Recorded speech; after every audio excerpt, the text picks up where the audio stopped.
by his actual name instead of the like blackface self-insert character that he created to name himself after. That is not a meaningful critique of the message of this so far. Oh my God. I just find that very awkward. I would never want somebody to ever use what they thought my IRL name was in a video like that, unless they were my friend. Okay, Sharon. My personal friend. That's very strange to me. Okay, Sharon.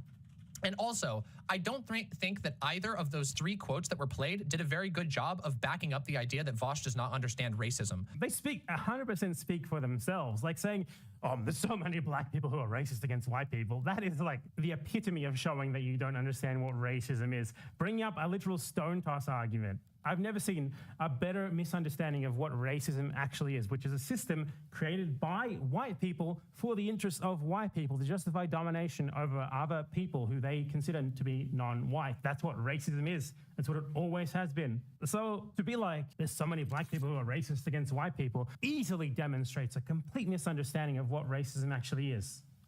The idea, like we talked about this during our analysis of the Professor Flowers debate, which is your analysis of the Professor Flowers debate. That, like, yes, people who are themselves marginalized can indeed be racist. Not against white people. Unless you do not know what racism actually is, you don't know what racism was invented to be, what it continues to be utilized for, which is white supremacy. Certainly not black supremacy. Now, black people and other so-called non-white people can certainly be racist against each other, because thanks to this whole system of racism invented by white people in order to justify and maintain their own material supremacy over other people that they consider to be non-white, this system creates a lot of incentive for that. It creates a lot of reason for fighting between people who aren't considered privileged enough to be at the top of the totem pole. You can kind of understand that to be racist, but she's talking about anti-white racism being exhibited by black people, the people who have always historically been placed at the very bottom of this system by white people. Still are today, in fact. Like anyone who would ever try to justify someone who just outright said, there's so many black people who are incredibly fucking racist against white people, rather than actually, thinking about what they consider to be racism against white people, thinking about why it exists, the systems that were set up that have destroyed, essentially, the existence of black people all across the world, really. Like, deprived them of the very basics of who they were, or at the very least tried very hard. Obviously, they failed in many cases in Africa, but when we're talking about North America, for example, people were literally kidnapped from across the world and deprived of everything that made them who they were, to the point that they had to sort of create a new identity that was a bit of an amalgamation between what little was left of what they had before and just their struggle against this racial oppression levied upon them. Do you think you can take someone like that being like, fuck you, cracker, and try to be like, that's the same thing as a white person calling them the N-word? It's a part of the same system as that. Like, is the black person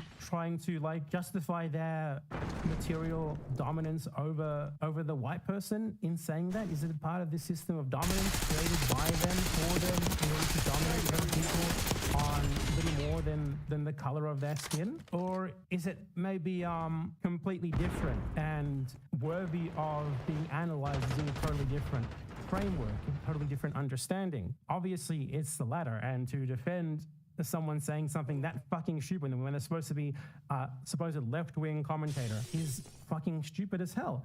Vosh does this all the time. Vosh doesn't analyze these things. He just points at them and says, haha, look, black people can be racist too. I guarantee I'm going to go to his channel right now. He's going to have a video that doesn't analyze racism in the first couple of pages, and rather just points at black people being like, look, black people, here it is, here it is, here it is. Black Nazis and the regular Nazis emerging. So there's the black Nazis, right? And they're the same as the white Nazis. There's no difference here at all. There's no difference in their origins, no difference in their substance, no difference in their function. Rather, for people like Vosh, who are very invested in trying to spread this idea of black anti-white racism, it's all the exact same. It doesn't come from different places. It's not essentially black people just trying to co-opt white supremacy from white people and place themselves at the top of this system that white people created at the expense of black people. No, what it is just the exact same thing. All racism, or what these people think is racism, it's all the same. Yeah, I mean, Vosh constantly makes videos about how racist black people are and how, oh my God, black people can be racist too. And obviously Demon Mom is going to agree with that because her entire thing is to like chug Borsch's turds. Like she's like 20 fucking people down in the human centipede of clout. Borsch's turds get to her and she needs to like swallow them whole because that's the only way she can do it. Isn't my first name relatively known? Yeah, it kind of is. Some people know it.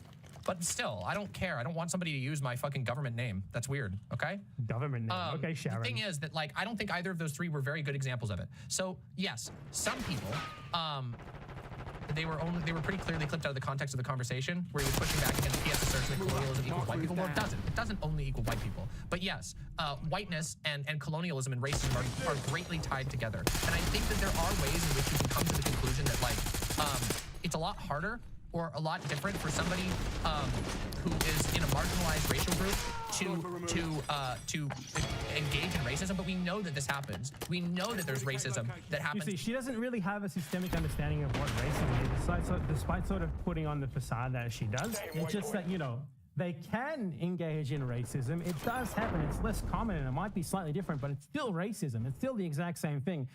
It's not at all.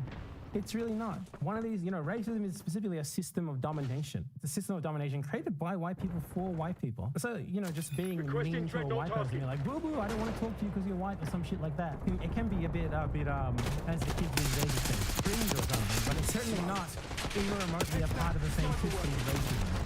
Between other marginalized racial groups. Like, it's just something that happens.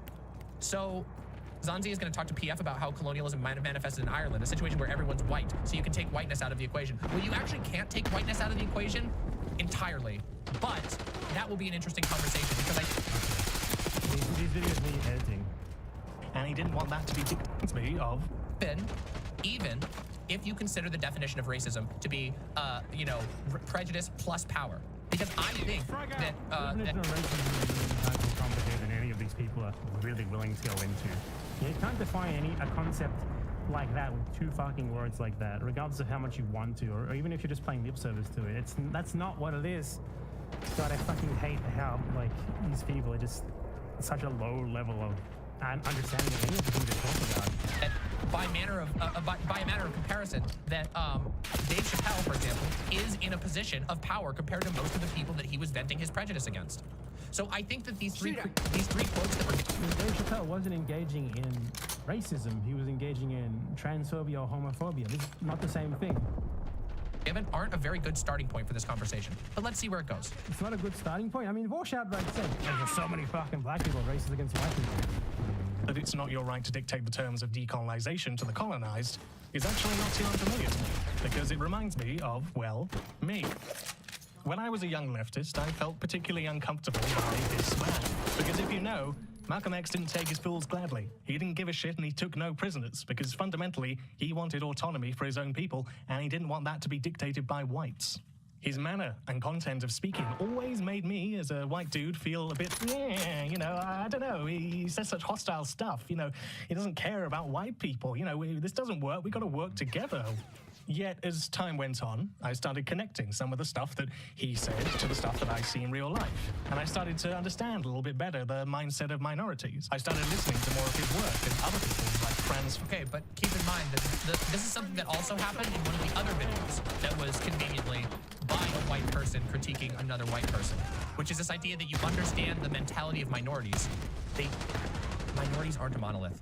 They're not a monolith. This cannot be avoided. The fuck are you talking about, you dumb motherfucker? It doesn't matter. That's totally irrelevant to any of this. He's talking about these specific people. He's saying that he can understand how they came to the conclusions that they did because of the situations that they were put in by white people like you 50 years ago. You would have been a fucking segregationist, Jesus. That's not just a quippy statement. That is a simple truth. There are... This is how they operate, basically. Yeah, we're going to discount what these people said in their very thorough analysis of the situations that they and their people were in, because I'm sort of implying that there are other people from the same groups that they're in who agree with what I think. I mean, one, there are collaborators in, you know, you can find a collaborator from every group. Franz Fanon, right? He wrote extensively about how colonialism engenders this sort of class of collaborators, multiple classes of collaborators, right? Like the outright, really open and obvious ones, and then the ones who are like, just sort of like adopt the ideology of the colonizer, being like more liberal, sort of like, we want to become free, but not so much to really do things in our own way, but more to like become like a shallow husk trying to imitate the systems of the colonizer. So Fanon was very big on like a very autonomous form of national colonial liberation, where like colonized people would actually form their own societies post-colonialism, rather than just becoming so now we are our own independent state, but we're going to basically copy France or whatever. And guess what actually happened? They all ended up copying their colonizers. They ended up replicating their systems. They ended up becoming like a shallow copy of the colonizer, exactly as what he denounced would happen and warned about, and since then have been very easily dominated by the so-called former colonial powers. And yeah, that's why the name of the book is Black Skin, White Mask. Like, just because like someone's providing like a list of like very in-your-face anti-colonial intellectuals who didn't take prisoners, who didn't coddle white people, and her reaction seems to just be like, actually, but there are some minorities who agree with me. They are not a monolith. It's like just a generic sort of social justice argument. You don't need to actually engage with what's being said at all. Even with the arguments of the figures who are being brought up, you just can discount them by sort of slightly implying that there might be some people in the same group as them, in the same situation as them, who agree with you more due to the ideology that has been imposed upon them through centuries of white colonialism. And yeah, no fucking doubt. Just like how, for example, I can find among the working class lots of fascists, even though they are a part of the working class, even though the interest of the working class might be to overthrow capitalism, to form anarchism or communism or socialism or whatever the fuck your pet left ideology may be. Yet, I don't see you making these sorts of social justice warrior arguments in those cases where you're like, well, the working class isn't a monolith. Some of them want fascism. Some of them want liberalism. Maybe some of them want socialism. You can't try to imply that it might be in their interest to follow the prescriptions of these specific guys when they're not a monolith. They all think very differently. They all have very different beliefs. Well, no fucking shit. No fucking shit. After 400 fucking years of brutal fucking colonialism, the people who were the most victimized of its victims might have internalized a lot of the narratives of the colonizer, might have ended up believing in a lot of the propaganda that the colonizer has imposed upon them. Just like those working class people do for anti-working class propaganda that goes against their interests. What you're arguing here is just an argument from identity, except from not even from an identity that you have. It's fucking nothing. I don't know. This feels like a self-report in a certain way, but map perfectly one-to-one onto racial stuff. It's a simple truth. There are great disagreements look at the disagreements that have occurred not even talking about racial minorities, between me and other trans people who have very, very different worldviews than me. This is something that you can't just This is totally irrelevant. As I just went over, the way to discredit this argument isn't to actually deal with it, nor the arguments that the people who Badmouse is talking about made, nor to actually deal with the situations that they came from and how they are incredibly meaningfully different from anything that any white people would experience. Off. Yes, you can't. It's just meaningless, this response. This is how they operate, basically. They never actually respond directly to what's being said nor implied. Not make a monolith out of a group to conveniently fit your political argument. I think that's literally what she's trying to do here. She's trying to imply that, there's members of this group who agree with her, so she doesn't actually need to deal with what's being stated here. She just needs to slightly imply, well, there's other black people who would agree more with what I believe in, which is, liberal, hold hands, kumbaya, black people are so racist against white people, blah, blah, blah. Yeah, no fucking doubt there is. You're still not adequately dealing with what's being said at all. I think you could make the argument, that that perhaps someone wasn't doing a very good job understanding diverse perspectives, or that they weren't understanding a particular perspective. You don't need to understand diverse perspectives. The idea that you need to understand diverse perspectives, and specifically what is used by conservatives to legitimize their idiotic ideas of universal free speech, of absolutist free speech. It's the same fucking argument. I don't give a shit about someone's perspective because of who they are, okay? Because of their lived experience with it. I give a shit about the perspective based on the actual quality of that perspective, the quality of the arguments that they make. This is liberalism, Pyroxene. You need to respect what people say, essentially purely because of the color of their skin. Whereas she's using that argument here to explicitly denounce black people, to denounce the perspective of very well-learned black people whose basically entire life was dedicated to thinking about the problems of black people under colonialism, under systems of racial dominance, and trying to remedy them. And she's discounting that with being like, well, there might be some other black people who agree more with me, who don't make me as uncomfortable as these black people do. So you're not allowed to talk about these black people. You're not allowed to talk about the objectively fantastic quality of arguments that they made within the context of their lives, of the situations that people were in, of the situations they were dealing with, in the things that they said and wrote. Perspective, but I don't think that you can just make a blanket statement like I didn't understand the singular perspective of X marginalized group. I think that's very silly. Yeah, Blair White is a great example with regard to trans stuff, which doesn't map perfectly one-to-one onto racial stuff, but there are comparisons. Yeah, okay. Malcolm X is Blair White. Brent Fanon is Blair White. But let's continue. Fanon. Didn't somebody come into chat during the analysis comparing Vosh and Flowers to MLK and Malcolm X? Yes, and I laughed about it because it's a very silly thing to say. James Baldwin. And eventually my opinion on Malcolm X turned from a cowering to one of here's what it is, Fanon. Isn't that a bit of a this feels like a self-report in a certain way?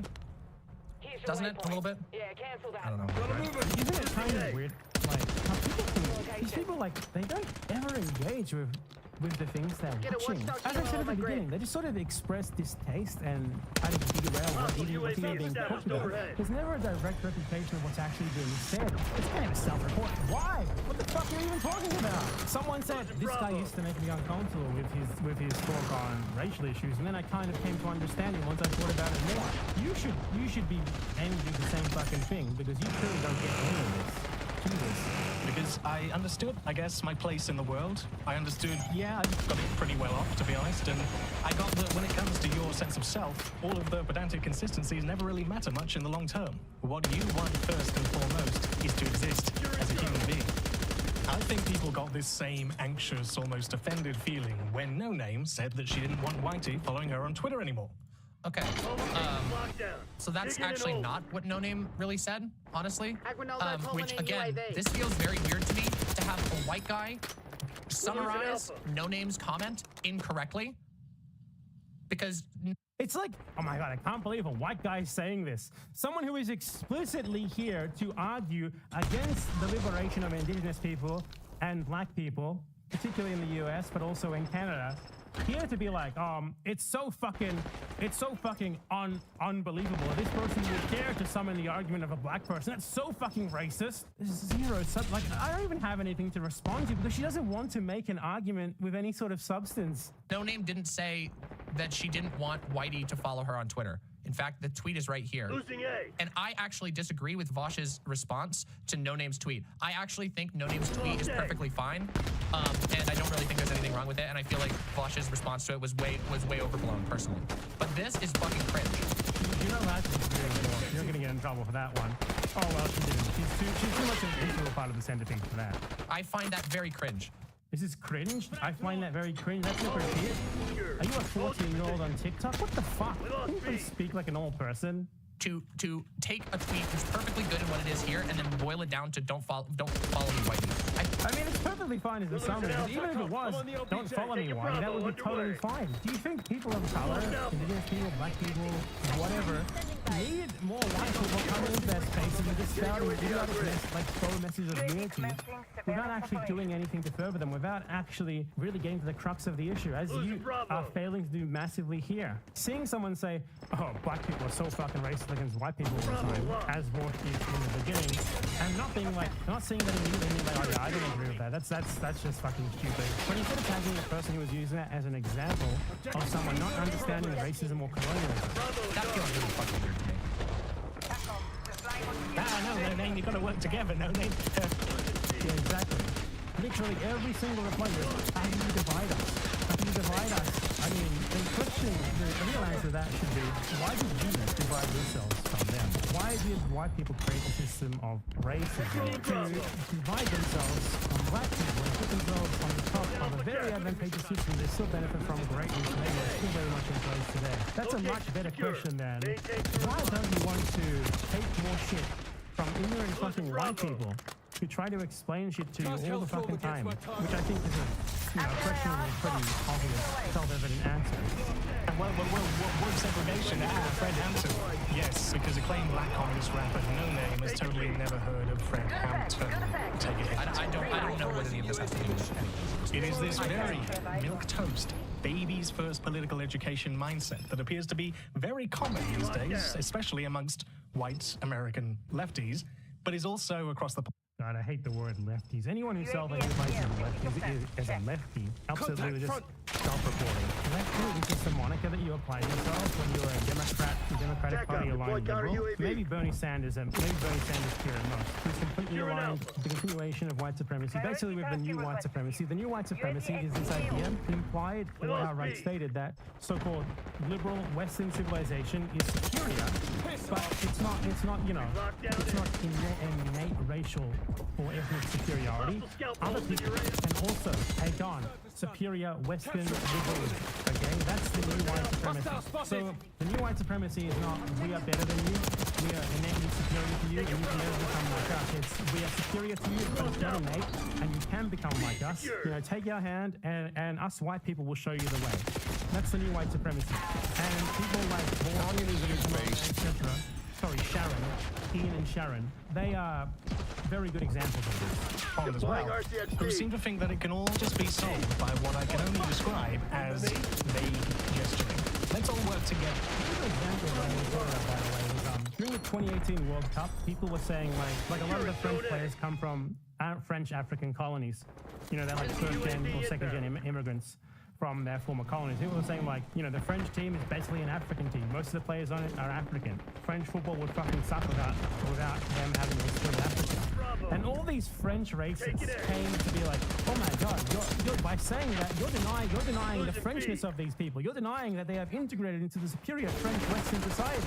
You're the real racist. And I saw that, and I was like, wow, these people are just really saying it out loud. And that's a great fucking example of the new white supremacy, where nowadays it's become racist to like even acknowledge the fact, the history and simple fact about ongoing Western colonialism, because in doing so, you're apparently denying these people's right to a supposedly superior identity, in this case French, which you're not doing, by the way, because obviously acknowledging the fact that they were relatively new immigrants from French African colonies does not deny that they are French. So being French is a bad thing, so I'm not exactly sure why denying them being French would be a bad thing, but that's how white supremacy works.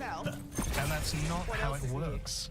You can't just claim, yeah, integration, and then by some magic formula, we all just get along.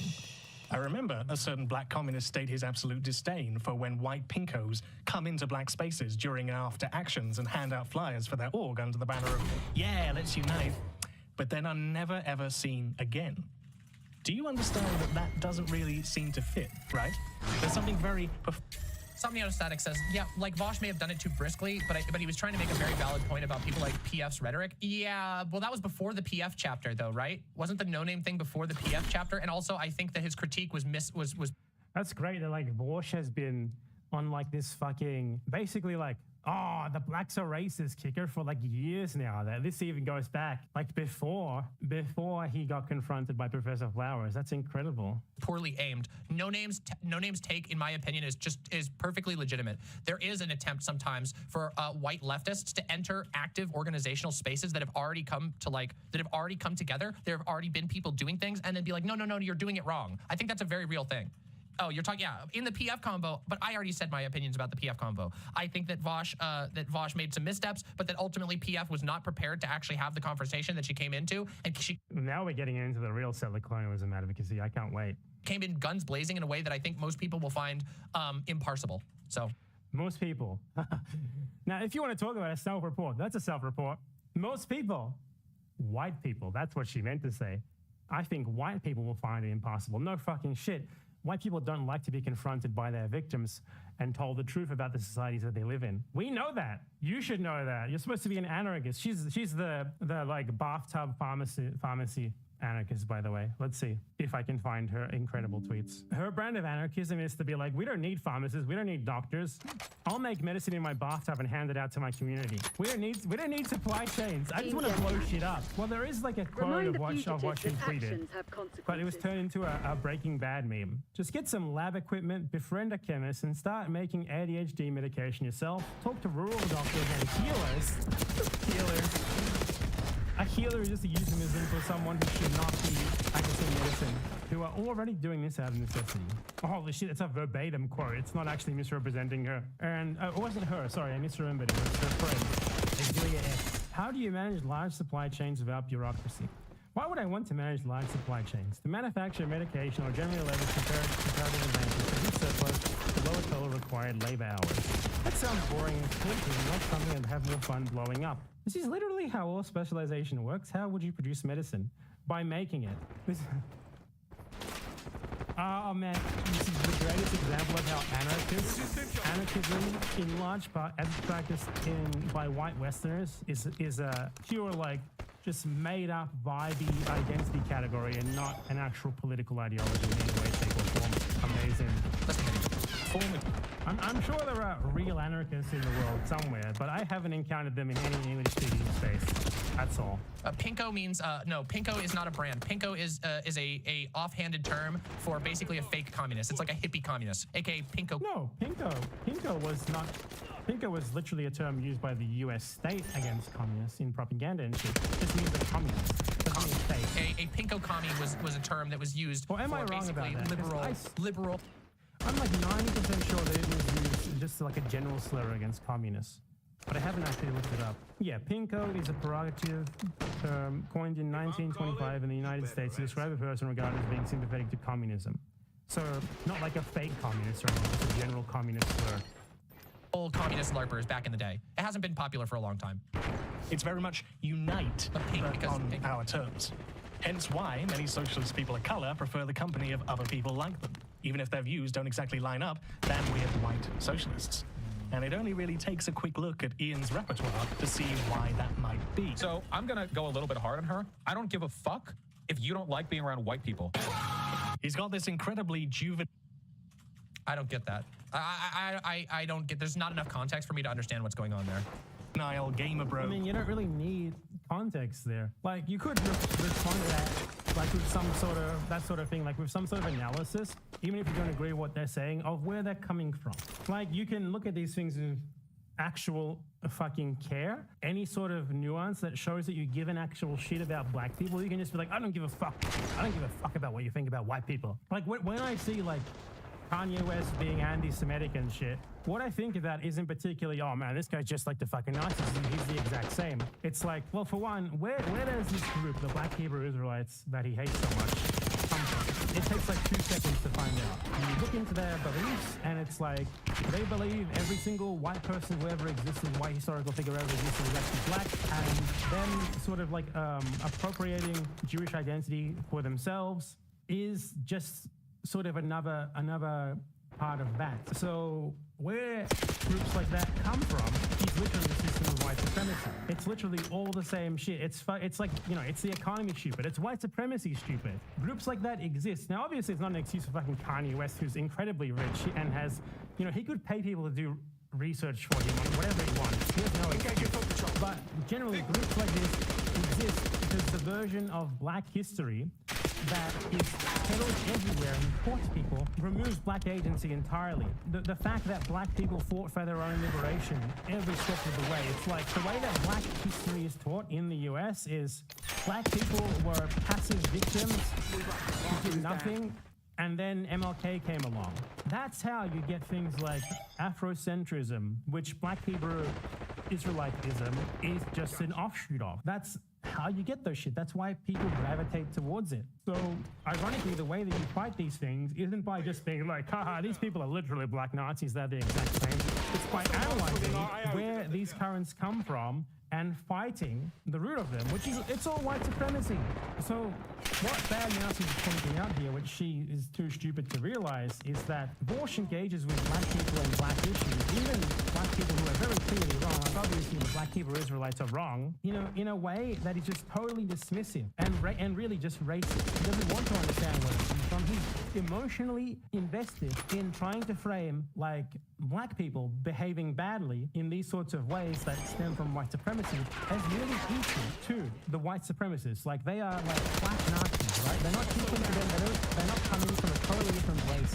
They're not essentially just another symptom of the same system of white supremacy that we need to dismantle in order to fight all of these things at once. Rather, they are an example of how black people can be racist just as bad as white people. And that is the fucking issue here. Another good example of that is you are taught in many US schools. It might have changed now. I've been told this by many different black people. I've actually had people send me emails to talk about this before. That Rosa Parks sat down on that bus in the whites-only area because she was just tired. She was just tired after a long day at work. When there was a part of a well-planned act of civil disobedience. So agency is removed from black struggle to paint it as like just a series of injustices that was levied against them by white people, which white people then graciously decided to relieve them from.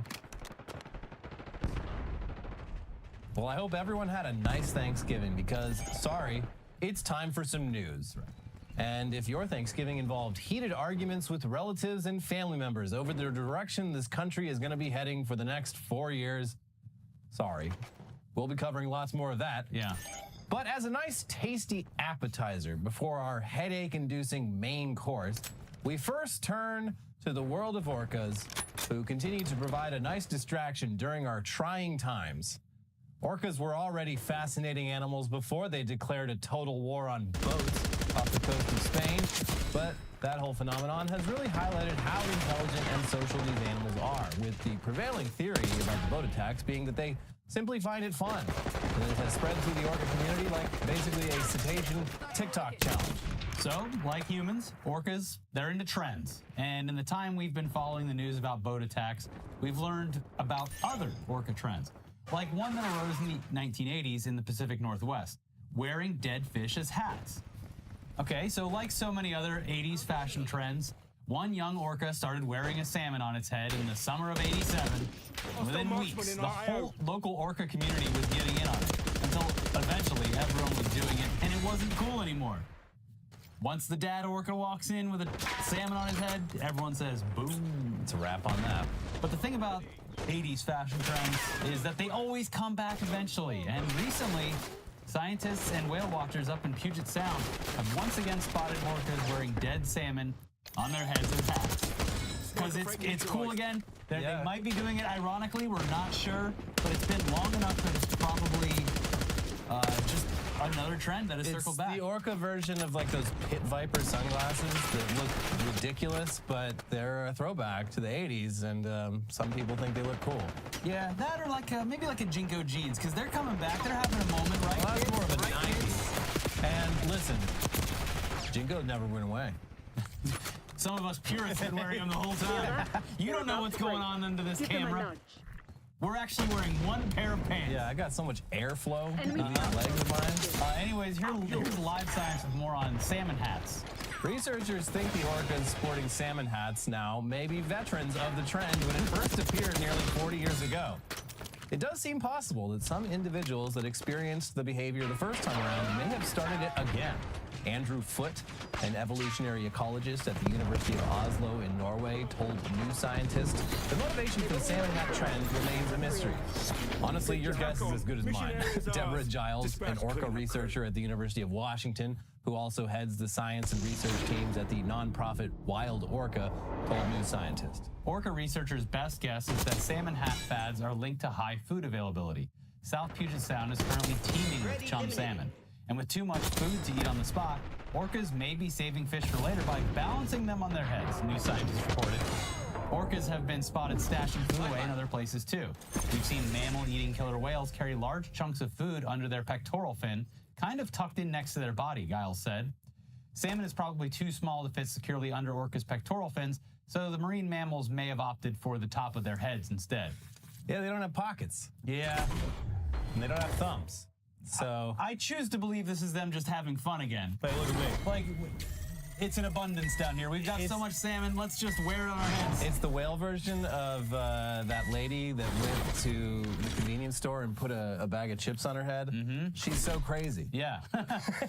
It's so random. Yeah, crazy How frog's could you just a even think of regular that? frog to an orca like me. Watch out. Now, what's exciting for these researchers is that this time around, the technology for actually studying this is way more advanced and affordable than it was in the 80s. So they plan to use a bunch of drones to monitor the behavior and see, for example, how long an individual orca wears a salmon hat and whether they do, in fact, eat it when they're done with it. Hey, look, they sent stuff to watch us. Let's play with the salmon even further. They're going to think this is so cool. Yeah, we're going to use the blowhole to shoot one up at the drone. And yeah, if it turns out that they're just discarding their salmon hats instead of eating them, and it's just truly a fashion statement, that would disprove the food abundance theory, and it would send the scientists right back to the drawing board. Because, yeah, maybe they're just doing it because it's cool, and the fact that you don't get it means you're not cool. What they You should wouldn't do, understand, They Dad. should find the oldest orca in the pod and tie a salmon to its head, which is the style at the time, right now, and see if the younger orcas are put off by that. I think they would be. Yeah. Ew, Grandpa Orca wearing a salmon hat I think I'm done with those. slowly slides off. Yeah. Well, there's another mystery to solve later. I'm sure they'll get it figured out. Yeah, I want us to figure that one out before the world ends. Yeah. We don't have much time. But moving on now to one more story before we get into all that political bullshit. This one comes to us from the great state of Florida, and it's an inspiring story about the tremendous lengths that a Florida man and a Florida woman will go to have a baby, even when the odds are obviously stacked against them. Here's people. A Florida woman who became pregnant while in jail on murder charges gave birth to a baby whose father is a fellow inmate accused of murder, even though she says they've never met in person and have never had physical contact with each other. Okay. It's like the baby Jesus. Yeah, immaculate conception. Yeah. Florida court records indicate that both Daisy Link and Joan DePaz are currently in custody being held on charges of murder. Both have been in custody since at least 2022. But WSVN reports that in June, Link gave birth to a daughter fathered by DePaz. She's a miracle baby. She's a blessing, Link, 29, told the station in a jailhouse interview, while Miami-Dade corrections officials told the station that an internal affairs investigation is ongoing. WSVN interviewed both inmates who explained how Link was able to get pregnant while both parents were in custody at the Turner Guilford Knight Correctional Center in Miami-Dade County. And actually, before we get into this, I want you to guess how they did it. What? How did they? Was it actually both of them fathering or Yeah. having sex? How they did it? How they did it in separate rooms without ever having contact with each other. He produced some specimen and kept that specimen safe, potentially wearing it as a hat on his head, and walked it into an area where there was an intermediary that took the specimen and brought it to the woman. Nope, you've overcomplicated it. Okay. Here you go. Link told the outlet that she and DePaz were able to speak to each other through the air conditioner vent in her cell. Okay. They also began passing notes and pictures to each other, and a romantic relationship began. DePaz, 23, told WSVN that he eventually shared that he wanted to have a baby, but knew that he might not have the opportunity for a long time because of the murder charges. Link agreed to try and have a child with her fellow inmate. The two used bedding to make a line between their two vents, which DePaz tells WSVN that he then used to pass semen rolled in saran wrap to Link in her cell. I was close enough. There just wasn't an intermediary. Yeah, no, they just rigged up some crazy, like, clothesline semen delivery service between their... He still produced a specimen and kept it and sent it there Yeah. for Obviously, for use. There had to be semen involved. Well- you were correct about that, yes. I mean, my initial thought would have been that there was some bad things happening between the correctional officers and the female prisoner. No, but they said the baby is his. Okay, there you go. He would kind of like roll it up, almost like a cigarette, and he would attach it to the line that we had in the vent, and I would pull it through, Link told the station. From there, I had placed it inside of, the yeast infection applicators. I'd placed it inside of there, and then from there, yeah, I administered it. Beep, bop, boop. Bob's your uncle. And yeah, that's how babies are made, kids. So it is truly an inspiring tale of perseverance in the face of impossible odds.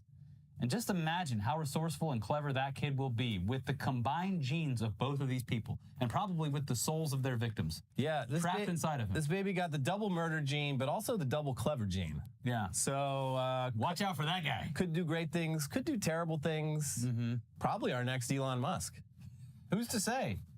So yeah, obviously the baby is destined for greatness, but with that story out of the way, with nothing to worry about in regards to that child or those orcas, We should keep an eye on that kid. sure. Yeah. But for now, let's move on to the inevitable politics section of the show. And actually, hold on, wait, let's delay it a little bit longer by taking a look at the politics of another country. That's right. That's right, the Philippines. It's your turn. Oh boy. So to be honest, we haven't been paying much attention to the Philippines since President Rodrigo Duterte left office and stopped providing us with a steady stream of insane quotes. But it turns out that just because things have gotten slightly quieter doesn't mean things are any less crazy. For starters, Duterte may have left office, but there is still a Duterte in office, his daughter, Vice President Sara Duterte. And things are apparently pretty tense between her and her boss, President Ferdinand Marcos Jr., a.k.a. Bong Bong, who was elected to office despite being the son of one of the most absurdly corrupt politicians in modern history. So we're dealing with two second-generation freaks. Yeah, and they're now apparently threatening each other with assassination. Oh, good. Oh, good. More instability around the world? Why not? Throw it on the pot. I mean, this is more par for the course for Yeah. the Philippines. They've always got something going on. Here's the AP.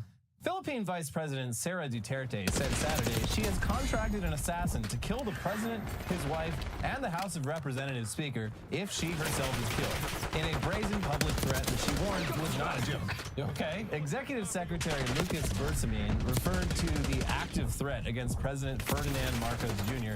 to an elite presidential guards force for immediate proper action. It was not immediately clear what actions would be taken against the vice president. Presidential Security Command boosted Marcos' security and said it considered the vice president's threat, which was made so brazenly in public, a national security issue. Were they like, wait, can she just say that? I mean, when you're the vice president, I guess they let you do it. well, we're going to find out. The Presidential Security Force said it was coordinating with law enforcement agencies to detect, deter, and defend against any and all threats to the president and the first family. Duterte, a lawyer, later tried to walk back her remarks and said they were not an actual threat, but only an expression of concern over an unspecified threat to her own life. If I express the concern, they will say that that's a threat to the life of the president, she said. Why would I kill him if not for revenge from the grave? There is no reason for me to kill him. What's the benefit for me? Duterte told journalists. Why is everybody freaking out? I'm just saying that if he has me assassinated, I do have a plan in place, a dead man switch, if you will, to ensure that he is also assassinated in retribution. I don't see what the big deal is. As long as I'm not assassinated, no one else has to die. Yeah. Calm down. Everyone just looking around at each other in the room, just, okay. All right. Seems pretty wild. What does she know? She is, they say she's a lawyer, and clearly, yeah, she makes a great case. Sure. So yeah, this is the president and vice president of a country with 117 million people in it. They obviously got along well enough 2 years ago to run for office together, but I guess they've had a bit of a falling out. Yeah. Duterte has become vocally critical of Marcos and accused him of corruption, and Marcos has had Duterte's chief of staff arrested. And Duterte has recently told reporters that she has dreams about cutting off Marcos' head. And she threatened to go dig up his father's grave and dump his remains in the ocean. But only defensively. Yeah. I wouldn't do it unless they did something to make it. That's all I'm saying. Don't put in the paper that I said offensively. Listen, we all have dreams about all sorts of crazy things. Mine happened to be about cutting the head off of the president of the country, also my boss. Yeah. But that's just, you can't control your dreams. Yeah. As a lawyer, I know that. What did I say? You can't be prosecuted for a dream.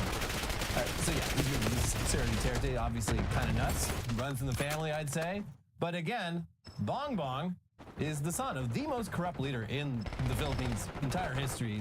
He bled that country dry and ran off with like half the country's net worth and lived out his days in Hawaii with the threat of like being arrested if he ever even came close to stepping foot. And somehow, despite being the most hated person in that country, going back multiple generations, they were like, you know what? Let's elect that guy's son as president. Second time's a charm. We love a redemption story. So yeah, you don't have to really pick sides here. You don't have to hand it to either of them. I just feel bad for the people of the Philippines. Yeah, but I mean, they elected it. They did, and I mean, it's a very dysfunctional country. Lovely place.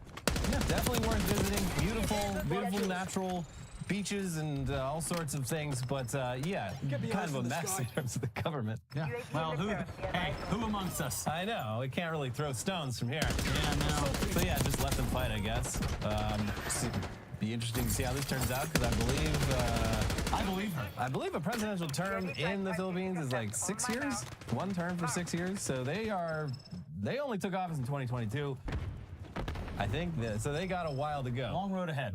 Maybe they can patch things up. I'm sure they will. Like I said, they love a redemption story. They do. Yeah. Anyways, that at least puts our own situation here in a little bit of perspective. Yeah, it's so cool that nothing resembling any of that story has ever happened here in the United States. Well, 4 years ago, kind of had the president almost tried to have. I don't even remember what happened last week. 4 years ago? What are you talking about? Yeah. Obviously, some of us out there do remember when Trump tried essentially to have his vice president assassinated. But that was different. That was just a bunch of good old boys getting a little too riled up. Yeah. You know what happens? Boys being boys. They get that syrup in them. Yeah. Whew. That's that high fructose corn syrup. Mm-hmm. Corn-fed, cornbread. That's right. Through the air conditioning ducts. Anyways, it is Trump time. Hello, everybody. Let's start with an update to some recent news about Trump's latest merch drop. We've got NFTs, we've got watches, shoes, and now Trump guitars. And they're all hideous and overpriced, but Trump's hungry little hogs, they never turn down an opportunity to give this man money. But with Trump guitars, those hogs may be left extra disappointed. Because as we noted before, these guitars bear a striking resemblance to the iconic Les Paul guitar sold by Gibson. And while Gibson knockoffs were all the rage back in the 70s and 80s, they've apparently gotten a little bit more litigious. Their legal department a little more proactive these days. And has even been working directly with U.S. Customs to stop Gibson knockoffs from getting in the country. So this shouldn't surprise anyone, but here's consequence of sound. Despite his name and face being all over the marketing, as well as the brand being called Trump Guitars, the company is not thought to be owned directly by the president-elect himself. Oh, clever. As the website lists the brand as being owned by a parent company called 16 Creative. Shortly after the unveiling of Trump Guitars, many players and enthusiasts noticed a strong resemblance between the design of the American Eagle electric guitar model and Gibson's recognizable Les Paul, specifically due to the shape of the body. Well, it seems that Gibson noticed the similarities too, as the brand has sent 16 Creative a cease and desist. We can confirm a cease and desist has been issued against 16 Creative. Gibson representatives told Guitar World, the design infringes upon Gibson's exclusive trademarks, particularly the iconic Les Paul body shape. As of now, it is unclear whether 16 Creative will indeed cease and desist or if they'll push on with Trump Guitars. At the time of writing, the Trump Guitars website already lists the first edition of the American Eagle electric guitar as sold out. They're also still accepting pre-orders for the next line, the Presidential Series, which similarly uses a Les Paul style design. Those early adopters, they're making out like bandits. You know, these are even more limited if this cease and desist actually works, which it won't. But, you know? Yeah. I can't wait. If they're doing a whole Presidential Series, I can't wait for my Grover Cleveland guitar. Yeah. Yeah. 2 necks. Yeah. Yeah. The only non-consecutive, Trump's with Trump is in the Grover Club. Yeah. The CIA is nothing without us. Got a whole line of guitars coming up. I mean, for Trump, he looks at it and he goes, yeah, that's a guitar. That's a guitar. That's what a guitar looks like. He doesn't know what a fucking That's the guitar one that's Kid Rock plays. That's just the same thing. Yeah. Hey, kid, why don't you come in here and play one of your fantastic songs? This does come at a great time, though, because, like, I believe, I may be wrong, but last I checked, the Gibson company was not doing great. And so this is a great opportunity for them to potentially make a whole bunch of money off of Trump's hogs. Yeah. Good for them. If infinite growth isn't even going to work on tech stocks, how could it work on expensive guitars? Yeah. Once everyone in the world has a guitar, what are you going to do? Well, that's the thing. Guitars are like tattoos. Did you stop at one tattoo? No, you get a new tattoo like every 3 weeks. Yeah. All right, there you go. Well, I'll start with the Trump guitar, and then I'll work my way Work up. your way up to the next Trump guitar. Yeah. And How much could a guitar cost? $5,000? These Trump ones, they're obviously beginner guitars, and they cost, what, $1,000? So I'm going to assume that all guitars start around $5,000. Yeah. And do I have just the guitar for you, sir? Right this way, sir. Yeah, it's called a Stratocaster, and you can tell it's great because the name is long It's got a long name, and a long neck. a very long neck. But in other Trump news, he is just about finished staffing up the U.S. government for when he assumes office, and the people that he's hiring continue to be some of the most insane choices imaginable. That is not a stretch. This is chaos.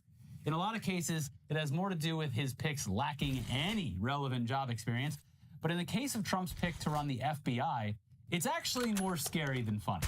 Because incoming FBI Director Kash Patel is not only a real freak, he's also got lots of experience in government and is on record before his nomination talking about how he'd run things.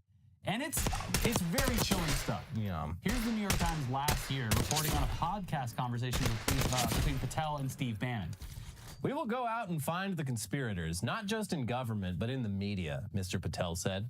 Yes, we're going to come after the people in the media who lied about American citizens, who helped Joe Biden rig presidential elections. We're going to come after you.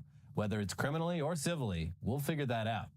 He added, we're actually going to use the Constitution to prosecute them for crimes they said we have always been guilty of, but never have. Earlier in the interview, when asked by Mr. Bannon whether a new administration would deliver the goods to get rolling on prosecutions early in a second term, Mr. Patel noted that the Trump team had a bench of all-America patriots, but he said he did not want to name any names, so the radical left-wing media can terrorize them. Okay, so huge fucking yikes there. We're just joking about being lined up and shot in the last episode, but maybe not. We may have to record this show from an undisclosed location very soon. The lighting just got 10 times darker. So yeah, big yikes. But here's Rolling Stone with some more on that guy. On Saturday night, Trump announced he's selected Kash Patel to lead the FBI. Patel is one of Trump's most loyal enforcers and a conspiracy theorist, a 2020 election denier who wants to purge the so-called deep state. He recently publicly pledged to investigate and prosecute Trump's enemies in the media and government. For years, Trump had personally promised that he would appoint Patel to a very senior role in a new administration should he win. Patel is a hyper-MAGA, vengeance-minded Trump loyalist to the point that even some Trump advisors recognize as an extreme liability, even if those aides and confidants aren't willing to do much to get in Patel's way, mostly due to Trump's protection of the man. Patel's reputation as a Trump loyalist stems not just from his overt devotion to the president-elect, but his explicit willingness to do anything, rule of law and consequences be damned, to please his commander-in-chief. In August, one Trump advisor told The Atlantic that the president-elect understands that, quote, Kash is the one you say to, hey, I'm not telling you to go break into the DNC, but... There's a lot of, allusions to Watergate. Yeah. That sounds like one. We're doing Watergate again, but good this time. Yeah. In his book, Government Gangsters, The Deep State, The Truth, and the Battle for Our Democracy, Patel included a list of members of the executive branch deep state whom he had marked for retribution. I'd shut down the FBI Hoover building on day one and reopen it the next day as a museum of the deep state, he said in an interview earlier this year. So yeah, this guy is fully on board with the Trump and Project 2025 agenda of purging the government of anyone disloyal to Donald Trump, and he is not afraid to get his hands dirty. We'd like to think that the FBI has enough people who would oppose that kind of thing, that Patel wouldn't get too far with it. And we would also hope that even the Republican Senate would find him too extreme to confirm. But before that happens, current FBI Director Chris Wray, who Trump himself appointed to a 10-year term back in 2017, would have to either resign or be fired. So here's to hoping sanity prevails, but we're not holding our breath. We have lived through a Trump administration before, and what is going to happen is he is going to be asked behind the scenes ever so lovingly to resign. Yeah, he's going... By saying, you're resigning. Yeah, right. He's gonna. It is just funny though. He's like, oh, the corrupt FBI, which is run by the guy that I you hired. appointed.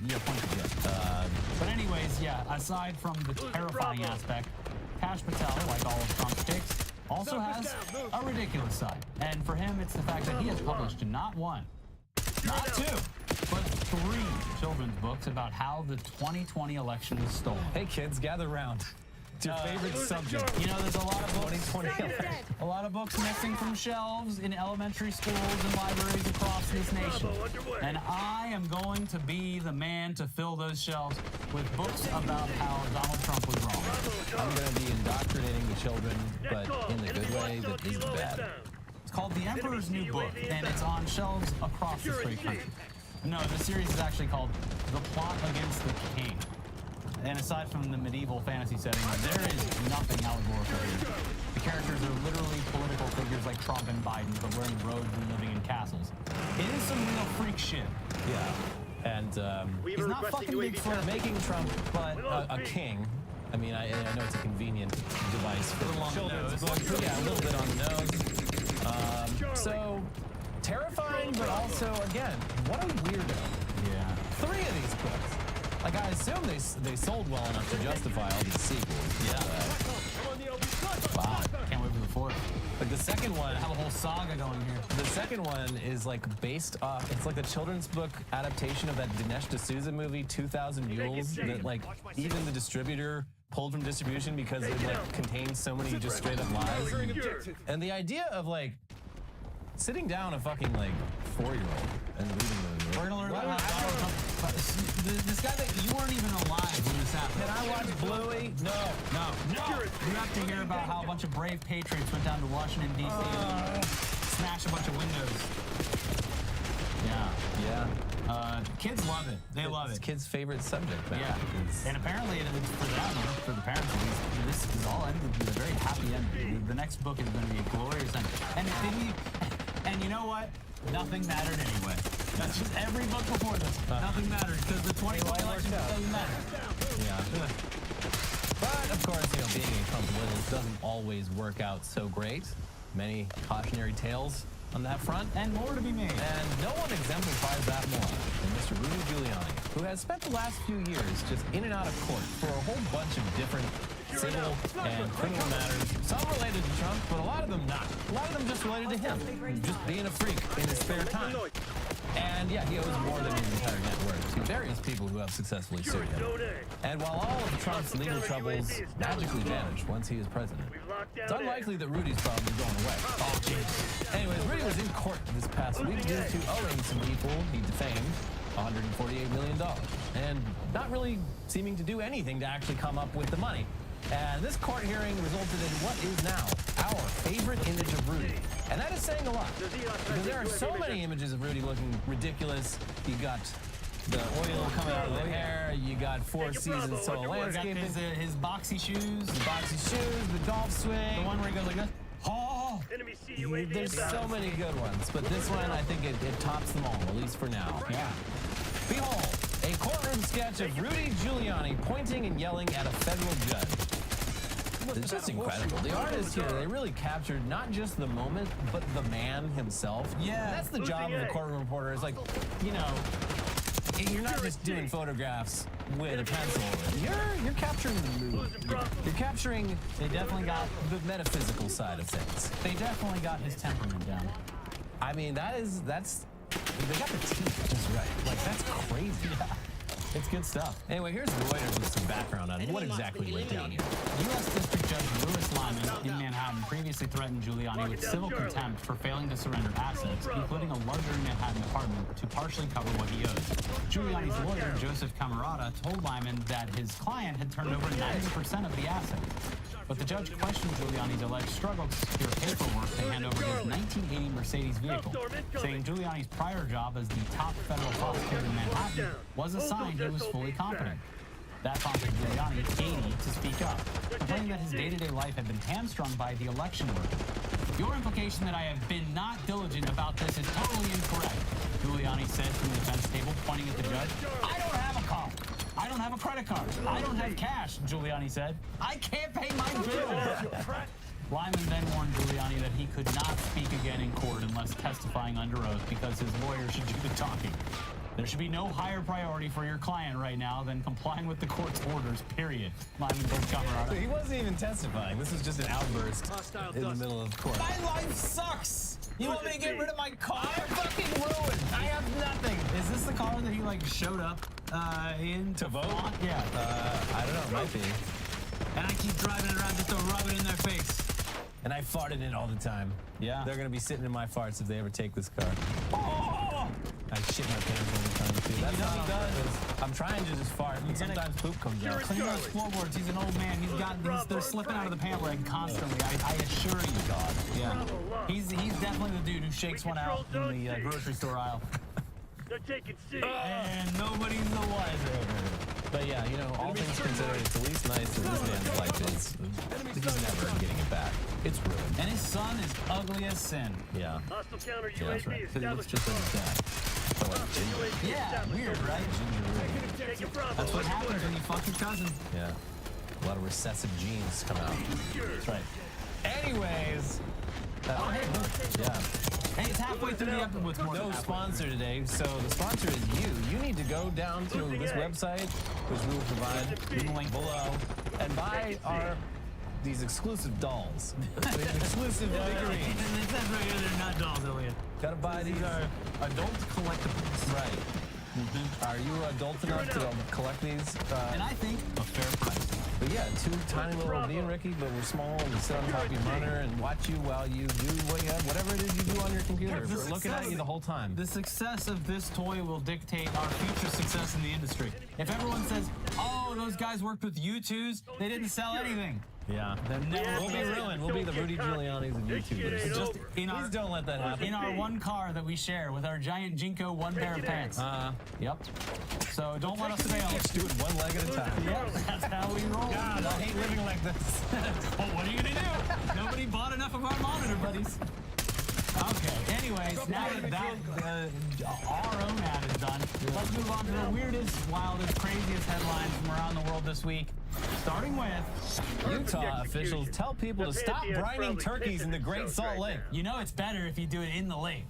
You know how salty that is? This had never occurred to me, and I saw the headline, and I was like, actually, that sounds fucking awesome. That's the first thing I thought. But yeah, then you read the article, and they're like, yeah, so I mean, yes, it would technically brine your turkey, but also the salinity of the Great Salt Lake is so high, and it's got so many other minerals in it Those that are good minerals. you'd probably be poisoning yourself and everyone around you. Elliot, when I look at the label on any of this food, when I look at the label on any of this food out there, and I see the hydrogenated this and that, the numbers and symbols, you're yelling at me about minerals.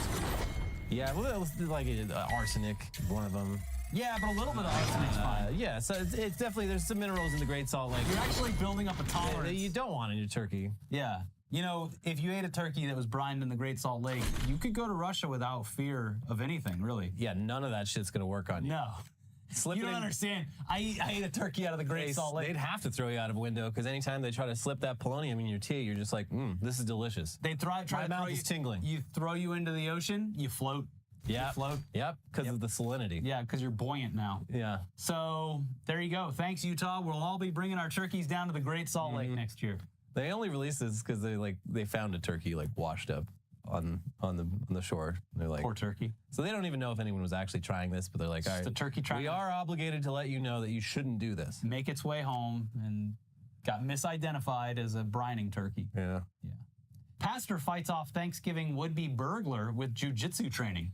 I promise you that one of those faith-based movie companies Already has the script in the pipeline already. And you know what? I might even watch this one. No. It's about a pastor who walks a peaceful path, but he got hands. This and, is literally the plot to the TV show that exists within the King of the Hill universe. Vaya con Dios. Yeah. But he had a gun. Okay, well. This guy just knows a little jujitsu, and he seems like I don't know, at least in the interview, he's like, I was just trying to stop. I wasn't trying to hurt him. I wish him the best. I wasn't like one of those forgive bad him. Samaritans. Yeah. I was a good one. But I am a black belt in jiu-jitsu or whatever. And These hands are registered as deadly weapons. I did give him a whooping. Yeah. There was also a priest or a preacher on, it's like 4 days in a row on Jeopardy as the champion. Oh, yeah? Very unsuspecting, but very smart. Well, those priests do have a lot of time. Probably a Jesuit.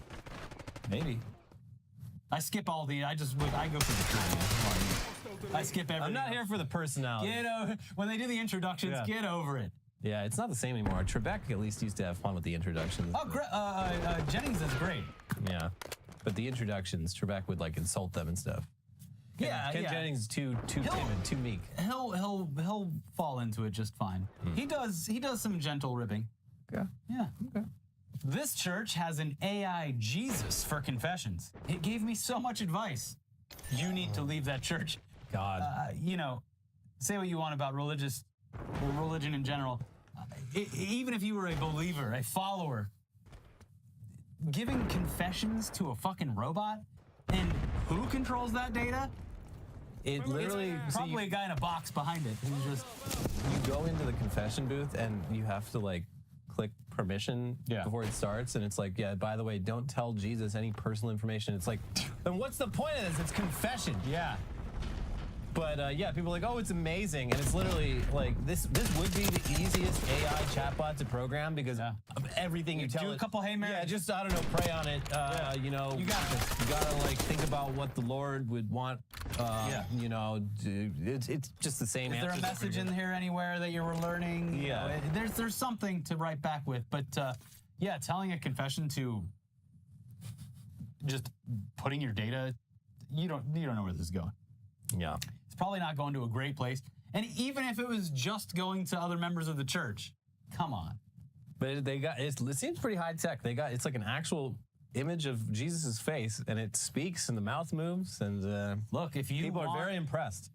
First off, before we get started, a couple Hail Marys, but if you want to opt out of our ad tracking, and we're also going to send you some text message prayers as well. You just, look, the next couple screens, they're going to be a couple of, you got to click the boxes, and then I'm going to flip this around. It's going to have a tip thing on it. So if you felt like the Lord touched you in a good way today. Oh, only 15% for Jesus, huh? You know, I see everything.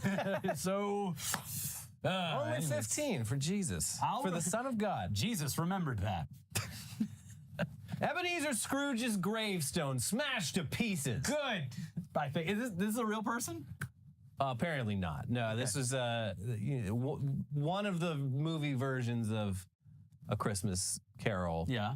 That was filmed in London in the 80s. There's the part where he sees the future and he's dead, and everyone's like, good, I fucking hated Ebenezer Scrooge.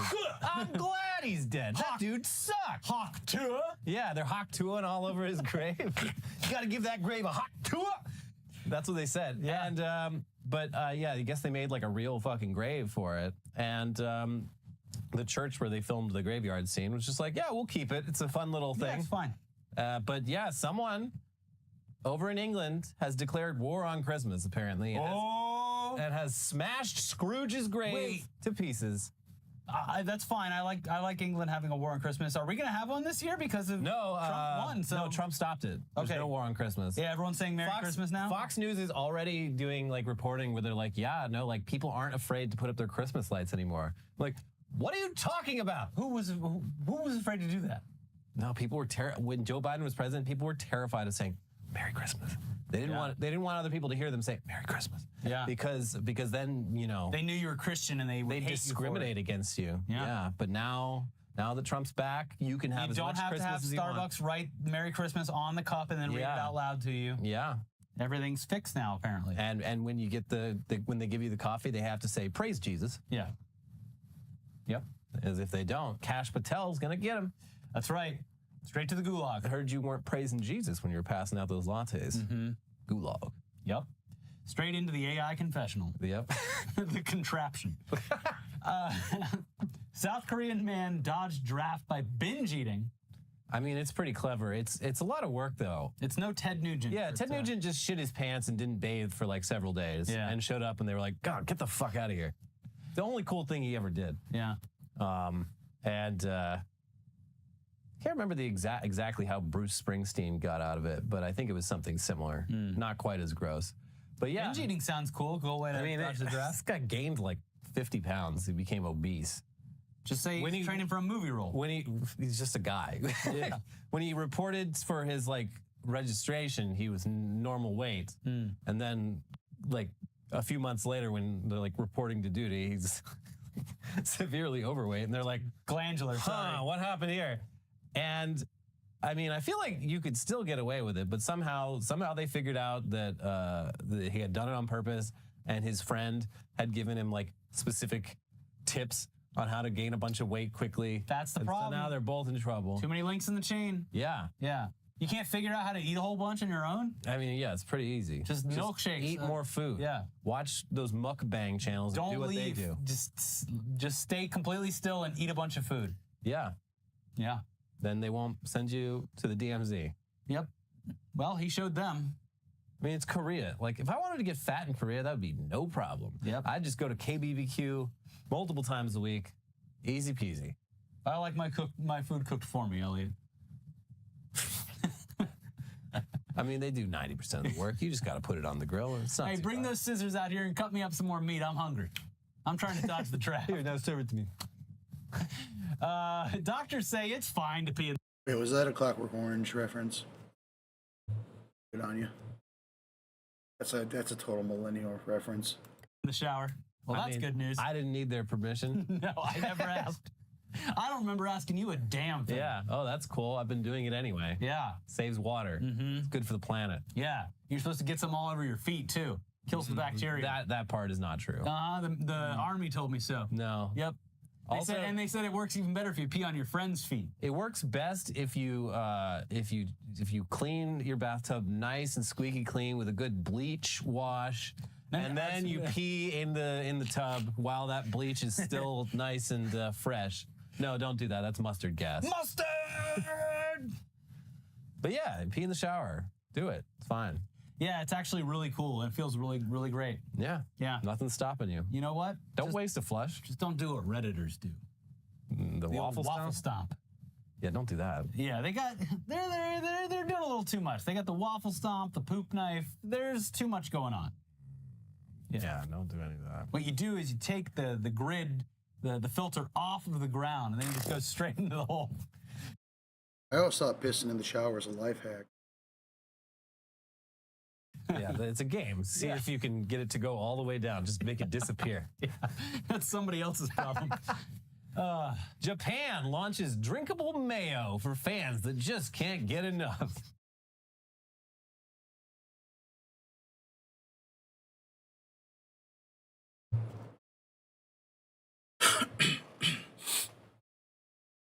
That sounds delicious.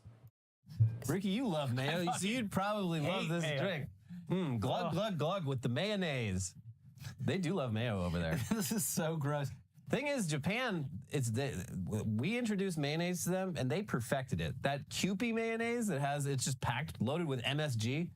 Ever since I tried that, I will never eat American mayonnaise ever again. I want that sodium glutamate. Yeah. I want that umami flavor. Yeah. But I still wouldn't drink it. And it sounds like the reviews of the drinkable mayo is like some real hardcore mayo fans were just like, I was really excited about this, but it's not good. It just tastes like watered down mayo. I was hoping for something. I mean, I don't know what I expected, but I was hoping for something different. You know what? Whatever makes people happy, I guess. Just keep it away from me. Next time you're in Japan, you got to pick one up.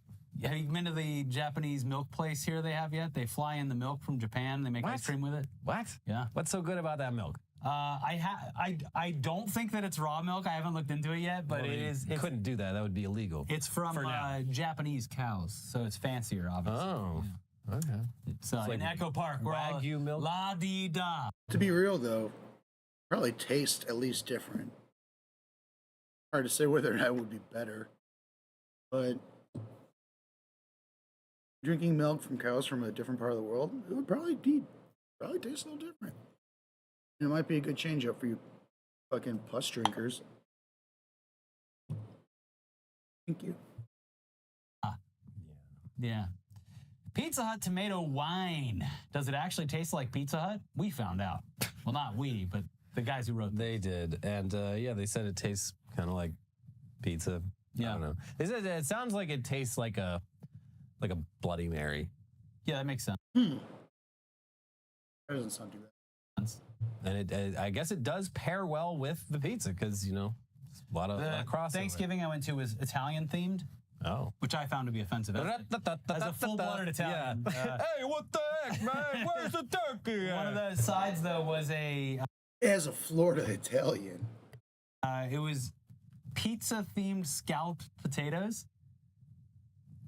I'm having There's a lot like of trouble. pepperonis and then some sauce and that could be good, yeah. cheese. And, Okay, it was yeah. fine. Yeah, I actually like really liked it, but it was a little odd with everything else. But I mean, thought it was that's great. it. Like everything tastes better with like Cheese and cured sauce. meats and cheese on it. Like, yeah, that's why. All Yo, why is the Dunkin' Donut app sending me notifications at 4 p.m.? Oh, stop it. I get so many fucking stupid notifications. Just basically advertising. Probably, I don't know if it's cheaper than advertising, but send out their stupid little notifications on an app. You know, I could turn notification. I could turn it off. Kidding. Thank you. The other thing that was great was my buddy made. He did a whole bunch of like chicken legs and stuff like that.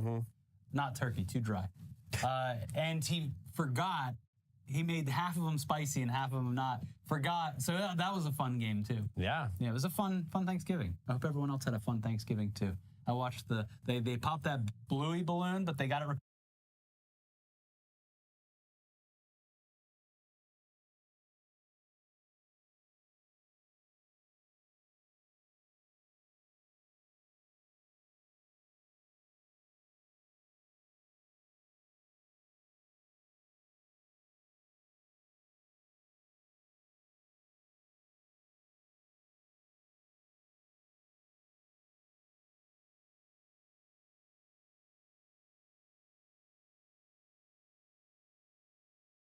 Prepared just in Oh, time. Bluey popped? The whole parade looked fucking miserable. Yeah, I don't know why people do it. It was freezing cold, but not cold enough to actually freeze and turn into snow. So it was just cold rain in New York. Yeah. Yeah. At least with the Pasadena Rose Parade, it's not freezing cold. Although those people camp out overnight and it does get very cold. Yeah. So I don't get it. I can't imagine wanting to see something that much. Yeah, it's a, Oh, it's cool. a parade. Oh, cool. Balloons. Oh, cool. I went to that A doohickey. car covered in flowers. I went to that doohickey parade like 2 weeks ago, but that was nice. It was just like, Yeah, that's just it was in the middle of the Just day. No one doohickeys. was really fighting for spots. just some doohickeys. Yeah. Luxury cruise line passengers set for Antarctica have gone on a hunger strike over engine failure. Oh, no. Oh, no. I just got served an ad for this not too long ago. To go on a cruise to Antarctica? It was like a thing that was like, they're cruising to Antarctica now. Yeah. It can happen. Well, these people are very upset. It's very funny because it's like literally a mechanical issue with the boat. Like they can't fix it. Yeah. So like people are going on hunger strike. No, take us to Antarctica. Like, literally not possible. Look, I agree. No, I swear to God, I'm going to starve myself to death if you don't take us to Antarctica. We can't. It's not possible. More food for us. It's very fun. I mean, I guess it would be disappointing, but it's like there's nothing that can be done. Yeah. They're not just choosing not to take you there. They can't take you there. The boat, You specifically. the boat don't work. Anyway, final headline. Pete Hegseth's mother accused her son of mistreating women for years. Even his mother hates him. Yep. Just like Jesse Waters' mother. They uncovered, I don't know how it came to light, but this email that she sent him after it was really after his second Probably through divorce. discovery. He's on like his third divorce by now, but this was after his second divorce, and his mom's just like, you're a real piece of shit. You've been mistreating women all your life. You're philandering. You're running around. You're big mouth of yours. Well, look who's laughing now. He's going to be in charge of a part of the country. And yeah, everything she said, I'm like, yeah, this all lines up with everything we know about this guy. But then when she was reached for comment, she's like, actually, I didn't mean it. He's actually a really good boy. No, don't reach for comment on Thanksgiving. You got to reach for comment like... no, Pete's a really good boy. Yeah. We did a little water under the bridge Thanksgiving, let Pete back in the house, and then all of a sudden I started getting phone calls right in front of him. Anyways, fuck that guy. And buy our monitor, buddies. That's it for today's Look at that. episode. Buy a friend. You can click the link and buy those in the description below. We really appreciate it. If you like the video, click the like button. It really helps us out. And I hope you... Old news over there. Yeah, Look old at that, news gonna be popping up. And we hope you had a great Thanksgiving. Or if you don't live in this country, we hope you had a great meal. Yeah, and I hope you're ready for war. The war on Christmas. The war on, no, I'm going to be eating enough to where they don't draft me in that war. Yeah. Too fat for the war on Christmas. Yeah. Oh, now you have to deliver presents. Yeah. Yeah. That's the punishment. Anyways, drafted as Santa. old videos. Make sure you like the video, leave a comment, engage in it in some way, and we'll be back soon. Bye-bye. Bye.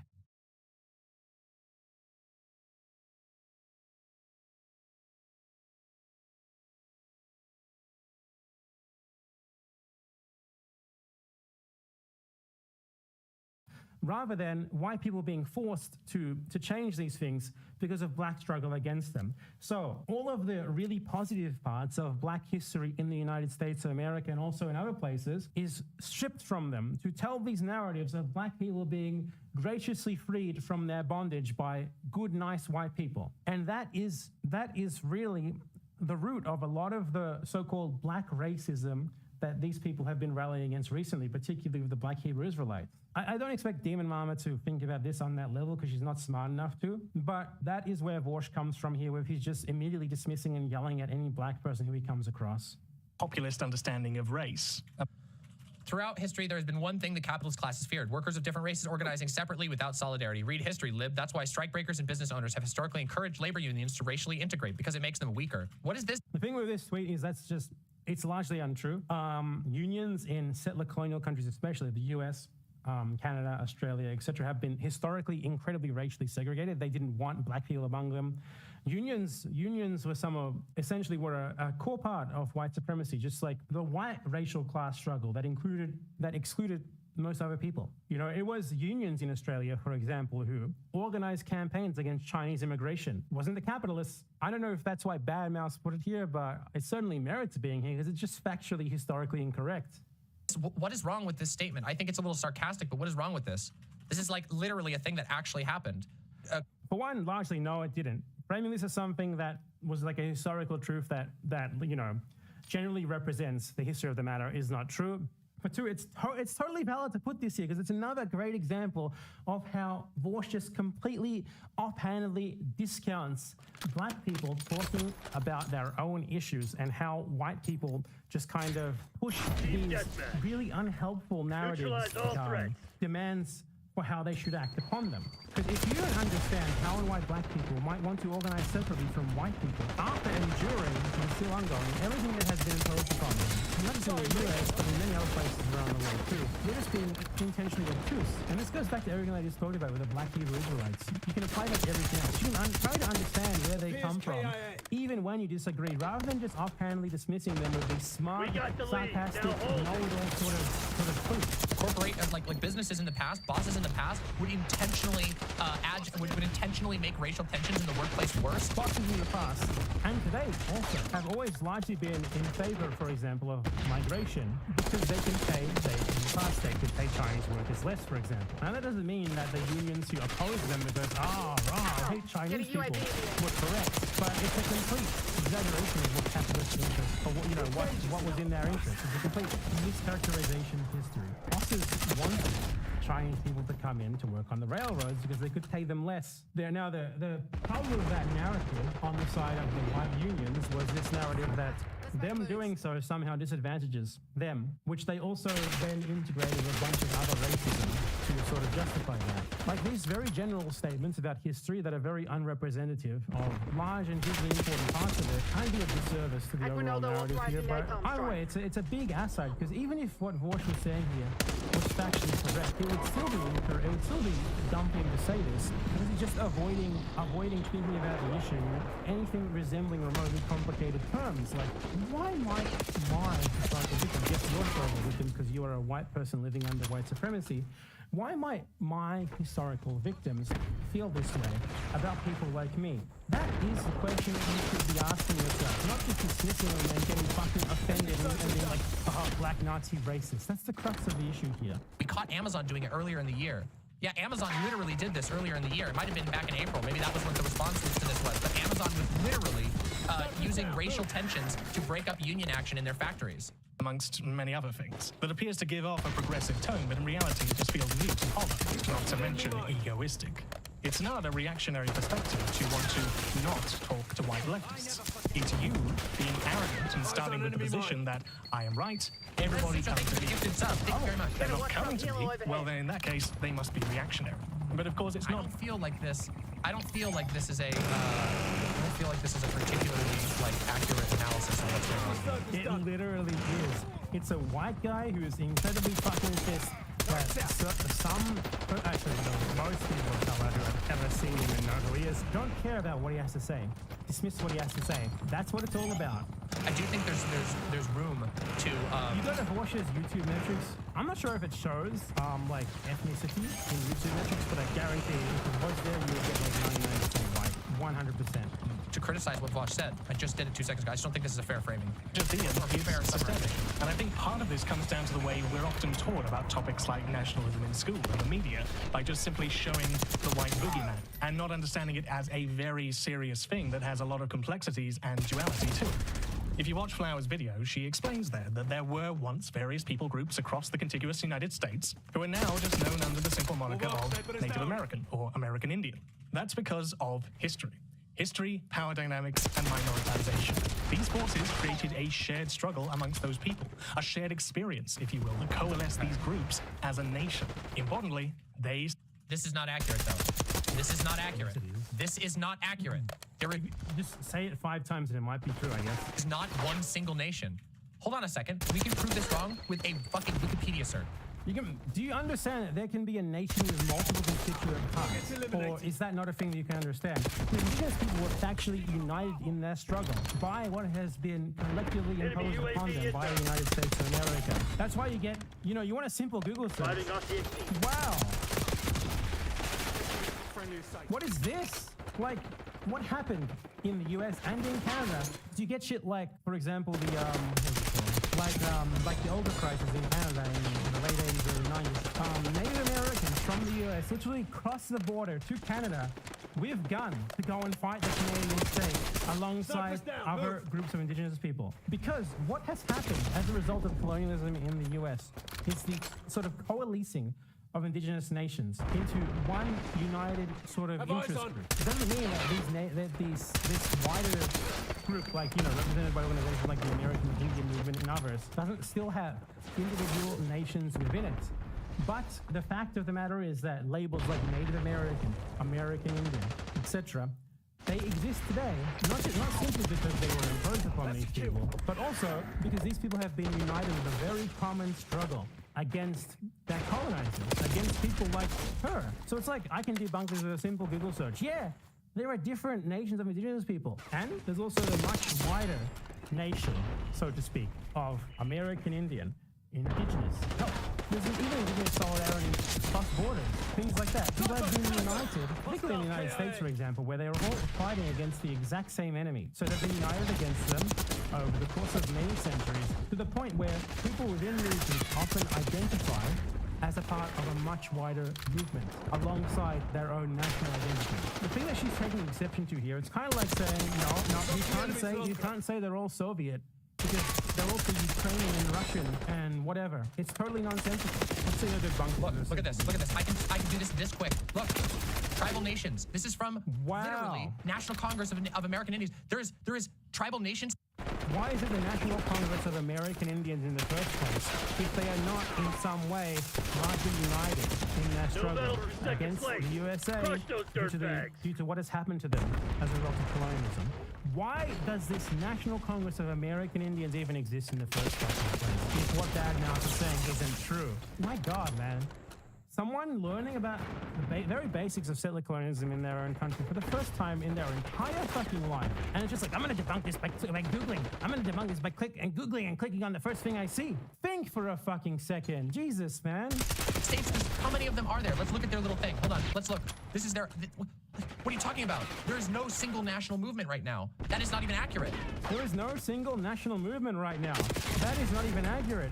That is not even accurate. As I look at the website for the Congress of American Indians, there is no single national movement. You are on a website called the National Congress of American Indians. There is no single movement. As I look at the website for a massive movement uniting the many different nations of indigenous people in one struggle. I don't think I can handle this for much longer, and I shouldn't subject you guys to this for much longer either. So we'll give it like 5 more minutes. Can we get information from this group alone?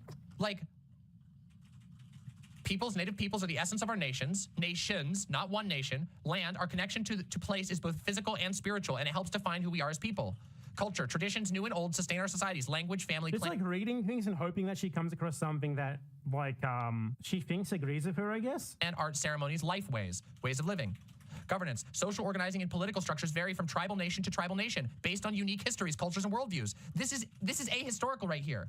How is it ahistorical when the very existence of this organization proves his point, which is that due to colonialism, due to having very similar struggles against the United States of America, Canada, or what have you, previously disunited groups of indigenous people have united with one another to fight for very common goals in a very common struggle. That's precisely what he was saying, and precisely what the group that you are using as proof of him being wrong exists because of.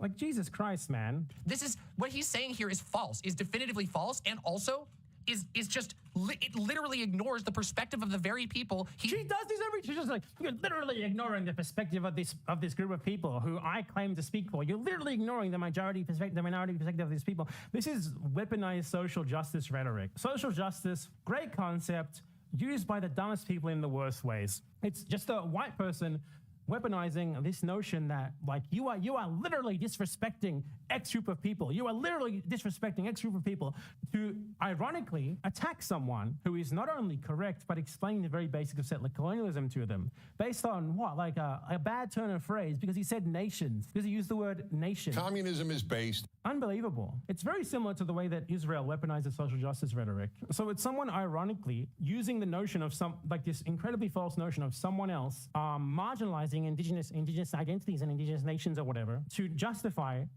the continued settler colonial subjugation of those indigenous people. He's claiming to argue on defense of. There is not a single national movement. There is. All that she's been doing is going off on these completely unrelated tangents without actually being able to refute a single word of what's being said. It's incredible. This is streamer for you. Many of them don't believe in a single national movement. That's so frustrating. This is a big problem right here. Still exist. They still exist there. Hell, there's literally tribal politics undermining each other in this state. Muckleshoot has claimed itself to be the true inheritors of the Duwamish tribe, so they're using political power to keep the existing Duwamish. The funniest thing about streamers is how they read that chat and desperately look for someone to tell them something they can just repeat verbatim and be like, yeah, that's true. Wow, I own this guy. I didn't even read my chat. You guys have nothing. You guys have absolutely fucking nothing to offer me. Fuck you. Duwamish tribe from getting recognition. Of course. Again, this is making everybody into a monolith. And also, it ignores the fact that in terms of their struggle against colonialism, against the United States of America, they really are a monolith because all of them have been wronged in the end in the completely same, the same exact ways, pretty much. Initially, there were, certain groups who allied with the US, certain groups who didn't, but they all ended up getting fucked over in the same ways in the end, which united them in a very common struggle for indigenous liberation. And that's precisely what Badmouth is talking about here, you dumb motherfucker. As you desperately read your chat to like some way to make a irrelevant social justice argument about how he's totally disrespecting the indigenous people I'm the true advocate for. Shut the fuck up. There are different struggles between each of these groups. Not that there isn't solidarity to be found between them, but the idea that they've unified into a single national movement is not true. That is definitive.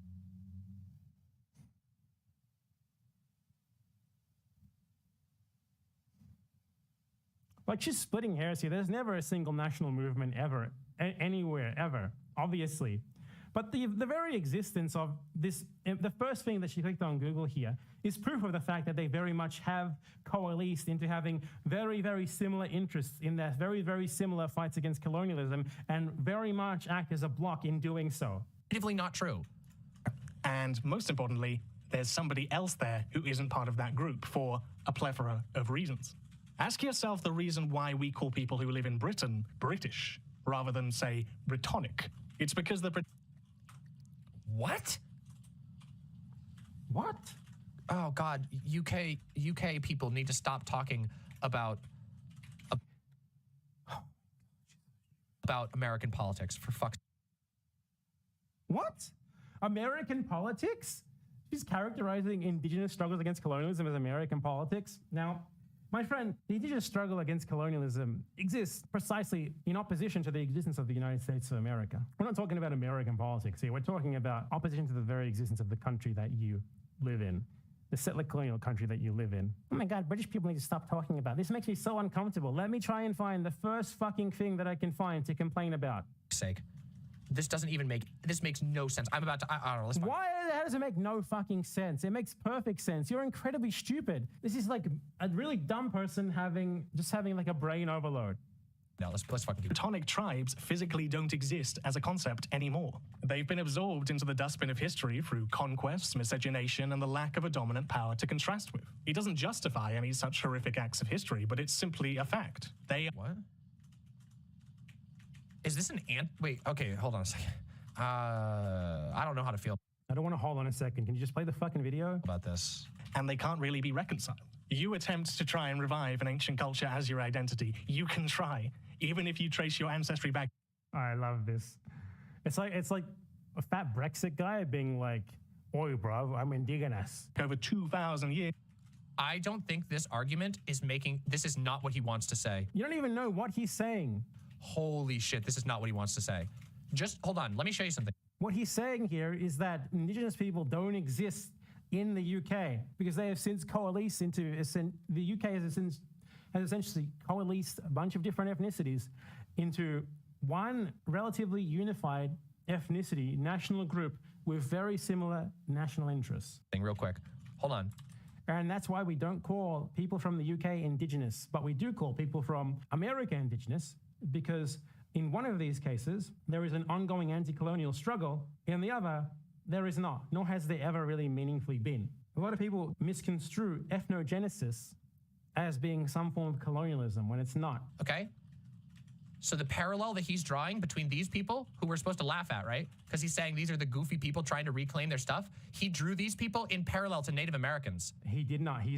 I've watched his voice specifically, if I remember correctly, specifically explaining the difference between, like, you know, what happened in Britain versus what happened in the Americas. Settler colonialism versus just like centuries upon centuries of history of different conquests, essentially of elite replacement rather than actual colonialism. This is a terrible argument. Ethnogenesis is basically like, you know, the process throughout history where different national groups or ethnicities have like slowly merged into other ethnicities to the point where the original ones don't exist anymore. You know, it's like, you know, biblical Canaanites or whatever don't exist anymore, for example, because over lots of time, through lots of different events, they coalesced into other groups of people. It can't be his intention. It can't be his intention. But like, Play the video, please. And what a lot of people do is they take ethnogenesis, which is why I was mentioning it. They take ethnogenesis, right? And they're like, for example, oh, the ancient Celts don't exist anymore. That's because of settler colonialism. When the ancient Celts were not wiped out, they did not have their culture intentionally destroyed.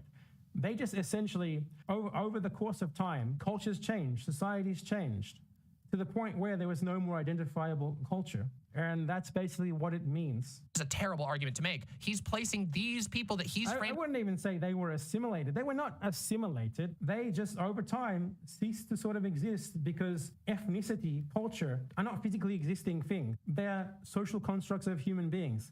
And over time, human culture changes, human society changes. And that's pretty much what happened, particularly in Britain. Britain is a really good example because it's an example of a place where there were tons of, you know, lots of different invasions, changes of rulers, conquests, etc. But very few of them could probably be called colonialism. Only really the Roman rule of Britain could probably be called colonialism.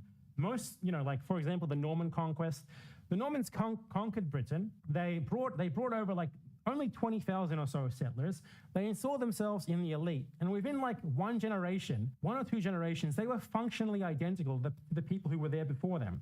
They were essentially subsumed by the pre-existing culture. They ironically were assimilated into the group of people who they conquered. So you obviously can't call that colonialism. That is rather elite replacement that didn't really have any sort of assimilationist or eliminationist aspect of the people who were there before them. So it's not colonialism. It's not the same thing. It doesn't work because there isn't an equivalent dynamic involved. So you end up looking like a weirdo and not the oppressed. Self-appointed druids are not under attack in this country.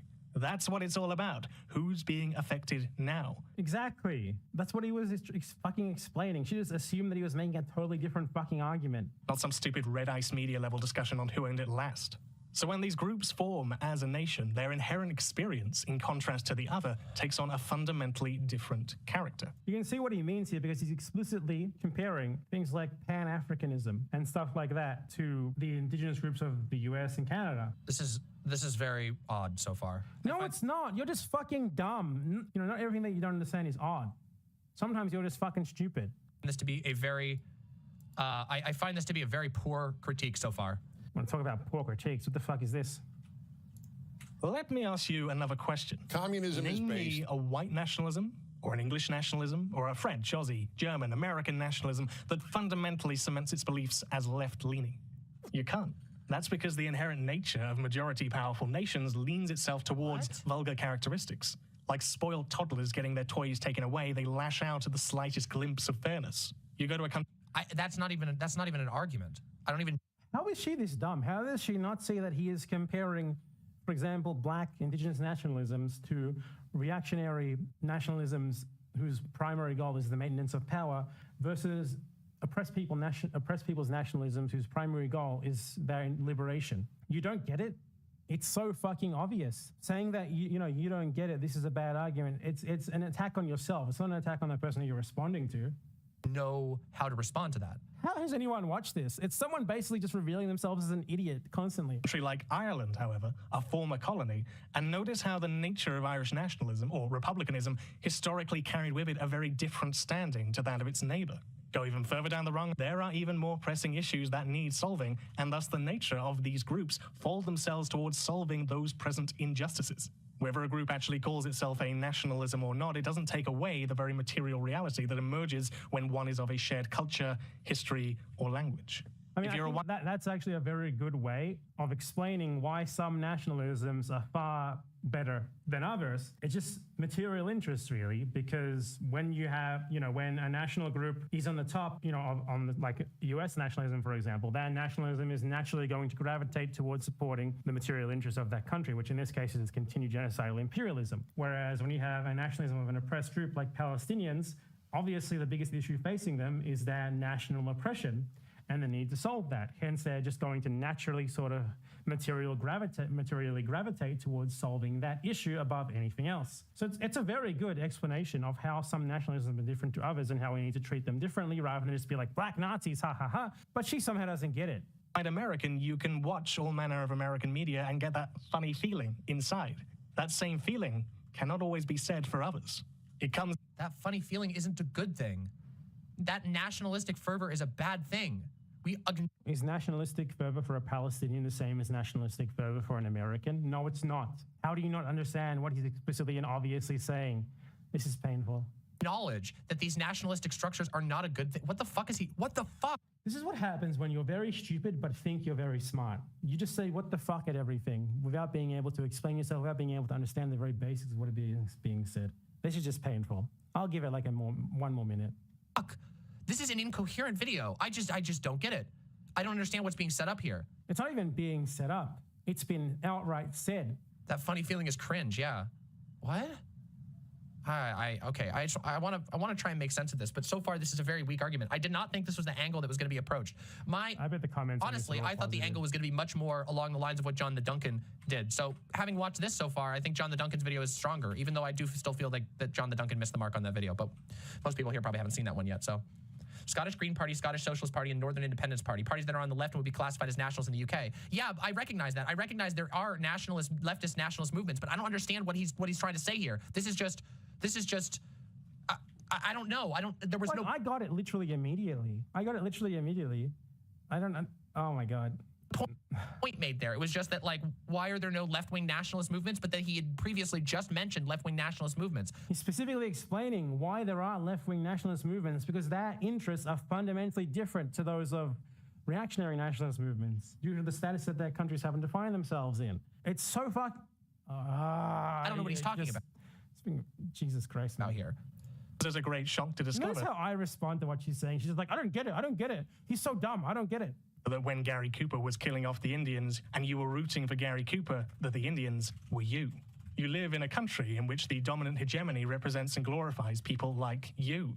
And whether you disagree with that hegemony or not, just saying that doesn't matter. You're still influenced by it.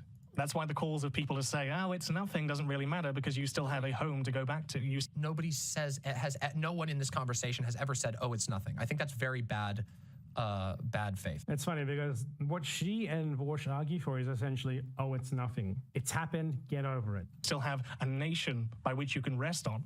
In summary, status quo nationalism almost always bends to the right. But in oppressed ones, you get a mix. We'll say, though, that even a vulgar trend from an oppressed nationalism is not and never the same as its polar opposite. Take a very known example. The Nation of Islam is, of course, well known for its highly homophobic, sexist, and... She's not going to like someone going into an actual, considered explanation of why the Nation of Islam came to be, why it still exists. Rather, she's going to be like, oh my God, I can't believe he's apologizing for Louis Farrakhan. Frankly, weird views. I bet even Ian might label them as racist towards whites. But in their position as an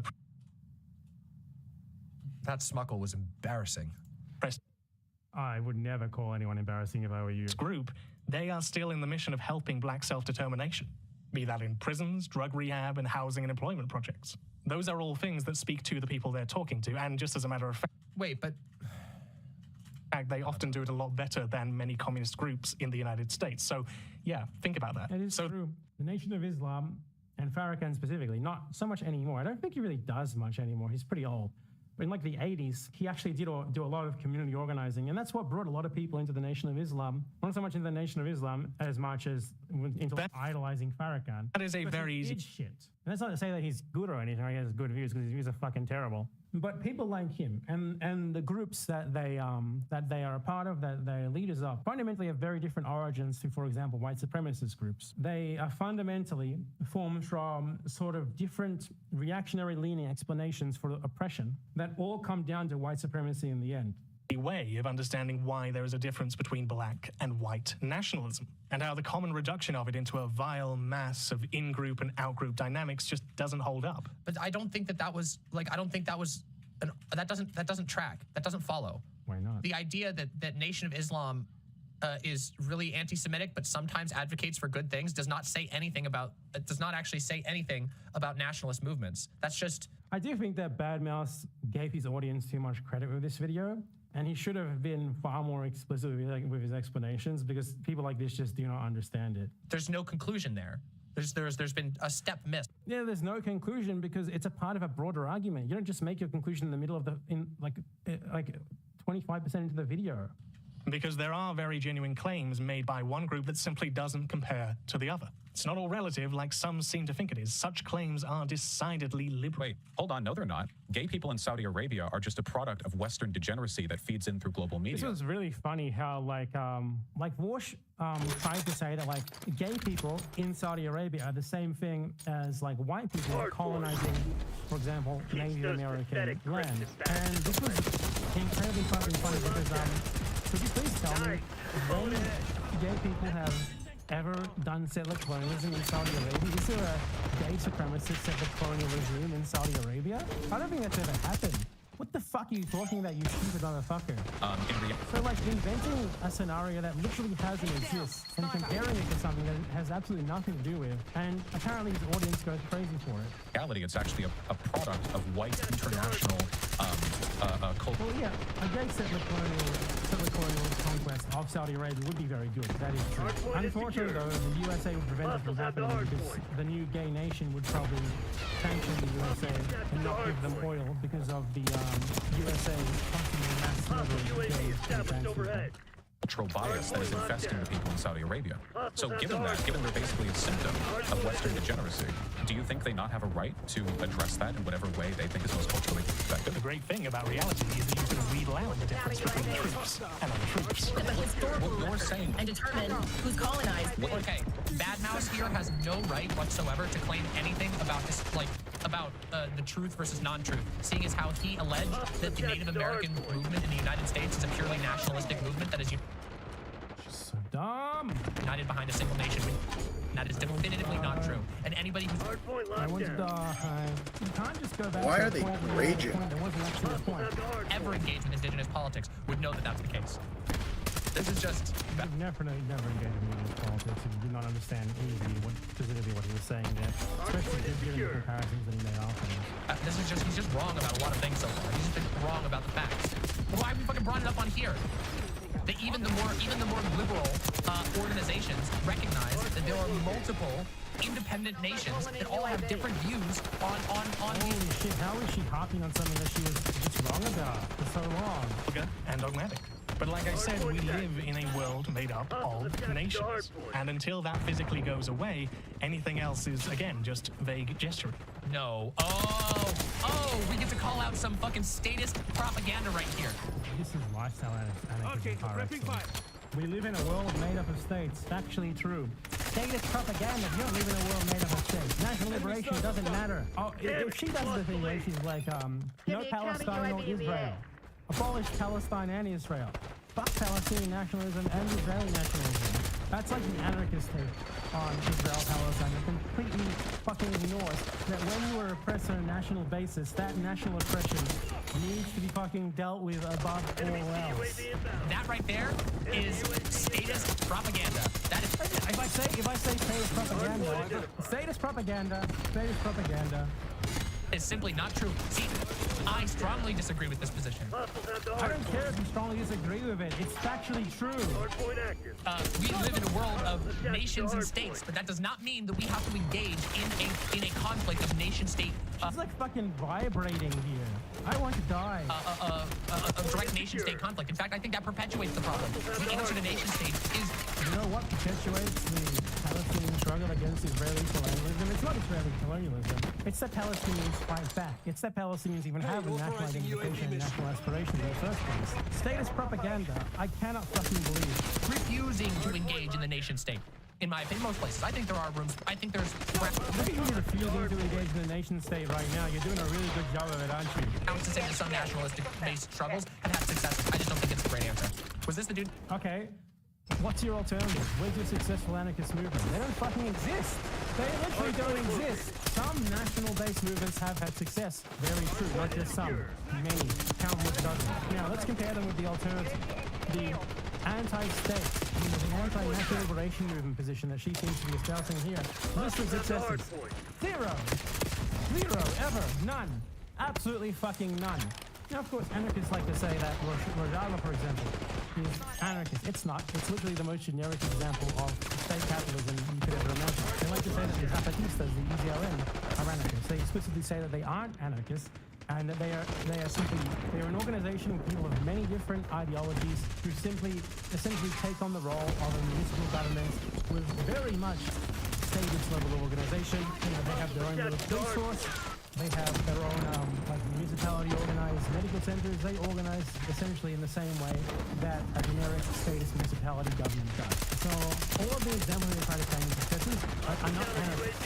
And the examples that they discount have achieved so much more than any anarchist movement ever has. And I don't think this particularly has much to say about anarchism as a whole. I think it says a lot though about like the insecurity that anarchists feel because they don't actually have any practical examples for the things that they prescribe. They don't have any practical example of, say, anything that's saying is actually happening. Like, why should we give you the time of day when your critique of this sort of advocacy for national liberation can provide zero examples of an alternative?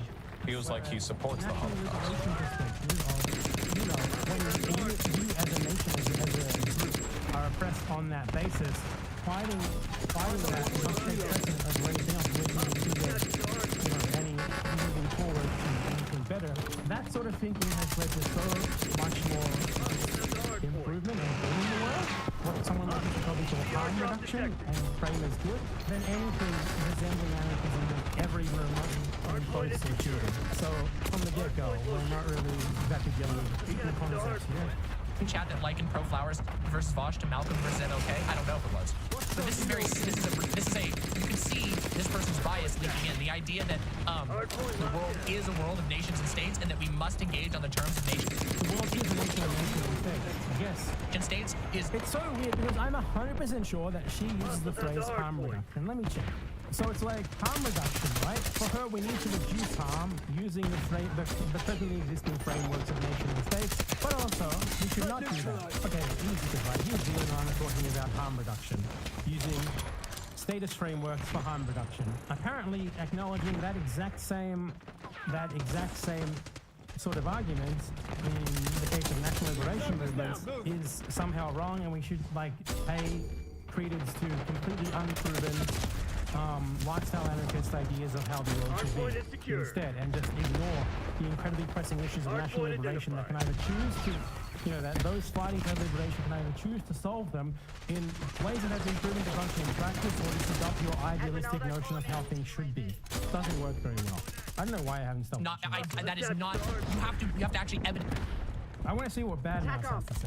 So in situations such as Israel-Palestine, we can now better understand the dynamics involved in the stakes they play. Palestinians, which remember doesn't exclude indigenous Jews and other men and minorities, are as of current the indigenous group of today. Not because they lived there for a while, but because of a shared experience from contrast to a dominant group. Just like the Maori are indigenous to New Zealand, even though they only arrived some 300 years before the Europeans did. Jewish people, of course, still have the right to self-determination. They still exist today as a minoritized group. What that does not suddenly grant them, however, is rule over a land because their people happen to live there some time ago. Wait. He shot himself in the foot with this example. How? He shot himself in the foot. His framework doesn't work to analyze Israel-Palestine. Yes, it does. It literally just did. He applied it to it. That was the most basic fucking Israel-Palestine explanation of settler colonialism you could ever imagine. How? He's just demonstrated that the nation-state example doesn't do a good job of... He's using two examples of national groups, who are incompetent ones. There's no room. They can't come there. The dominant settler colonial group that came recently claiming predominance over the land on an ethnic basis and ethno-nationalist basis, and the other is a group of people who coalesce into the national liberation movement in opposition to that dominance that has been imposed upon them. Perfectly great example of how the framework of national liberation is easily applicable in this case and in many other cases. How not? How is it not applicable? Explaining the situation in Israel-Palestine, that a otherwise marginalized group can be put in charge of a nation-state that then goes on to commit genocide. Yeah, this is what? This is an incoherent video. It's not incoherent. You've done nothing. What you just said is nonsensical. Genuinely mean that. So far, this is an incoherent video. Okay, we're done with this projection. I just want to see what Badmouse said about this, because I've watched this video before, but I've forgotten. It wasn't an apartheid-esque situation until the lines were drawn by the settlers. And arguably... What do you think? Who do you think draws the lines everywhere? Who do you think draws the lines? Nation states. Nation states draw arbitrary lines. This is the fucking idiotic anarchist argument par excellence. The national liberation struggle in Palestine doesn't matter because nation states all bad. Nation states all bad. Ergo, Palestinians shouldn't fight against Israeli colonialism on a national basis. I fucking hate anarchists. I fucking hate them. But luckily they have no power, they never will, they have no influence, they never will. Yeah, that wasn't very fun. I'm done. This person has nothing interesting or insightful to offer. There's no reason to give any consideration insightful to offer them, which is what I was here for. And we did it. Good job, everyone.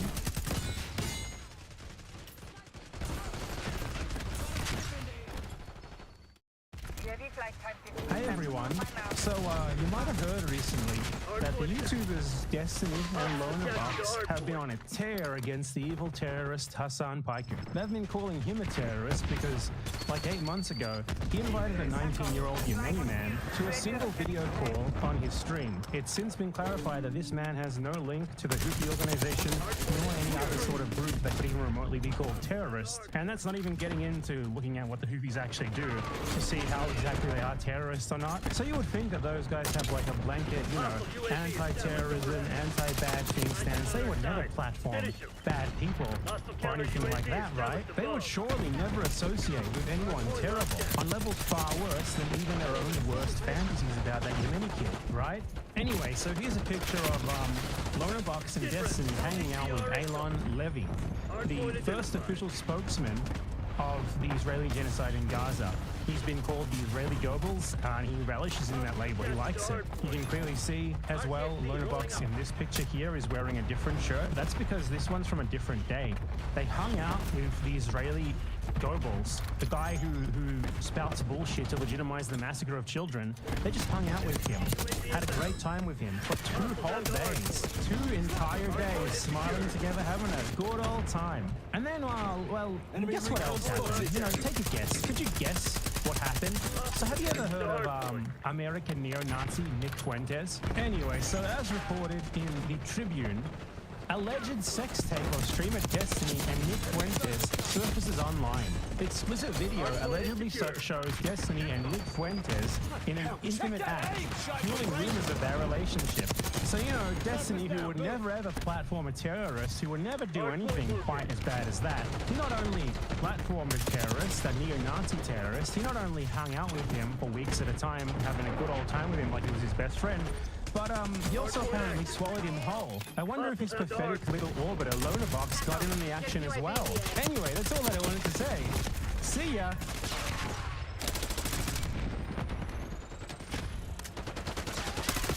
Polling numbers.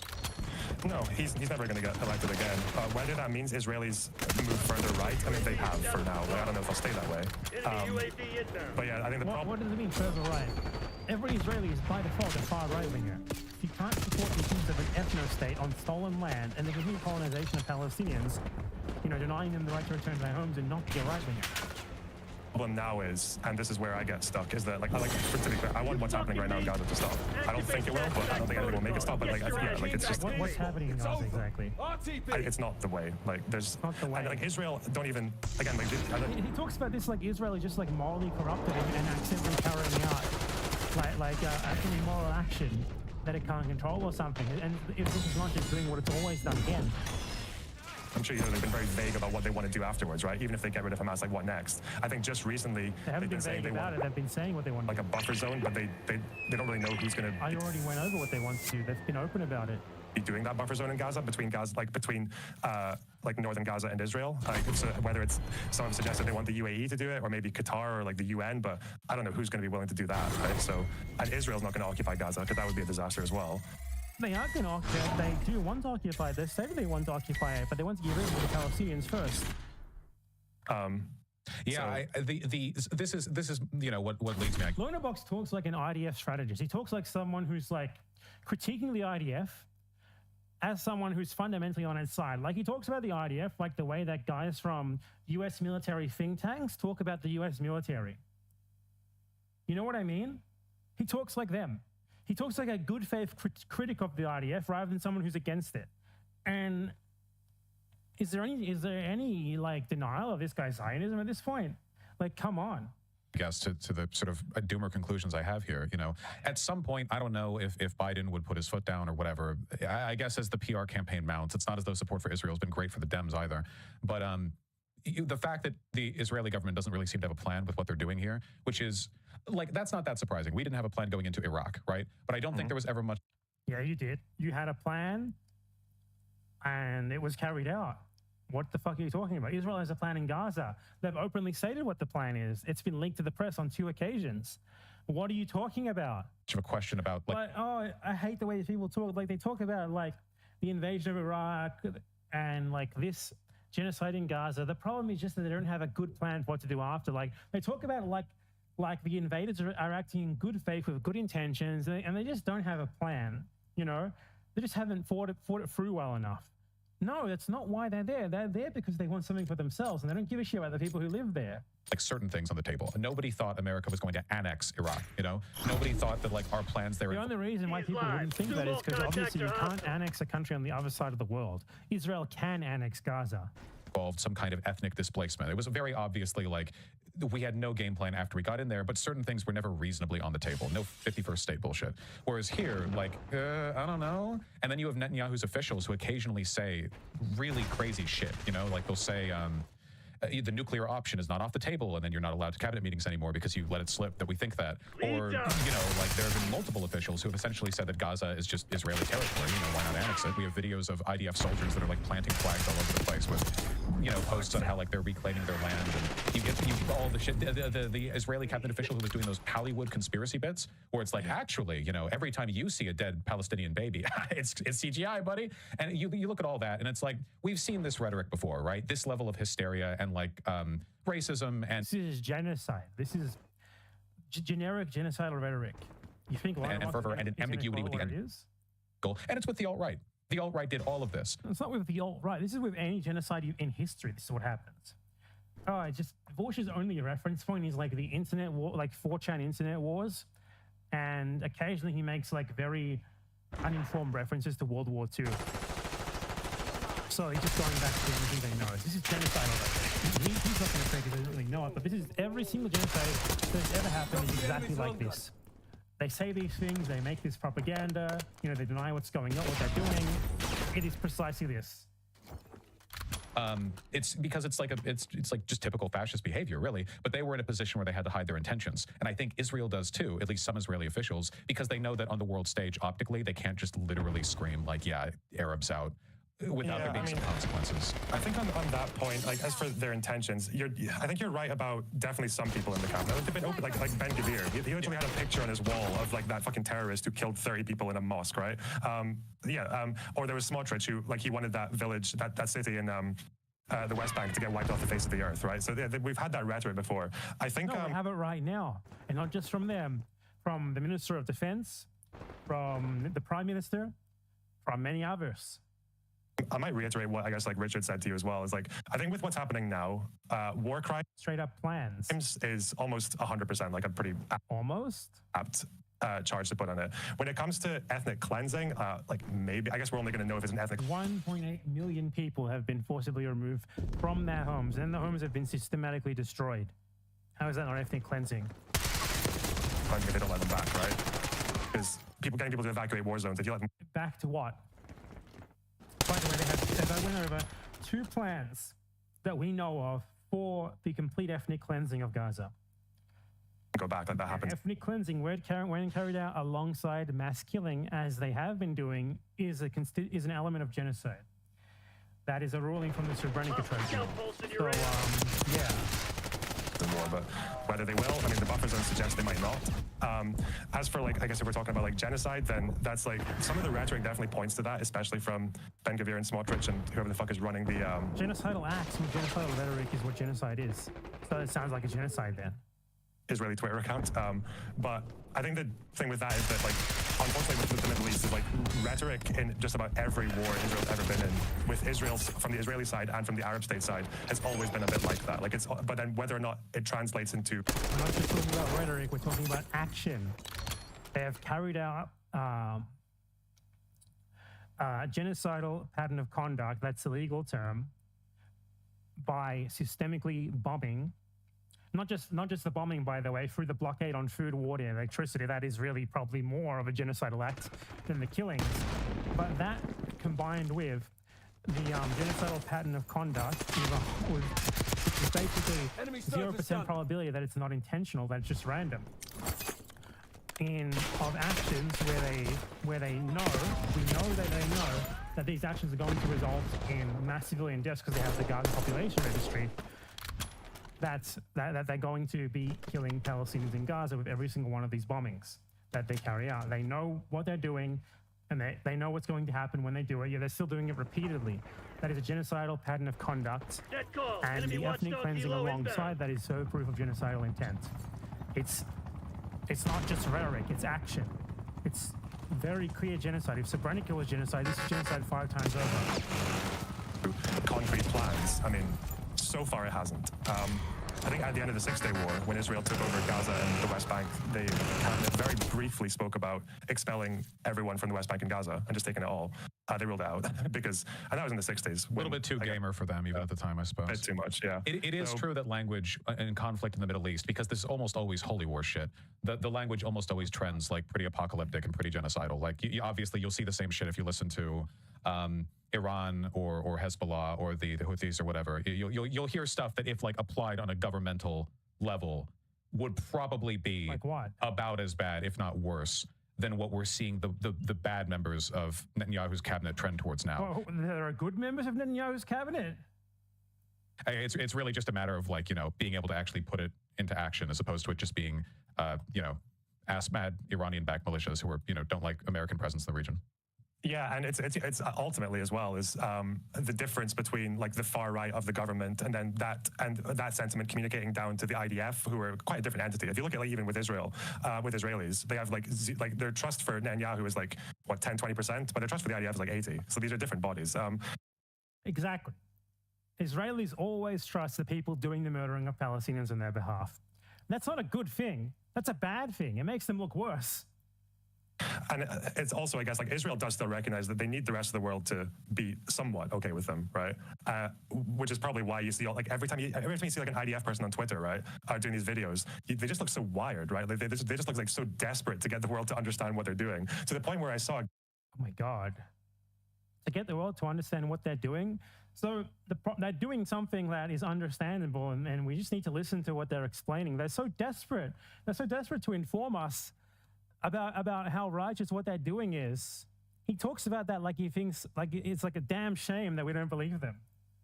Guy showing people like a bag, like a grab bag, a Hamas grab bag, but it was opened and he had the weapons laid out on the table. And he was like, we had to open this because there was like a bomb check. So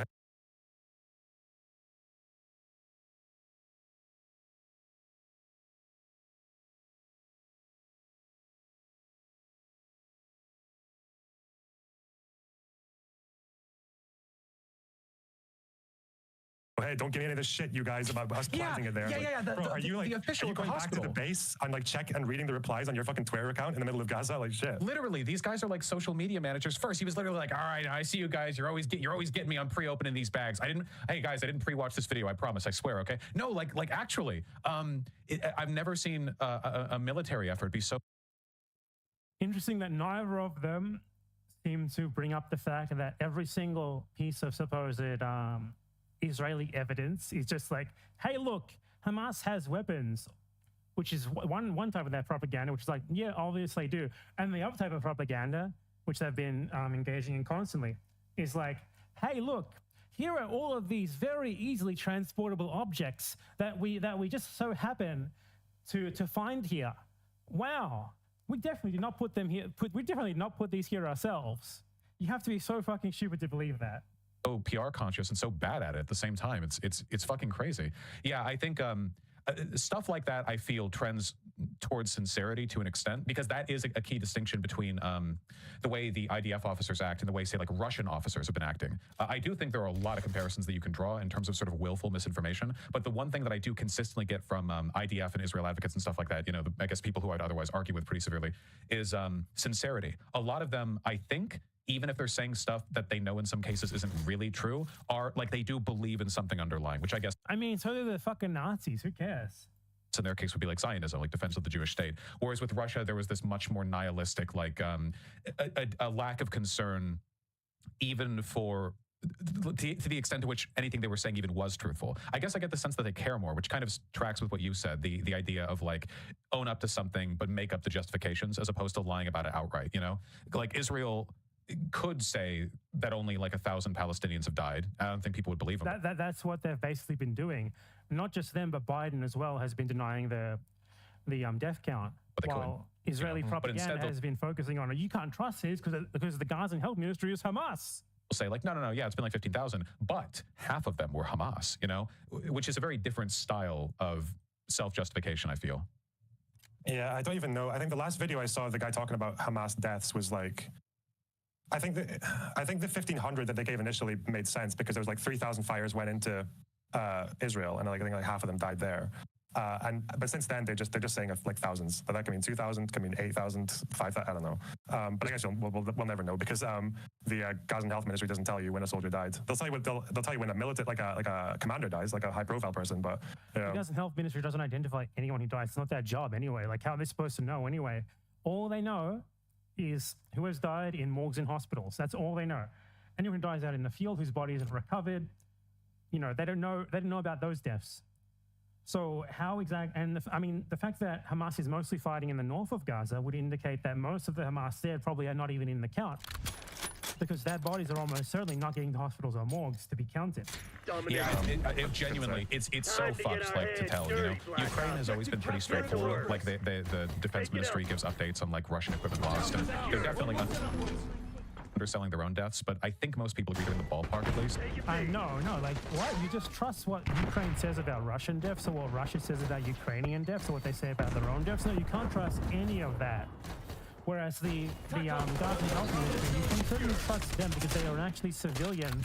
They're an actual civilian reporting group that gives you specific names, ID card numbers, etc. of every single person who died, which can be cross-checked against the population register. And as of yet, no one has found a single person who's on their list who turned out to be alive or anything like that. And they've been cross-checked in previous wars by the UN and have been almost entirely accurate. Like the information they've given has been entirely consistent with UN information.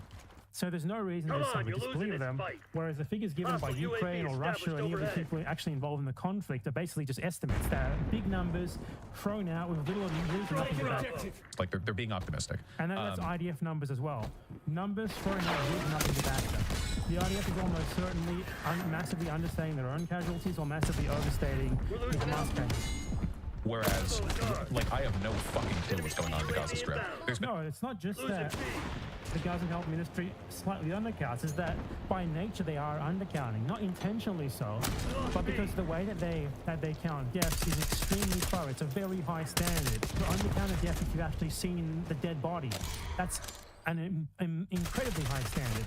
No one goes by that standard to estimate casualties of any war, because there's tons of bodies who are never found, tons of people who go missing, you know? So it's a very high standard. It's certainly an underestimate. I would say at least the actual death count is probably double. And a surprising lack of video footage, you know, because they've been trying to keep it quiet, so there haven't been as many videos of, like, pitched street battles between Hamas insurgents and IDF. No, they have been, but only from the Hamas side.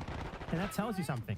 Why isn't the IDF releasing combat footage? When the IDF releases combat footage, they're shooting at walls where in a school and stuff like that. I've watched like 4 or 5 different videos of IDF body cam footage, and not one single one of these videos do you see a single enemy combatant, or even a single person who's not an IDF soldier.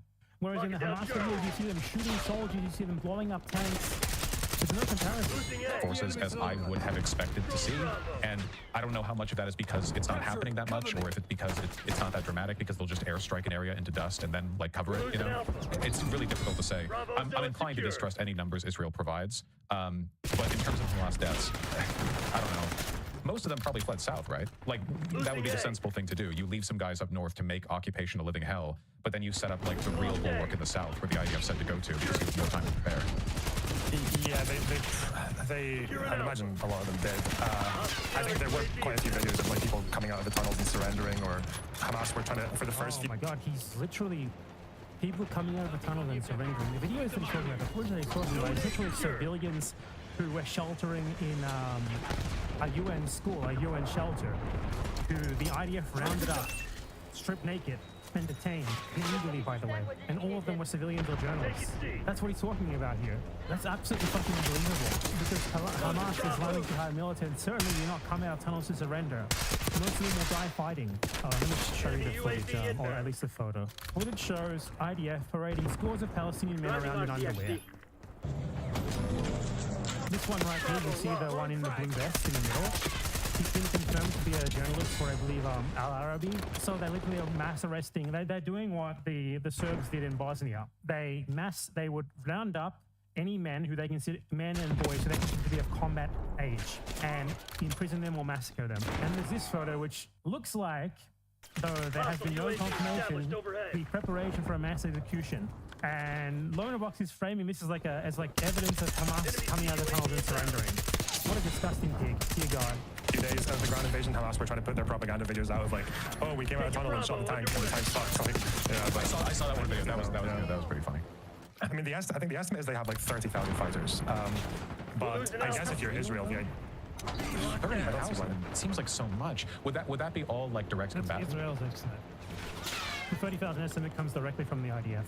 So could that include, I guess, the Hamas logistics network? You know, just people who do like running or comms or whatever, or would that just literally be like 30,000 guns? I think it's like membership, yeah. So like 20 to 20. That's just a little bit around. It's like 20. Well, so Reuters are saying 40. I'm pretty sure it's not members. I'm pretty sure 30,000 is the IDF's like official propaganda number that they came up with to be like, look, there's 30,000 of them. So as long as we kill less than 30,000 people, they're all Hamas. In reality, that figure is almost certainly not all combatants. One thing that Israel has done in the past is worth mentioning here is they kill police officers and they claim they were combatants. They did that during Operation Cast Lead. They killed something like 400, 500 police officers who are civilians, who are not combatants. And then they claimed they were all Hamas members when they're not Hamas members per se, but they work for the government in Gaza, obviously because they're cops. So Israel cannot rely on a single fucking thing that Israel says about what constitutes a combatant. They don't even operate by any reasonable standard of what a combatant is.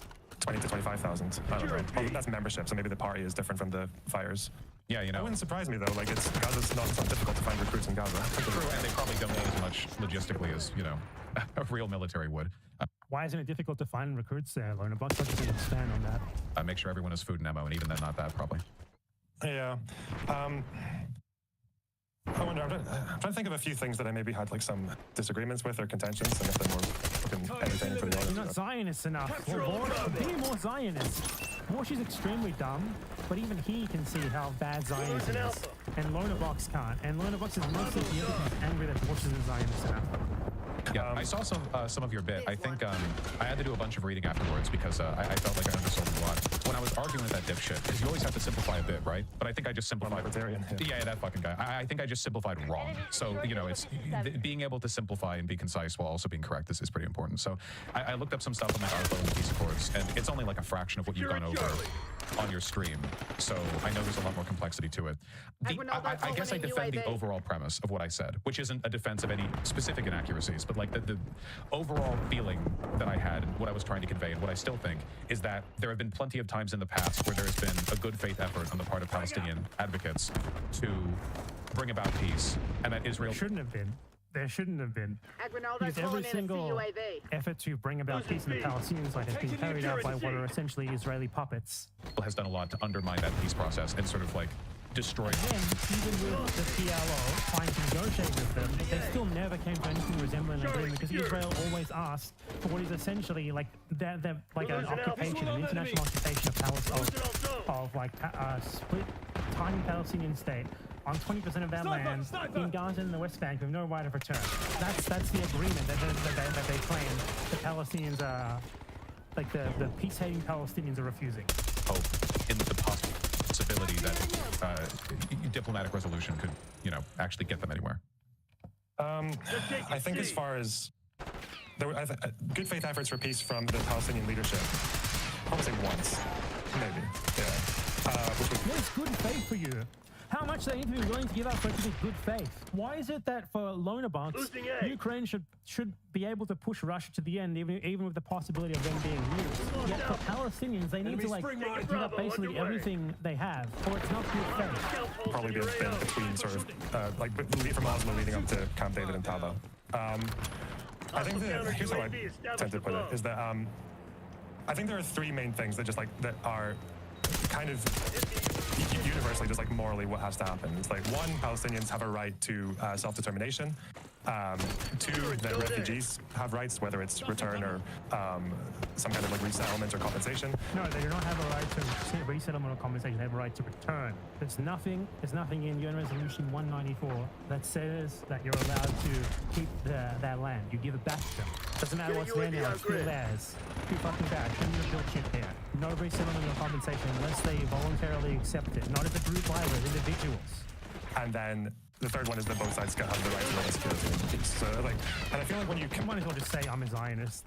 Commit to those three things, the history can tell you how you got to whichever position. But I think as long as both sides. I wouldn't even talk about that. There's only one side is on right to live in security and peace, and it's the Palestinians. Have those three like main values, because you don't really need to like defend the worst excesses of Palestinian leadership, because like the way I put it is that at least probably since the beginning, since 1917, Palestinians have basically always had the more just cause, like always. It was shit when they had, And yet this is who you are, telling us. when the British basically betrayed them about their promise to give Arab sovereignty to that area, and then with the Balfour Declaration. It was shit when they had a bunch of like European Jews coming over there and buying up farmland and then evicting all the tenant farmers to replace them with Jewish people. Obviously 1948 really, really sucked for them. I've heard rumors of this. Like Yeah. all the way through. Yeah. Rumors. The problem is that although they had been more... Oh, Bosch. How can you be so right, yet so just like callously ignorant about the thing that you're right on at the same time? I don't understand it. just cause throughout. They've also had like the worst advocates, like the worst leaders. Al-Husseini was a Nazi shithead. He wasn't even really like democratically elected, right? He was He appointed wasn't a leader. by like some weird fucking feudal system. Arafat, for the most part, Appointed by the British. what his position was destroy Israel, and every Jew who arrived after 17 is basically like, after 1917 just doesn't like count, right? They can fuck off. And he held that position until like 1988, and then his... Why wouldn't he hold that position exactly? Why is it a wrong position? Why is it wrong for the people who have been invaded, colonized, and genocided to be like, well, fuck you guys? How is that wrong? I'd love him to explain this. I'd love him to explain how the problem there is fucking the Palestinians, not the Israelis, for doing that to them. He just frames it like we're supposed to take him at his word here, and there's no way to contest this. behavior during the peace process in the Intifada was not great at points. He supported Saddam Hussein going into Kuwait, and then The reason why he supported Saddam, because Saddam was one of the few people who actually materially supported Palestine against Israel. Obviously. consequence of that was that Palestinians who lived in Kuwait got kicked out afterwards. And then Abbas right now is useless. Hamas are obviously shit. I think that's the Abbas is useless because he's a fucking collaborator with Israel. You gonna mention that? The reason why people like Hamas, the reason why Palestinians like Hamas is because they defend Palestinians. They fight back. They don't just sell themselves to Israel and arrest Palestinians on their behalf. That's why they're so popular. problem so far, at least from the Palestinian end. You can criticize Israel all day. Yeah, I think is that the Palestinian leadership has never really, I don't think there's ever been a sustained period where like the person leading the Palestinians has had a good approach towards Israel. Define good approach. For him, a good approach is Palestinian surrender. I don't know if you have any contention with that, or if you have like a... No, I think that tracks. I think that some of the, especially early on, a lot of the... One thing that a lot of liberal Zionists do is they like to frame the Palestinian problem as like a failure of leadership, and you're seeing this right now. They try to frame it as like Palestinians had a chance to have like some sort of good deal or whatever, but their leaders screwed them over, and that's why they're in the position that they're in, rather than it being them being put into it by Israel. And this is exactly that talking point. Worse advocacy. The victim is imperfect enough, basically. Not all of it, obviously, because like given the situation here, the whole conversation is going to be underlined by anti-Semitism, even if a person's argument is largely No, it's fucking not. right. Like a person, like there have been plenty This is just straight up Zionist propaganda. The only reason why the Palestinians want their land and homes back is because they're anti-Semitic. If they'd been colonized by Christians, they would be happy with it. If they'd been colonized by Albanians, no problem whatsoever. times, I think, where it's been like the Palestinian people do not deserve to be oppressed. You know, we have had our land stolen from us. We deserve autonomy, blah, blah, blah. And that's why like Jews are bad and we should kick them out. So there's always been that like hanging clause that's... You see how they changed it? Well, honestly... Like, it's so like these people did this to us. They stole our land and homes. They colonized us. They put us into concentration camps. They still steal our land and homes today. They're mass murdering us. But if in retaliation that say, well, we should do what they did to us to them, then it becomes anti-Semitic somehow. Because the people who did that to them happen to be Jewish. Would it be anti-Albanian if they were Albanian? Anti-Peruvian if the people who had colonized them and done that to them were Peruvian? No one would be saying that. It's just like using the Jewish identity of the colonizers as a shield that apparently immunizes them and like from the same standards that everyone else is held to. And that makes their victims like morally in the wrong for hating their oppressors. Like it's their fault that the people who colonized them happen to be Jewish. You give any warrior this idea, and you're just doing the Zionist job for them. Luckily, I think it's just because Warsh is stupid rather than actually being ideologically Zionist. But I mean, he'd never hear me out on that, so no one will ever correct him because he only talks to people like this. frankly been really convenient for Zionists because it allows them to point at a lot of legitimate underlying claims and go like, ah, well, you see, they're anti-Semitic, which, you know, they are, but this, yeah, as you pointed out, oftentimes they're really not doing themselves much in the way of favors, you know, argumentatively. I agree with all of that. Of course, my point at the end of it would always be that, like, because Israel is the group with the real autonomy in the situation, that's sort of the whole point. They're the ones with a greater level of responsibility when it comes to framing and dictating the conversation. Insurgency groups, even if they have a good claim, you know, often overstate them or like bigotry taints the kind of claim. How could they be so bigoted? But it's like complaining about fucking Iraqi insurgents being too bigoted against the USA. They make, because the bigotry and the insanity tends to get sanitized out of the occupying forces processes, you know, like we saw this with like the IRA, right, where the British did a whole bunch of really fucked up stuff in Ireland and continued to for a long time. And then, you know, if you take a look at like statements made by the British press, it's all very level-headed and sensible, and oh, look at them, they're suit and tie. And the IRA will always be framed as the crazies, just as a consequence of their lack of proximity to power. And yo, fuck off, bro. Are you kidding me? Oh, those fucking nutty IRA. Fuck off. Eat my dick. Fuck you, Bob. I hated Vosh, now I like double hate him. Wow. I didn't know this. You know, radicalism tends to foster environments where other alternatives aren't an option. So I guess at the end of all of it, I would agree with what you're saying. Yeah. It's just a really difficult situation. And the takeaway that I get from it is not, let's wait for a better Palestinian leader so they can actually do a good job advocating for their just cause. It has to be, you know, Israel has failed to properly facilitate this. Yeah, at least before October 7th, I probably would have said that the role that the rest of the world could have played there would have been that Mahmoud Abbas leading Fatah in the West Bank is like 87 years old. Everyone hates him, but he's not made any effort to get a successor. There are, like, believe it, like, many people, this always surprises people, but like, people always talk about how popular Hamas are, at least compared to any of the other Palestinian leaders. But the most popular leader amongst Palestinians is not a Hamas guy. It's a guy from Fatah called Marwan Barghouti. He's done some horrible shit in his life, like during the Second Intifada, but he's in jail now. But like, at least there, like, there's a leader who's sometimes described as like the Mandela of Palestinians, because he is since. Why do they need a Mandela? Why do they need like some agreeable figure, some agreeable liberal who is palatable to Westerners? They don't. This is what the shit is. You got to be fucking Gandhi. And by the way, Gandhi was nowhere near as non-violent and as passive as these people like to frame him. But you got to be like what their vision of like a Gandhi or a Mandela was, like their imagined idea of what these people were like. Otherwise, you're unworthy of your liberation. You're not allowed to fight against colonialism unless you do like a sit-in in like the Capitol building or something, rather than picking up a weapon.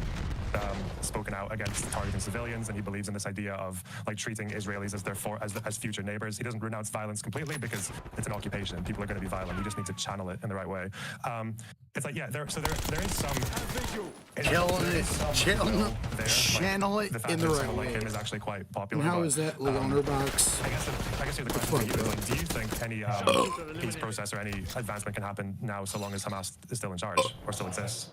My default answer on this is probably, I think the only way to find out is to give like what Lonerbosch just said there is basically that he agrees fundamentally with Israel invading Gaza and trying to wipe out Hamas. That's what that loaded question is meant to imply. Do you think that any peace process can happen with Hamas existing? As if any Palestinian or any Palestinian group or any Palestinian anything is the barrier to peace rather than Israel. The onus for peace is on the side that's being aggressed upon, and not the side that's doing the aggression. Not the oppressor. It's on the oppressed to prove themselves worthy of their own liberation. This is just Zionism. Liberal Zionism, still Zionism nonetheless. Massive concessions in their favor. The main thing for me is peace possible as long as the idea exists? No. That's the real answer there. Be the West Bank, because they're like the slaughter. I guess not the slaughter. I really hope that there's an akimbo saw like there was without meaningfully seeing 260 killed in the West Bank this year. As far as I'm concerned, that's slaughter. Material power to Hamas. I think that, like, because a lot of the discourse here has been undercut by the fact that with the push and pull in Gaza, like, you know, the slow collapse of the West Bank as a Palestinian settlement has continued, and it kind of gives the indication that, like, Israel can pull back the knife in the Gaza Strip for a time, but their intentions are always clear when you take a look at how they treat the Palestinians broadly. And if that didn't work, right, like if even after that, you know, Hamas. I mean, if they're not to like attack Bush here, because what he's saying is mostly correct. But if their overall intention for the Palestinians is clear, then obviously it should be clear that they are the ones who are the barrier to peace. Obviously. Especially because what peace means to Israel is Palestinian surrender. We need to interrogate what peace means. It's not, you know, they'd be happy with peace. Sure, they'd be happy to end any sort of fighting, anything like that. But it has to be on their terms. It has to be in order to, you know, come with what they want. And what they want, at most, is 80% of all of historic Palestine for themselves. No right of return for Palestinians. And if you think that Palestinians should accept that, you are just a Zionist. It's that simple. Us continued to successfully galvanize people away from peace. I guess the question would be, how could you make the better argument? What could you do to convince people? How much food or water or provisions or land? And yeah, they're just rambling about random stuff. There's no direction here. There's no core theme. There's no argument. And I think the main reason for that is that Bush would be going hard against someone with these exact same positions if it was someone who he didn't like. He likes Lonabox, so he's happy to disagree with him to sort of enable him to continue reaching all these other audiences. And obviously, Lonabox is the main sycophant here because Bush has a much bigger audience than him. How could you give the Palestinian people, before the majority of these young Palestinians, and they are young, would think of Israel as a complicated neighbor and not as their oppressor? And maybe something could work out of there. No, Israel. Complicated neighbor? What does that mean, as you dude? pointed out, you know, the militant anti-insurgency approach towards Hamas. What kind of coffee shop did you dream that up in? Gaza Strip. You know, that's how insurgencies are. It doesn't seem to be a working strategy long term. Would it be okay if it was a working strategy? Would it be okay for them to go into Gaza and mass murder a bunch of people and wipe out Hamas? If it did work, would Israeli strategic goals be something that you support if they were achievable? Israeli strategic goals are to keep Palestinians in the Gaza Bandistan until they can feasibly wipe them out and get rid of them from there. Is that something that you would support if it was achievable? Is the only thing that you're against it, the fact that you think it's not possible? Do people think about what they're saying before they say it ever? We're okay with enormous numbers of deaths. Yeah, and Hamas doesn't care about that. Like, because more Palestinian deaths for them is like free advertising points. Yeah, they love it. Yeah, I don't know if they love it, but they don't love care. It. Like that's why the leaders. It's martyrdom. It's a big jihad thing, you know. Yeah, it's. Dear God. But I think I guess the problem now is that if Israel concedes anything now, you know why? You know why people celebrate martyrs in Gaza? Because Israel mass murders so many people that the only way to cope with it is to start celebrating it. The only way to cope with it happening so often is to familiarize yourself with it. To use that against like Hamas and against the Palestinians, rather than to use it as an indication of how vile and gruesome and disgusting and genocidal Israel is just fucking vile. These people just can't stop blaming the fucking victims, can they? It's in their blood. They can't not do it. Fucking Phalangus Lonabox. It's like Hamas wins, basically. And that's been, wait, Hamas wins? What? Hold on. Yeah. Yeah, but I think I guess the problem now is that if Israel concedes anything now, it's like Hamas wins, basically. And that's so the problem is that if Israel concedes, Hamas wins. Israel has to keep mass murdering children and blowing up Gaza and destroying it and carrying out their campaign of clearly signaled ethnic cleansing. Because if they don't, Hamas will win. And we can't do that. We can't let Hamas give a win. We can't give them a big W. Here's the thing here. What Hamas is fighting against in Gaza is the genocide. If Hamas wins, that's good. If you're against Hamas winning in this war on Gaza, you are pro-genocide. Lonabox is pro-genocide. Nothing else to it. He's just pro-genocide. We can't let Hamas win because we can't, you know, if Israel gives anything up, Hamas wins. We can't let that happen. Unbelievable. I think that's been the problem a lot to do in the past as well, is that... what? I think when there are leaders... The problem is that Palestinians win? Or when there maybe is an opportunity for peace that like a right-wing leader in Israel doesn't take, say like Sharon, I think the problem is that when that's... What was I going to say? When... Fuck me, my mind just went completely blank. It's been known to happen to all of us. Oh yeah, when like it seems to be the case that like Palestinians have a very good reason to think that like that kind of militancy works for them, right? Say when that peace process happened, the one I think was maybe the closest that Israelis and Palestinians came towards a final settlement was like it happened in like July 2000, and in May 2000. Hezbollah successfully pushed out a 15-year occupation by Israel. Israel was occupying the south of Lebanon since '85, and Hezbollah just pushed them out violently with no negotiations. So you have like That's a bad thing, apparently. Why is it a bad thing? Why is it a bad thing that countries or groups aggressed upon by Israel beat back Israel and don't have to negotiate with them? Why is that a bad thing? How is he framing this? He's framing this like Lebanese and Palestinians are like animals who have been trained in the wrong way, who have been trained to find that violence works for them. When the reason why violence works is because they're living under colonial occupation. And the only way that you can fight a violent colonial occupation is with violence. Arafat entering this peace Jesus, the way that he talks about this. process talk with everyone knowing that Hezbollah achieved a full end of occupation. He's framing it like the fact that the Palestinians were in a good negotiating position based on military triumphs in Lebanon is a bad thing. That's a good thing. That's objectively a good thing. He's framing it like he wants Palestinians to just lay down and like sing Kumbaya so that the next time there's some bad faith peace process negotiations, they have no leverage whatsoever instead of a little bit. This is unbelievable. Without conceding anything. And that's like a really bad place to start, right? And then No, it's fucking not.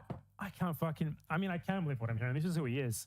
Palestinians starting negotiations from a place of strength rather than a place of weakness is a bad place to start. He would prefer that Palestinians start from a horrible place where they have no power whatsoever and basically just have to are forced into accepting at the threat of death whatever crumbs they get handed by Israel, who stole the entire loaf of bread. They steal the whole bowl of soup and they offer fucking Palestinians a spoonful of it, and then they get framed as the bad guys for not accepting it. And that's essentially what Lonabox is saying right here. Palestinians being able to negotiate from anything resembling a position of slight strength is a bad place to start. Palestinian military victory is a bad place to start. It's an undesirable thing. It's unbelievable. 2005, when Sharon came out of Gaza, he did it unilaterally. There was no negotiation. There was no consultancy from the other side. So, of course, when they come out of Gaza, Hamas comes in. Hamas is already there. They're quite popular. And then they put up their flags and say, yeah, we did this. They left because we were too violent for them. We were too crazy for them. And, basically, our terrorism achieved more than any negotiation ever will.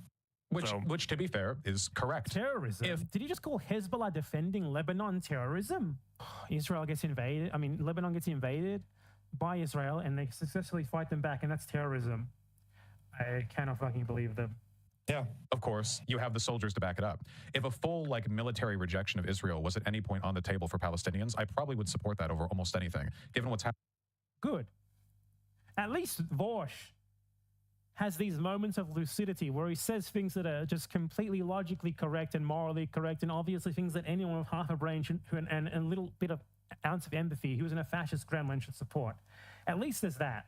On this one issue, which he's a stupid guy, but even he can see that. And Lonabox is like, it would be pretty bad if the Palestinians managed to win, wouldn't they? I think they need to lose a bit more, and then we can negotiate. Happening now, it seems like all the arguments made by Hamas were correct, that Israel was just biding its time and waiting for the slaughter. Of course, realistically, that's never going to happen. So even like advocacy for it by adjacency, if only you had the troops, is kind of the implication is tomorrow you will be able to rise up. When in reality, no. The Palestinians lost. Militarily, it's an unwinnable situation. That'll never change. You can be irritating to your oppressors, but that's not exactly the same as winning your freedom. And Israel has already demonstrated a pretty clear willingness to treat this like, a cut and burn kind of situation with civilian lives. So it's just not working. I think in terms of moving forward diplomatically, it is true that any concession on Israel's part right now would come across as an optical loss after October 7th. Oh no, we can't have that, can we? And I mean, ultimately, that's sort of Israel's fault, right? Because the situation was untenable. If you're ever in a position where the people you're oppressing, the only way to stop the slaughter of them is to make yourself look weak, that's probably a situation you were at least somewhat complicit in constructing. I think that somewhat complicit in constructing. God, everything is Israel. Everything, all of it. Israel would have to be careful to not send the wrong message. You don't want anything that they do to unreasonably bolster the Hamas cause. Now, as for how you'd handle that exactly, I think it has to be they talk. I don't know. I think Vosh is just getting sucked into this because he's dumb. He's not really doing it on purpose. But Lonabox talks about it like he's a pro IDF analyst who fundamentally agrees with their mission but has issues with their strategy. And Vosh is getting suckered into the same sort of argument right here when he's like, what should the IDF do? What should Israel do here? What is a reasonable course of action for them to take? Well, to abolish themselves. That's all, to do nothing. They're not allowed to do anything. They're essentially the same as the Nazi occupiers in Poland or Ukraine or whatever. The only right that they have is to fuck off. It's that simple. And saying anything but that is legitimizing them. It's making an argument for them, whether you mean to do it or not. Lonerbox definitely does. Wash probably doesn't. He's just sort of dumb. West Bank to begin with, right? Because there's a lot of good stuff you could do in the West Bank that doesn't come across as much as like, oh, haha, you know, Hamas's revolutionary spirit has broken us. Jihad has won. I don't know what exactly would have to be, though. It's like, I've always wondered about now that we know that a big part of the security failure in the West Bank was because there were just too many, the IDF were just too highly concentrated in the West Bank to deal with settler violence, right? And to deal with fighting over there. To assist settler violence, you know, to give them little high fives, Yeah, of course. And it's like, I really, like, settlement, this is an argument that I think is like, people should really make more often, is that settlements are not good if you're a Zionist. Like, not really in the long term. It might feel like winning now because you're getting more territory and you're probably going to annex it, and the Palestinian problem just, I guess, just keeps on pushing into the... You notice how Lonerbox's argument here isn't that the settlements are immoral and bad and illegal, etc. It's that the argument is that settlements are bad even if you're an Israeli. I don't care if settlements are bad for an Israeli or not. I don't give a shit about the Israelis. I don't give a shit about the colonizers, about the aggressors. His argument is that against settlements is, well, we need to argue that settlements are bad for Israelis, and the implication is that if they weren't bad for Israelis, then they'd be okay. Staying on the back burner. But it's like, if you're a proper like Zionist and you want Israel to have a right to exist, the only logical conclusion of settlements is that there's never going to be two states. They can get so embedded that the only way forward is to give is that Palestinians will be able to just demand voting rights. And if they demand voting rights, then you lose your Jewish state because the demographics don't work. And this is what makes me worry, right? Because it really seems like the only consequence to all this logic is like the only way this all works out, the way the like Ben Gvir types, you know, wanted to, is like, you know, there just need to be no Palestinians. It doesn't seem like their logic allows for their existence, at least not anywhere near Greater Israel. Not just them. Yeah, I mean, that's kind of the position I had before October 7th, but I guess now it's just assuming they succeed in getting rid of Hamas, I suppose, or assuming something stops, is that I feel like it's really encouraging seeing so many people protest. The problem is I feel like a lot of them just don't know what they want. This is so weird. He just suddenly moves on to talking something that you'll notice with Lonerbox and other like liberal Zionists who tried to hide their real views. Like this is, and you can see a pattern where they spend an exorbitant amount of time just sort of scolding Palestinians and pro-Palestinian people. Most of what they do is critiquing what they claim to be their side, and very rarely do they ever talk about like Israel, Zionists being terrible people. Like if you go to Lonerbox's Twitter feed right now, which I can't do because I'm blocked, but it's post after post of him like quote tweeting pro-Palestinian people who he thinks are bad, or him like yelling at people for not believing IDF propaganda, stuff like that. This is him like yelling at pro-Palestinian people for opposing genocide in the wrong way. When someone directs basically all of their ire, like 80-90% of it, at the people who are objectively in the right, who are objectively on the right side, I just burped like a Xanderhal. Who are objectively on the right side, you know precisely what their real views are, and they're just trying to hide them because they know that they're not able to get away with them. Like, it's all good having loads of protesters, but then I guess ceasefire is a noble thing for them to go for. At least generally, when you see a lot of these, at least when you see a lot of these protesters, it's always like, oh, what do you want? It's like, oh, river to the sea, abolish Israel, like, you know, like. Yeah, what's wrong with that? Why would you want to keep like a genocidal settler colonial apartheid state? Why would you not want to abolish that exactly? It's all this crazy shit that... That's crazy shit? Like, that's crazy shit? Mask off fucking moment. This guy supports the existence of settler colonial genocidal apartheid states. Sure, good luck. It's just not going to happen, you know, like not anytime soon anyway. Well, protesters are always like that to an extent, right? You can even go back to the civil rights movement. If you boil it down, a lot of people are just angry. Goddamn civil rights protesters didn't know precisely what they were, didn't know the precise policy actions they were protesting for. I mean, that is a good response. Like, why should everyone who's against genocide have to give you like some sort of nuanced explanation, like a 10-point plan of exactly what they want to happen? They don't need to. They shouldn't have. They don't have to. It's obviously a red herring to demand that they do that. About X or advocating for Y. Certainly with something as complicated as peace in the Middle East, it's pretty tough to like, you know, you can't march till you have your policy position down. Nobody has their policy position down, certainly not Israel. Well, civil rights protesters, like, I think a lot of them did have very clear demands, right? When they boycotted the Birmingham buses, they were like, desegregate the buses. I was like, okay, that's in line with the leaders were like that. Most people who participated in these sorts of actions were just sort of going along with them. And if you had asked them for like, oh, what's your 10-point plan to end segregation? I doubt they could give you a 10-point plan. Because you don't need to have like you know, what was it, like 1 million people at the protest in the UK? Why should all those million people know exactly what they want to do, know exactly what the solution to the problem is? Stop doing genocide, free Palestine, whatever, from the river to the sea is perfectly fucking fine. Like, he's just a fucking... What's the opposite of a woke scold? Like a Zio-scold. That's actually a great term that I just invented there, a Zio-scold. That's what Zionists do. They just try to scold people to shame them into submission. That's what he is. He's a Zio-scold. Constitution, you've got the laws of the land already on your side, like from the federal level. But as far as Palestine goes, it's like, yeah, you could be like, I don't know. I just wish there was something more like there was like a more unified front. And just like, okay, just stop expanding settlements. Just stop. Okay, It's got to be the Like, they've been ceasefire. pressured- Right? That is what... Perfect. That's what Loner Box wants for Palestinians. Just stop expanding settlements. Israelis should stop, keep what it's taken from Palestinians, and that's his idea of a peace. That is liberal Zionism par excellence. It's that he fundamentally 100%. supports Israeli settler colonialism. He fundamentally supports the existence of Israel, its continuation at the cost of Palestinians. But he thinks it's going a little bit too far. And a big reason that he thinks it's going a little bit too far is because he thinks it's also not good for the Israelis. And that's all there is to it. This is Zionism. This guy is the most phalangist Lebanese guy I've ever seen in my life. ceasefire as well. Yeah. That's the thing people mostly seem to rally around. I will completely agree with you on the West Bank thing. I think that I said this with Richard as well, which means I guess you probably heard it if you saw that. But so much conversation gets focused on what's going on in the Gaza Strip, in large part because Israel doesn't want you looking at the West Bank, where what's happening is so Well, right now, indefensible. And there's I mean, what's happening in Gaza is so indefensible. It's worse than the West Bank. What are you talking about? They've killed more than 20,000 people there in 2 months. Astronomical civilian death toll. I don't know, man. and Hamas isn't an Like, obviously, settlement is bad, sure, but I'm not sure if it's as bad as genocidal, as like a genocidal war waged with the intent of thinning out the population, as Netanyahu puts it.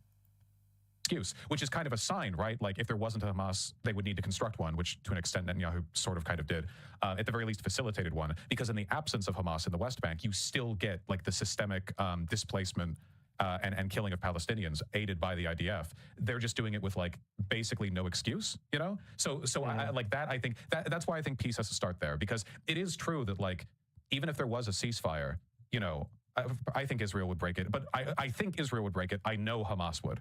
Eventually. How do you know that? Exactly. Give them a day or a week. They would fuck it up somehow. It's Hamas. Just because it's Hamas? Whose side are you even on? So yeah, well, like that 1 week ceasefire, I think Hamas were firing rockets like an hour before it ended. Like, it's just, and there was Israel was mass murdering people like an hour before it ended.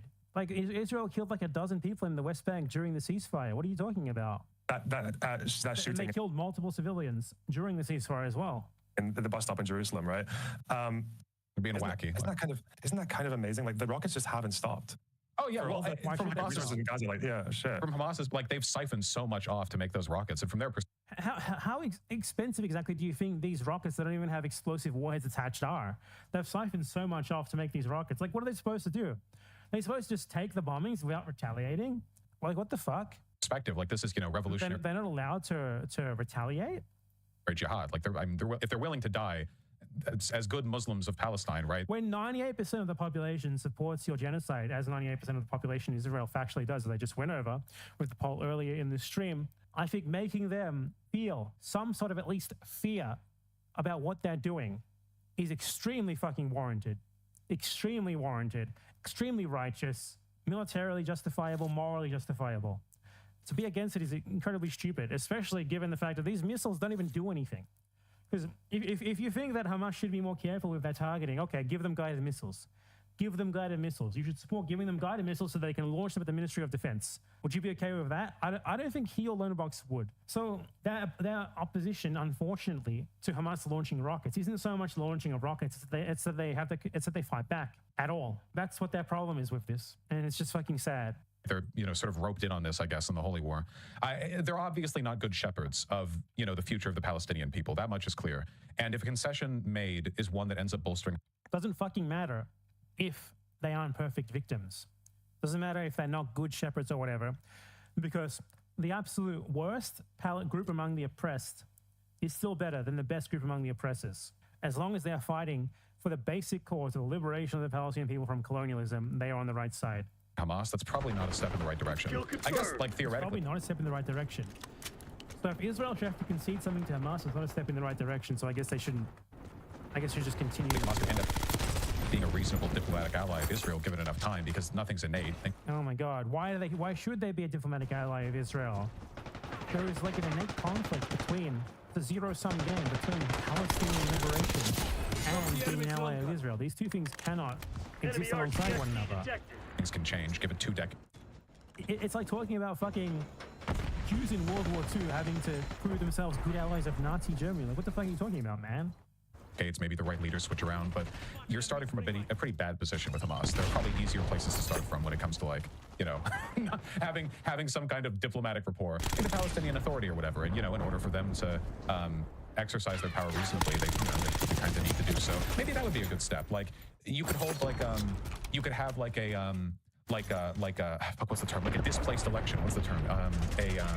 Diaspora election, where Israel is like, look, we want a better shepherd of the Palestinian people. We don't recognize Hamas, but that's fucking bizarre. Is he, dude? Bush does not think about what he's saying at all, does he? He's basically saying that the occupier should be able to run an election only outside of the territories in question to prove that the people they are occupying should have leadership that is more amenable to their interests, aka collaborators. That's fucking insane. Does he know? Does he think about what he's saying here? And I bet Lonebox will agree with it. Like, let's allow voting for a Palestinian leader who will operate essentially in exile and, like, will be the true leader of the Palestinians. So Israel should be able to declare someone the true leader of the Palestinians? Dude, what are you saying? Do you think about this shit? This sounds really dumb when I say it. I feel like it does sound dumb, but for the wrong. Lonebox probably thinks it's dumb because it's like not enough of a concession. This way, basically, because obviously we don't want Hamas there forever. Yeah. You know what I mean? They're framing this all around Hamas. You want the IDF there forever? Do you want Israel there forever?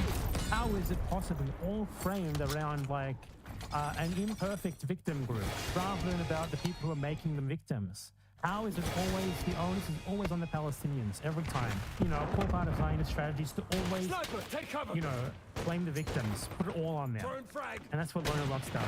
There's a term for that, like Taiwan, except Taiwan, of course, ended up just becoming right. But, you know, a better Taiwan too. I think that's like because obviously Hamas were not that popular when they were formed. I think like 3% of Palestinians supported them. Up through the peace process, they had like maybe 10-15%, and they boycotted the first election in the 90s, but they would have got about 10-15%. It's not that much. It seemed to be the case that when Arafat, from the 80s onwards, late 80s, said that he would recognize Israel and denounce terrorism, it seemed that if there was going to be some reward for that, like the Oslo Accords, and like the Palestinian government, then Palestinians were up for that. They embraced that with a lot of optimism, and I think Arafat in the first election got like what 90% of the vote on that platform on the Oslo Accords, like fair election. And then the problem was, I guess, like partly like Arafat was just a fucking moron. I don't know what the fuck he was smoking throughout that period. Also, you notice how every single time Lonebox blames the Palestinian side. Every single Israeli peace offer, which has never been genuine, they're always made basically with the intent. They're always made basically with the intent of giving the Palestinians an offer which they have no possible course of action aside from to refuse it. It's never honest. It's always shit like, okay, there's a Palestinian, Israel will recognize a Palestinian state split up between the West Bank and Gaza. Palestine has no right to like the basic facets of a sovereign state, like having its own military. Palestine has no control over its own borders. Palestine is basically will just be like a Bantustan of Israel. And then when they refuse that, people like Lonebox are like fucking crazy idiots. I can't believe it. Yeah, well, it also seemed to be the case that there was a lot. I think it just showed you how little it took to throw things off course. You know, the Oslo Accords are signed in '93. Rabin, the Israeli lefty guy who signs them, gets oh my god, assassinated by a right winger with a bit of stochastic and lefty guy from Netanyahu. There are like some riots in there's that guy who goes into the thing like. They try to frame like slightly less to the right-wing Zionists as like lefties. They're all still ethno-statists. They're all still colonialists. Just because they're willing to give something up to like be less of a pariah on the international stage doesn't mean that they're leftists. The mosque and shoots up like 30 people, the Israeli guy in the West Bank, and then that basically pushes Hamas to go full-on pro-suicide bombing and killing civilians, which they do. That gets Netanyahu elected. Netanyahu built a fucking tunnel that links the Western Wall into the Muslim quarter. The Muslims get very angry. There's a riot, and in response to that riot, the IDF in the West Bank basically starts arming up to fuck, and then the Palestinian militants do the same. And then obviously Hezbollah kicks out Israel in 2000, so all the Palestinians are like, wait, fuck, negotiations are shit. We should actually use violence. It's like, it just takes so little to throw things up. I want to see this be applied to Ukraine. Goddamn Ukrainians, they haven't negotiated. They're just using violence.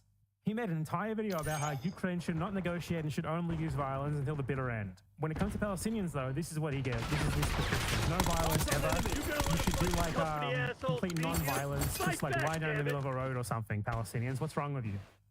But it's just almost like if there wasn't this like horrible constellation of events, like things might have been different, you know? Yeah, it's there's no getting around the fact that we're not starting, but from here we're starting from a front position. It's not really a fair hand.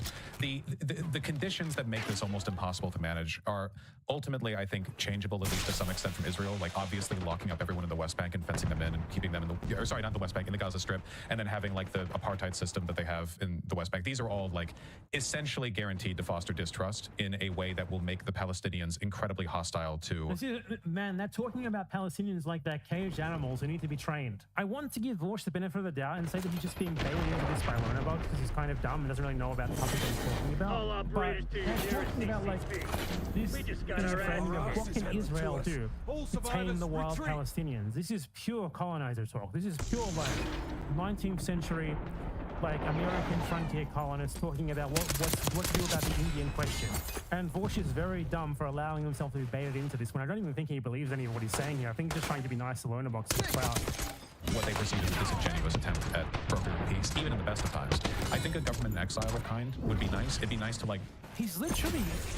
he's advocating for a like Palestinian, like parallel Palestinian government, like Juan Guaido style Palestinian government controlled by Israel. That is unbelievable. I don't want to watch this much more. I don't know. This is crazy. This is too much. I thought at least Vorsh would push back a little bit, but it's worse than I thought it would be. Replace Hamas with something? They're basically just like trying to like come to some sort of agreement between them on what's the best way to force imperialism, to force like imperialist puppet governments and like Israeli goals onto Palestinians would be. They talk about them like they're dogs who just need to be trained. It's unreal. It's unfucking believable. Because right now the basic message just seems to be like, we let the Palestinians get too rowdy and they went and did jihad. So, you know, That's literally Lonabox's message. That's how he frames it to the letter. Like the Jews, the responsible ones, we are coming in to, you know, to sort of shepherd, to knock them down, to make things reasonable again. And I mean, Hamas is unreasonable, so I don't disagree with that. I guess it would just be nice to be able to point to like the Palestinian Authority or some other adjacent org and go like, oh yeah, see, here we go. Like these are the... You will... Oops. Well, we're not really missing anything from the mystic. Maybe it's time to stop. Maybe it's time to stop. Because this is really long, and so far this is already painful, and I've already been through more than enough of it, and so have you. But I don't know, maybe there's something interesting in the transcript past that point that I haven't seen yet. Okay, this is historical revisionism here from Lonabox. Check it out. People always have this impression of like South Africa, for example, where it was just a lot of BDS and a lot of like, I guess, terrorism from Mandela, and then that like destroyed the apartheid state. But I think ultimately it was massive international support, forcing even the USA eventually to cut off its positive relationship with South Africa. It was one of the last countries to do so, putting massive pressure on them, making the white population feel the pinch until they were forced into submission. Mandela also did things like sabotaging nuclear power plants, power stations, stuff like that. What happened, and this is what I'm trying to change in my approach a little bit as well, is that South Africa didn't just fall because of BDS and because of the ANC, right? It was also because of the way that the ANC approached their activism and their resistance, was that you needed, it ultimately had approval from the white population. The way that they got approval from the white population was by bringing them to heel, by forcing it upon them. They did not get approval from them by being nice to them, by coddling them, by just like appealing to their good nature or whatever, because the white people benefited from apartheid. They wanted to maintain it. The reason why it was stopped is because after decades upon decades upon decades upon decades of campaigns for boycotts, sanctions, you know, turning South Africa into a pariah state, wars waged against it by, for example, Cuba and Angola, South Africa, maintaining the apartheid system was made too costly for the white population in South Africa. It's not just that they were treated nicely. It's not that it was done with their approval. It's not by appealing to them as their humanity or something. It was done by forcing this upon them, by making the maintenance of the system untenable through really material actions. So, bullshit. You're lying. I think in 1992, a lot of people don't know this, is that just before apartheid was properly ended, there was a referendum held for the white population where they were offered the opportunity to reject the negotiations, and they said no. Yes, after 30 straight fucking years of making them feel the pinch for what they were doing, they were forced into finally opening up the possibility of ending apartheid. Exactly. Thank you.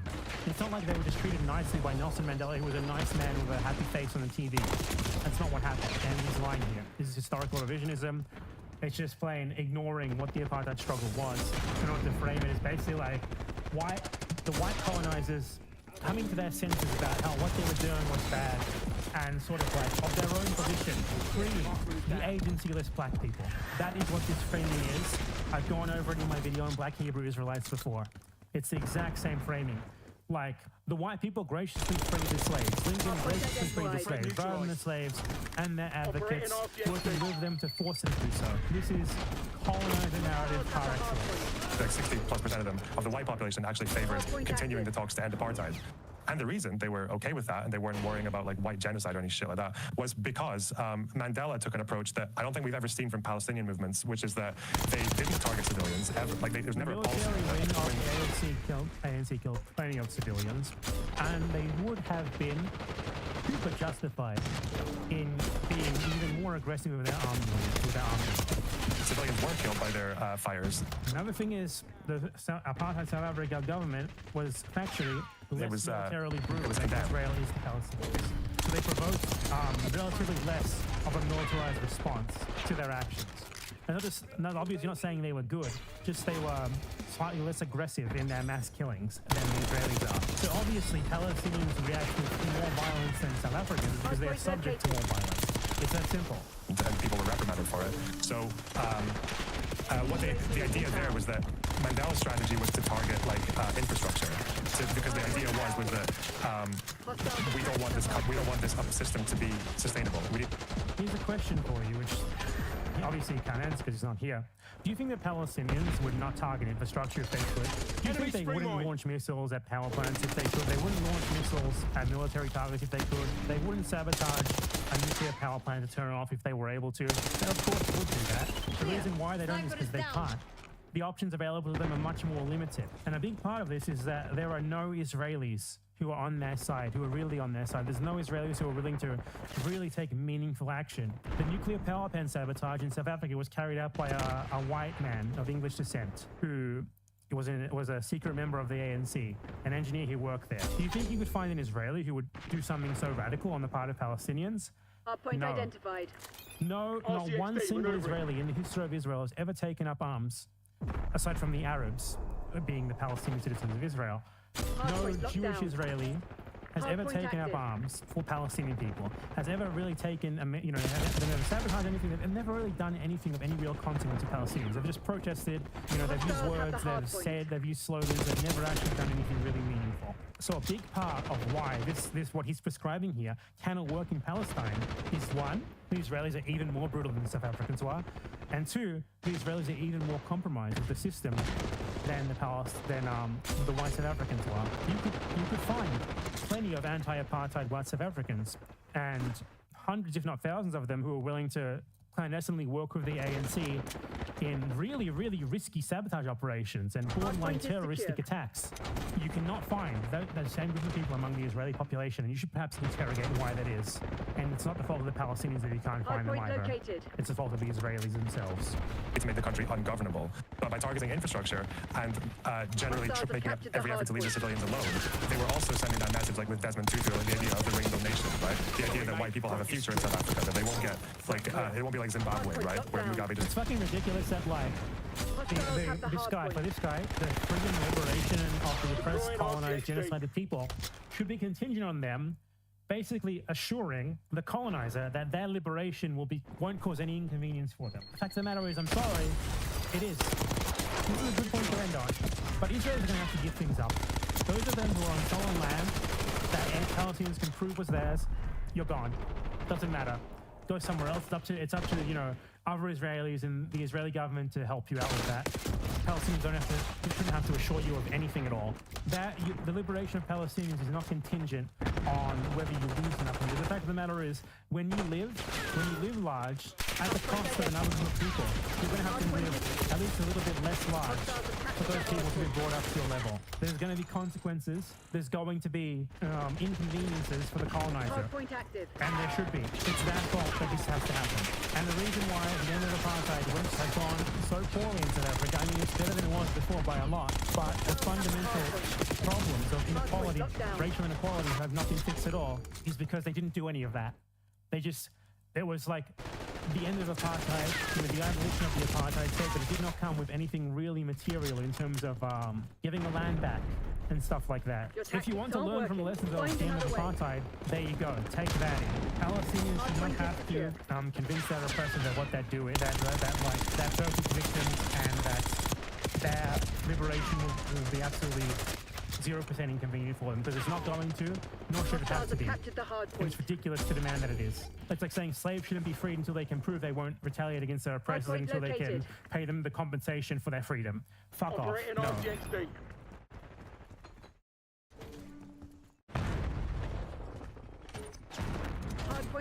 You might have heard that there is stuff happening in Syria, in Aleppo, which is the second biggest city in Syria. Now, I don't want to talk too deep on the issue because, I mean, it's a developing story, and who the fuck really knows what's going to happen overall. But basically, the Syrian rebel factions, well, they haven't taken all of Aleppo yet, but probably by the time they upload this video, they will have. And it's kind of a big deal. They seem to have taken advantage of the fact that Hezbollah and Iran will focus on Lebanon and Israel to do that. And interestingly, something that you can comment on here is that the group that's leading this, the biggest Syrian rebel faction that's leading this, is Hayat Tahrir al-Sham, which is known as HTS, which is a group formed out of a split in a former Al-Qaeda affiliate group, which is a declared terrorist organization in many Western countries. Generally, is a terrorist organization by the USA, Canada, Turkey, Morocco, the UK, New Zealand, Australia, Canada, the United Nations, and European Union. So this is a Islamist group that wants to take over Syria and form an Islamic state here, something similar to another group that you guys might have heard of.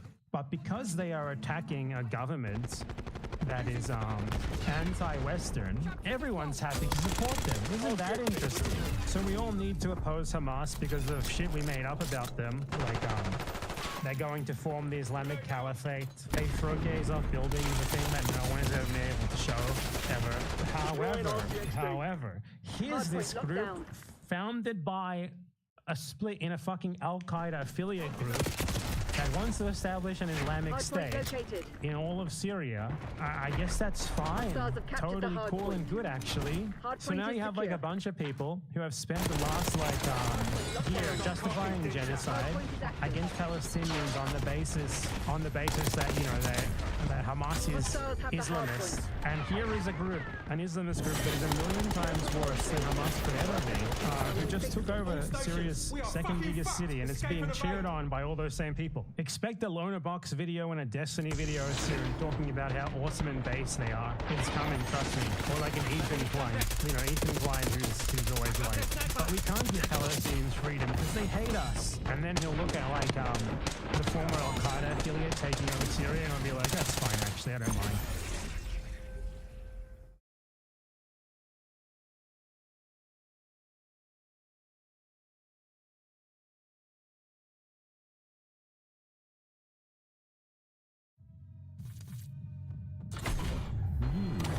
Interesting. He is a journalist and managing editor of Human Events. He's the editor at Post Millennial. It's a website. He's a journalist at Rebel News. He writes for Penthouse. He's a t-shirt designer. He's a Twitter provocateur. It's Ian Miles Chung. He simply has been thrown into this pit. Ian Miles Chung tried to get me killed. The next day, I logged out of my Twitter account. You've opened the door to something you probably didn't want to open. Good luck, Ian. Good luck.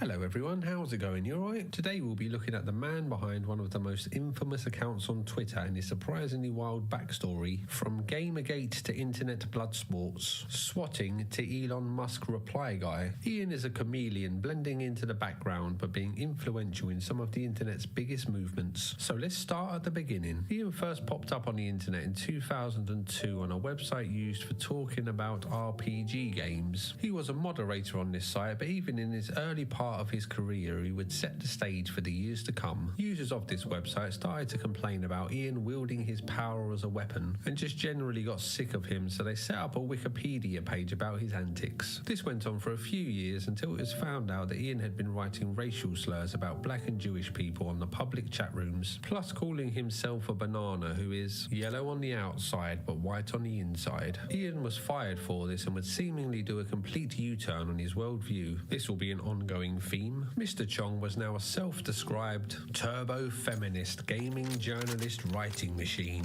This change of heart and career would work out well for Ian, and soon he was flown out to San Francisco by EA Games to spend time with the game developers of Hellgate London, where he was wined and dined. He talks about the food and alcohol that he was given a lot. He was then allowed to play the game before its release. Ian wasn't a fan of the game but didn't want to upset his new friends who had given him delicious turkey sandwiches and unlimited servings of Spanish dishes, so he would keep his thoughts to himself, and when he was asked by the community manager, Ian would say that it was one of my most awesome experiences. The game went on to get negative feedback from fans, but Ian would wait 3 years before he wrote a bad word about the game. In 2008, he became the editor at a gaming website called Game Ranks, but more importantly, he would also become a predominant moderator at subreddits like R Politics and R Ask Reddit, which were two of the biggest subreddits on the website. In much the same vein as his earlier time as a moderator, his Reddit career was marred by him abusing his power by posting links to sites that he had a financial interest in, and using his power as a moderator to spread the post and keep it from being removed. Ian was banned from Reddit for this, which would receive some press coverage. In one interview, Ian is quoted to say, "I'm far from the only high-profile user on the site who submits his own content. I simply wasn't as careful about making friends and enemies as I should have been." The next thing of note is when one of his writers at Game Ranks wrote an article about famous YouTuber KSI motorboating a woman at a gaming convention. This article was titled,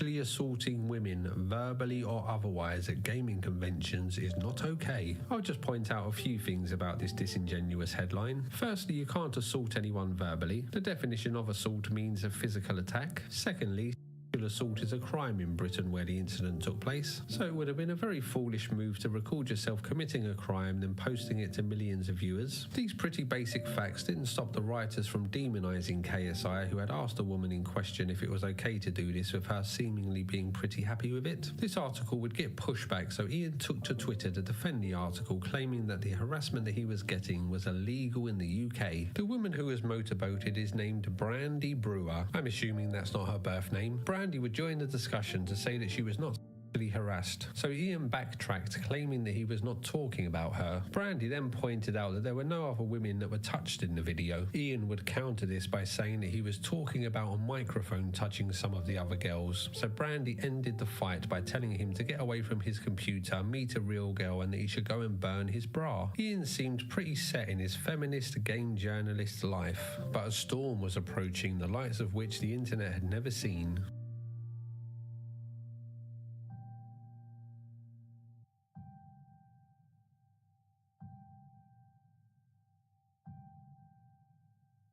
By 2014, the gaming industry had been engulfed in the flames of Gamergate, and as Ian was a turbo-feminist, he was firmly on the side of his fellow feminists, writing many articles about how Gamergate was a harassment campaign against Zoe Quinn and Anita Sarkeesian. Ian would write many well-thought-out tweets laying out the case against Gamergate, such as, "Hey Gamergate, go f*** yourself." The mixture of his profound and insightful tweets and the fact that he was a gaming journalist put a target over Ian's head, and soon his enemies started to dig up the racist things that he had written in the past in an effort to drive a wedge between him and his left-wing friends, which would force Mr. Chong to tweet a public apology claiming that he only wrote these things because he was under the influence of the very toxic gaming community that was trying to smear him today, and that he will work and advocate against racism in gaming. This would split opinions on the left, with some saying that his words were unforgivable and others saying that he should be given a second chance as they are better than this. It turns out that most of the people asking for Ian to be given a second chance were Ian's secret alternative accounts. Ian then went on the attack, making unfounded accusations of rape against the game. Interesting. He is a journalist and managing editor of Human Events. He's the editor at Post Millennial. It's a website. He's a journalist at Rebel News. He writes for Penthouse. He's a t-shirt designer. He's a Twitter provocateur. It's Ian Miles Chung. He simply has been thrown into this pit. Ian Miles Chung tried to get me killed. The next day, I'm locked out of my Twitter account. You've opened the door. Tipster, you gross bitch. Eat less carbs. To something you probably didn't want to open. Good luck, Ian. Good luck. Hello everyone, how's it going? You alright? Today we'll be looking at the man behind one of the most infamous accounts on Twitter and his surprisingly wild backstory, from Gamergate to internet blood sports, swatting to Elon Musk reply guy. Ian is a chameleon, blending into the background but being influential in some of the internet's biggest movements. So let's start at the beginning. Ian first popped up on the internet in 2002 on a website used for talking about RPG games. He was a moderator on this site, but even in his early part of his career, he would set the stage for the years to come. Users of this website started to complain about Ian wielding his power as a weapon and just generally got sick of him, so they set up a Wikipedia page about his antics. This went on for a few years until it was found out that Ian had been writing racial slurs about black and Jewish people in the public chat rooms, plus calling himself a banana who is yellow on the outside but white on the inside. Ian was fired for this and would seemingly do a complete U-turn on his worldview. This will be an ongoing theme. Mr. Chong was now a self-described turbo-feminist gaming journalist writing machine. This change of heart and career would work out well for Ian, and soon he was flown out to San Francisco by EA Games to spend time with the game developers of Hellgate London, where he was wined and dined. He talks about the food and alcohol that he was given a lot. He was then allowed to play the game before its release. Ian wasn't a fan of the game, but didn't want to upset his new friends who had given him delicious turkey sandwiches and unlimited servings of Spanish dishes, so he would keep his thoughts to himself, and when he was asked by the community manager, Ian would say that it was one of my most awesome experiences. The game went on to get negative feedback from fans, but Ian would wait 3 years before he wrote a bad word about the game. In 2008, he became the editor at a gaming website called Game Breaks, but more importantly, he would also become a predominant moderator at subreddits like r/Politics and r/Ask Reddit, which were two of the biggest subreddits on the website. In much the same vein as his earlier time as a moderator, his Reddit career was marred by him abusing his power by posting links to sites that he had a financial interest in, and using his power as a moderator to spread the post and keep it from being removed. Ian was banned from Reddit for this, which would receive some press coverage. In one interview, Ian is quoted to say, "I'm far from the only high-profile user on the site who submits his own content. I simply wasn't as careful about making friends and enemies as I should have been." The next thing of note is when one of his writers at Game Range wrote an article about famous YouTuber KSI motorboating a woman at a gaming convention. This article was titled, "Assaulting women, verbally or otherwise, at gaming conventions is not okay." I'll just point out a few things about this disingenuous headline. Firstly, you can't assault anyone verbally. The definition of assault means a physical attack. Secondly, an assault is a crime in Britain where the incident took place, so it would have been a very foolish move to record yourself committing a crime then posting it to millions of viewers. These pretty basic facts didn't stop the writers from demonising KSI, who had asked a woman in question if it was okay to do this without seemingly being pretty happy with it. This article would get pushback, so Ian took to Twitter to defend the article, claiming that the harassment that he was getting was illegal in the UK. The woman who was motorboated is named Brandy Brewer. I'm assuming that's not her birth name. Brandy would join the discussion to say that she was not to be harassed, so Ian backtracked, claiming that he was not talking about her. Brandy then pointed out that there were no other women that were touched in the video. Ian would counter this by saying that he was talking about a microphone touching some of the other girls, so Brandy ended the fight by telling him to get away from his computer, meet a real girl, and that he should go and burn his bra. Ian seemed pretty set in his feminist game journalist life, but a storm was approaching, the likes of which the internet had never seen. Hard point located. Got their marksman, let's push.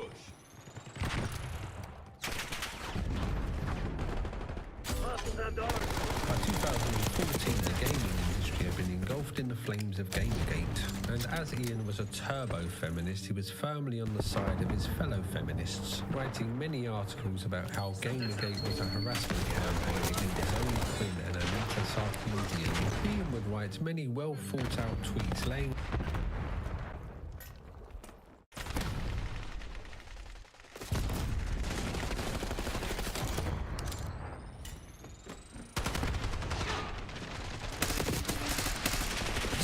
Avocado has finally revealed the truth behind everything in regards to, of course, his weight loss, how much was actually real and how much was fake over the last few years, his relationship with Oren, and just in general, so much that a lot of people have been wondering about.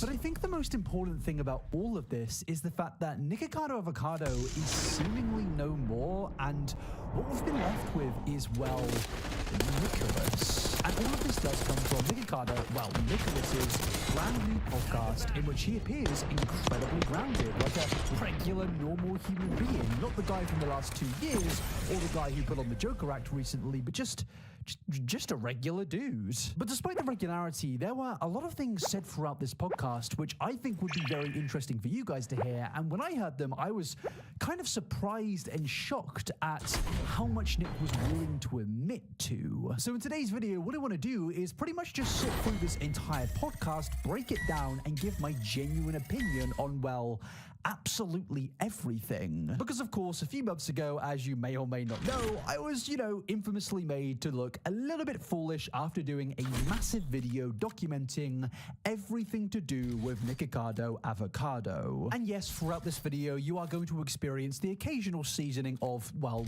copium, but also, I think it's very clear that I have and still am very invested in the story of Nicholas Perry and Nikocado Avocado. And this podcast has really only increased that interest because something that I noticed after Nick uploaded his big reveal earlier this year, a lot of people kind of came to the conclusion that Nikocado Avocado and Nicholas Perry are two separate entities. But what this podcast really does reveal to me is nuance is very much needed in this saga because Nikocado and Nicholas aren't as far as apart as I think we originally perceived them to be. But I also did just want to go through the fact that a lot of people recently have been going over Nick's history and analyzing the fact that, well, a lot of the criticism towards Nick over the years was not necessarily because of his weight, and it was due to a lot of valid reasons. And people are understandably quite mad that people have just forgotten about these valid reasons due to the fact that Nikocado simply lost weight. And yeah, we're gonna get into all of that, but I think it is time to just get into the beginning of this podcast. And of course, just like in typical Nikocado Avocado fashion, the video starts with him crying. I don't know why I'm crying. This is great for the intro because I'm such a drama queen, apparently. Yeah. Oh my god, hi. Hi. Hello. Buddy of the internet who wanted me to have a podcast and see me skinny. I decided to do it. Yes, if there was something the world needed right now, it was definitely, yet again, another white dude with a microphone starting up yet again another podcast. And that is exactly why me and Obese to Beast have started Over the Pond, which is a podcast where we speak about a lot of different things, which if you're here right now watching this video, then, you know, I think you would be definitely interested in some of the things that we've spoken about. For example, our next episode is all about Amberlin Lee, diving into all of the drama and stuff surrounding that. So yeah, if you want to go and subscribe, please go and do so. Links are in the description. But moving away from that, yes, the actual beginning of this podcast immediately kind of brings you into this new reality that more of us haven't really seen. Because of course, as I mentioned earlier, when Nick first lost weight, he was presenting himself in this incredibly villainous, spooky way. Look at me, I'm the Joker. I'm definitely not an insane individual. But in this podcast, it's not that whatsoever. And it's very clear that Nick almost has multiple characters. He has this, which is Nikocado Avocado, and then he has the Joker Nikocado Avocado, and then, as I said, he has Nicholas Perry, which I don't think is going to be the most enticing version of Nick. I don't think that this guy is necessarily going to get the views that he was getting previously. But honestly, I don't think that necessarily matters here, because it's very clear that Nick is in a much more mentally sane place. That might be the most content-drained thing I've ever heard from anyone I know. Just to let you know. Stop this down, move. He needs to have a real personality, bro. Come on. Right now. And look, I don't care what anyone says about the whole master plan thing. There is no way you can do what Nick did over the years and not slightly be insane. And look, if it really was this big master plan set out over a 10-year period, like it was the MCU, we've got a different movie here, we've got some TV shows coming out here, that's great, but I would also love to know the planning behind it. I'm gonna be honest. I don't give a fuck what everyone thinks of Nikocado Avocado. At this point, I think he's probably one of the greatest and most interesting individuals on the internet, at least. I'm sorry. His story is bizarre, without saying. But I mean, he is like, he's the person who like want to have a trillion questions right now. Like what was happening? What was it all about? What part of this was real? That's like that's the crazy thing. Like what about this was like real? Was this person just like fucking with people? Or like is there a part of this that like has like any kind of footing in reality? And I am kind of leaning on none of it is real, and we have no idea the real him. Like we just don't know the real Nikocado Avocado. But in my opinion, I think he's whatever. I don't know his name, but I believe that they are exceedingly fascinating. And if anyone gives them hate, it's because they're basically like cavemen who like ready to get fire. They just don't get it. Nikocado Avocado's cooking. Whether or not it's serious or not, it doesn't really matter because like it's fascinating. The little bit of where Nick's asshole, his actual rectum, was just sprawled out all over my social media timeline. Yo, hey, come on. What was in the thought process behind that plan there? Was that going to get a Disney Plus series? Because, again, I don't think that's really copium, but I will get into the Cast of the fascination. I don't think it's copium to suggest that everything isn't exactly a master plan. But then moving into the next section of the podcast, Nick basically goes on to confirm that this is what he wants to do right now. He doesn't really want to be the old character that he was playing in all of his videos, and this is just really the new him, and honestly, that's pretty interesting to hear given where Nick's content has been in the last decades. And we're just gonna chill and just talk, really. And I think people are excited to see me in a different space, not really shoving the food down my throat. Yeah. And I've always wanted to do. Dude, I mean, what happened? There are so many questions. You can't just be like, well, before I was shoving food down my throat. No, not. No, what happened? You were pretty deep in some shit that at the time was really under. And now you added an extra layer of mystery. You are a mystery upon enigma. Unless you're prepared to explain all the layers of mystery, I'm just gonna sit back with the popcorn because I still know that at this point, you can't really take anything seriously. Hit him hard. Podcasts, people have been asking for it forever, and I did a little bit. I did like a trial. It was at the worst timing. It's weird because I know you like this all the time. This is. We talk all the Nick I know. all the time. Yeah. Now, whilst I did go on a bit of a rant before playing that clip of stating that this wasn't all a big master plan, admittedly, I have actually heard from people in the past. It almost seems like it was. Job done. Because the because of the drasticness of the weight loss. Like if this wasn't an accident, like if this just didn't kind of just happen naturally, weight loss is a gradual process.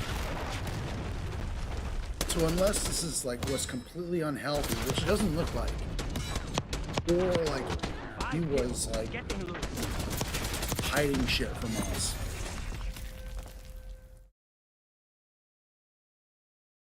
It really seems like he played everybody.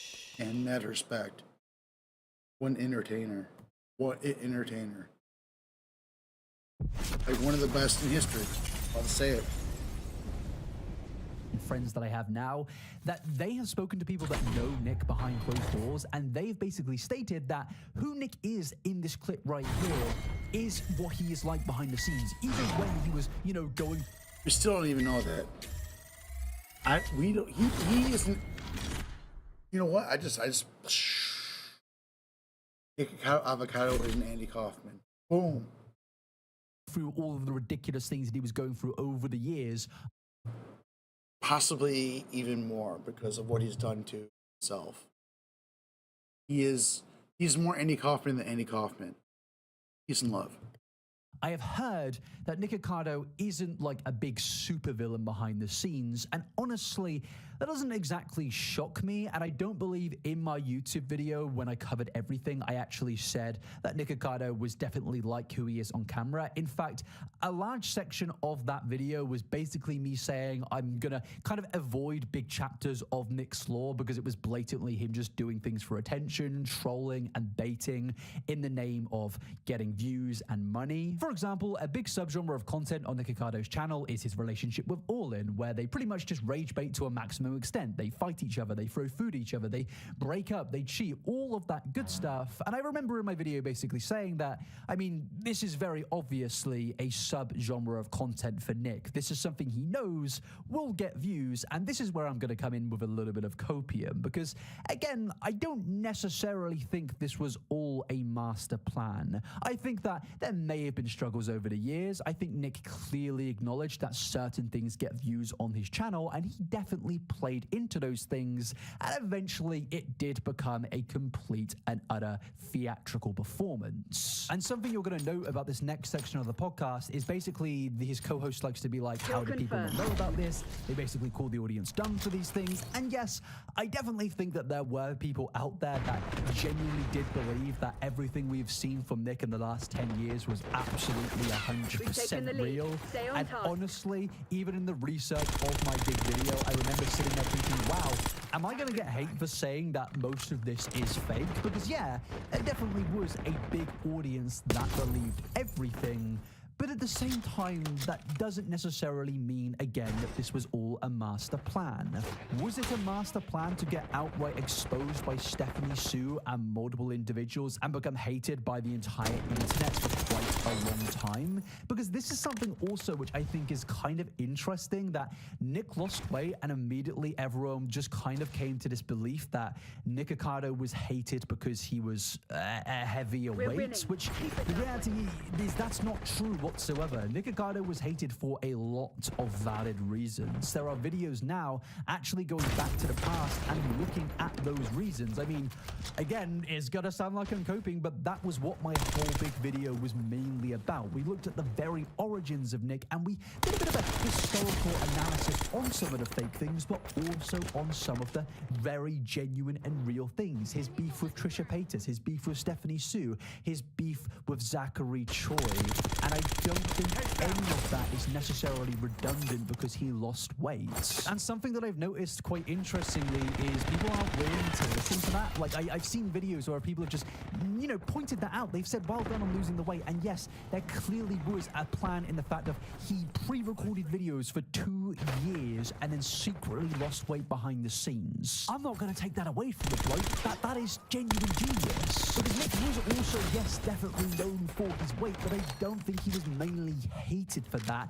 So it's kind of like a whole thing that requires nuance. Yet sadly on YouTube people really can't have much nuance, is what I've discovered with the Mr. Beast situation recently. I've spoke about it yet again on my podcast, but I've basically spoke about the fact that there is a lot of misinformation out there about Mr. Beast. Some things that were accused against him outright not being true, yet at the same time there are a lot of real valid things that you can criticize him for, such as, in my opinion, the crypto stuff currently surrounding Mr. Beast. I think that is a very, very valid thing to criticize, but also his friendship with people like Logan Paul. Why is Mr. Beast so insistent on being friends and business partners with a guy who has ruined the lives of individuals out there via cryptocurrency? But weirdly enough, the internet can't handle when somebody says, yes, some things are fake and some things are true. It's I think because people don't want to be almost like a centrist in some things, but when you're covering very serious things, you do need to sometimes take a middle ground. Yes, still make an opinion, but that doesn't mean you have to say this bad guy means all of the bad things are true. Even with a more serious topic like James Charles, I remember covering it and saying there are very serious allegations against this guy that definitely seem to be true, yet at the same time there are also a lot of fake allegations, and I remember people getting mad at me and I was like, why? I'm just stating the facts here. And going back to Nick Avocado, I think the same could be said with him. There are a lot of real reasons to criticize the guy, yet because he lost weight in this big, epic, you know, grand plan, that seems to have made all of that redundant. Now, I'm not saying you need to hang on to Stephanie Sue's video and take that as absolute gospel for the rest of your life and never forgive Nick Avocado whatsoever, but ultimately, in regards to things like my video, I think I was pretty valid in most of the things that I said in that video. Yes, some of the things may not have aged too well, but overall, I think people are allowed to still criticize the guy regardless of weight loss, because at the end of the day, I am also somebody that went through weight loss, and I can pretty much say I'm basically the exact same human being that I was 3 years ago. Well, not the exact, I've grown and changed a bit, but I still have a very similar personality to who I was 3 years ago. Yes, people grow and they change, but ultimately, losing weight doesn't mean you're a different human being now. All of the things that you've done and you do now are all still the same person from years ago. Growing and changing is a thing, and I'm sure Nick Avocado has definitely gone through that, but let's not pretend that weight loss is this magical remedy to getting away with absolutely everything. And I think it actually says a lot, again, I'm going to sound like the Joker, but about society, that when somebody becomes skinny, we're immediately like, oh, this bloke is actually absolutely great. It's like, wait, what? What changes like a day ago when you thought he was 300 pounds and now he's 180 pounds? What has changed realistically in terms of the grand scheme of history? The only grand plan was the weight loss. And yeah, maybe I'm a little bit bitter. I'm not bitter. I am right. I'm always right, okay? But It's just something that I needed to get off my chest, all right? My chest, which used to weigh 100 pounds heavier, because I also have lost weight. But again, in terms of the big grand plan, what's interesting is some of the things in this podcast also do show us that, again, not all of it was a grand plan. Because there's a segment where they speak about Nick's eating habits before he really got massive on social media. And it does kind of indicate that regardless of how and what Nick became in 2024, he was always going to have a bit of weight gain. Now, that doesn't necessarily mean he was going to become 300 pounds. Again, nuance is needed, but it definitely shows that the grand plan wasn't as grand as originally perceived. Because a lot of people seem to believe the grand plan was Nick deliberately gained weight to gain social media attention and then lost weight to then gain even more attention. And this next clip kind of contradicts that. My name's Nicholas. Most people call me Nick. And then Avocado came from I was a fruitarian back in the day. I was only eating fruit, and I was eating a lot of avocados, and avocados avocado was my favorite fruit. And I was eating so many, like literally 15 to 20 of them, which is like, yeah, that's bomb. I mean, it wasn't a problem. I was enjoying it. And actually ordered it. Really? He was sitting next to me watching me all these avocados. He's like, you're like the Nick avocado. Say that again? I mean, there's something quite beautiful about the fact that Oren pretty much absolutely beats the timeline. And there was one thing that I learned from my big-ass video, and I'm sorry to keep on referencing it, but if there was one thing I learned from that video is that Nick basically completely started doing YouTube properly in like 2016, and that's when he got really popular, and that's where the name Nick Avocado truly started to get some grandeur. So I definitely think Oren pretty much cursed the timeline. And is it a coincidence that 2016 onwards, everything in terms of the world has just been going to absolute sins? It can't be a coincidence. Oren, you are responsible for everything. But yeah, going back to the grand plan thing yet again, I definitely think that this shows that not everything was as much as a grand plan, because 15 to 20 avocados a day is around 4,800 calories from avocados, just from avocados alone. That's not including all of the other food that he would have ate every single day. So obviously, he was eating probably between 5,000 and 6,000 calories a day. And when you are at the weight that he was at, I don't know, around 160, 180 pounds, he was probably burning around 2,000 calories from, or 1,800 calories from just sitting down. So that would mean Nick would be in like a 4,000, 3,000 plus calorie surplus every single day, meaning he would be gaining a lot of weight. And that means to me that, yeah, this wasn't all a plan. He definitely did have some, unresolved eating habits that I think definitely were a problem at the time. And I think Nick saw that after a little bit of weight gain, he knew that he could play into that style of content. Because, yeah, again, in my video, I covered the fact that years ago, Nick was complaining about weight gain, and those videos got fairly decent views. And I think Nick saw that and decided, you know what, I'm going to play into this. I'm going to gain weight even more because it gets views. So whilst it was a little bit of a plan, I don't think it started off as this meticulously, insanely well-produced storyline like it's been presented to be in 2024. But in moving away from that, another big debated thing about Nick over the years is his in-general happiness. Because obviously, in all of his videos between 2016 and 2023, Nick pretty much just seemed absolutely depressed. His marriage was in the mud, he was constantly fighting with Oren, he was constantly in drama, and it really did seem like he was in a very depressed state. But funnily enough, Nick goes on to actually confirm that for the most part, he was happy, and yeah, his bank account was full. Who knows? Yeah. People thought I was fat and miserable. I mean, I was miserable. Yeah. Definitely, there were times everything was extra hard. Right. But I was like, my bank account's good. My marriage is pretty good. 2 steps ahead, so you knew. Things were good. Now, I think what this does just show to us is, again, the word nuance can be applied here. Because realistically, Nick knew what he was doing for a big chunk of his channel. And it all started from accidentally stumbling upon success via methods that weren't necessarily good for his health and realizing he could exploit that in the future. So yes, there was somewhat of a plan in regards to the style of content that he was going to go with, but I don't necessarily think that there was this big meticulous plan of where he plans over the years to gain hundreds of pounds and then lose hundreds of pounds. I think it was more he was a bit of a victim of his own circumstances, realized that certain chaotic things do well in the YouTube algorithm, and he just absolutely played off that, and it led to, as he said, a very full bank account. But again, that brings up another issue which I don't think is redundant because Nick lost weight, and that is exploiting your own health and jeopardizing your health in the pursuit of views and monetization. Because a big critique Nick has faced over the years is the fact that he would, yes, exploit his health. He would put on a large amount of weight, even if he was doing it deliberately, all in the name of making money. And this was very, very worrying. And as you're going to discover in this podcast, Nick actually does explain that there are long-lasting effects of this weight gain. And this is why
why I don't think a lot of the criticism is redundant, regardless of if he lost weight or didn't lose weight. Because there are lifelong effects to gaining a large amount of weight. No TikToker is going to convince me otherwise that being 400 pounds when you're like 5'10" is a good thing. And the thing is I think people at that weight, at that height, will acknowledge that yes, they're the ones that know it more than anyone. This is not a healthy thing regardless of what anyone says. And it's weird that we now live in this culture where you get a lot of skinny people trying to, I guess, be that one friend who's a bit too woke, of where they're like, oh no guys, it's absolutely fine, when you have people at a very heavy weight being like, no, this isn't fine. There are reasons they got to that way, and that is completely understandable.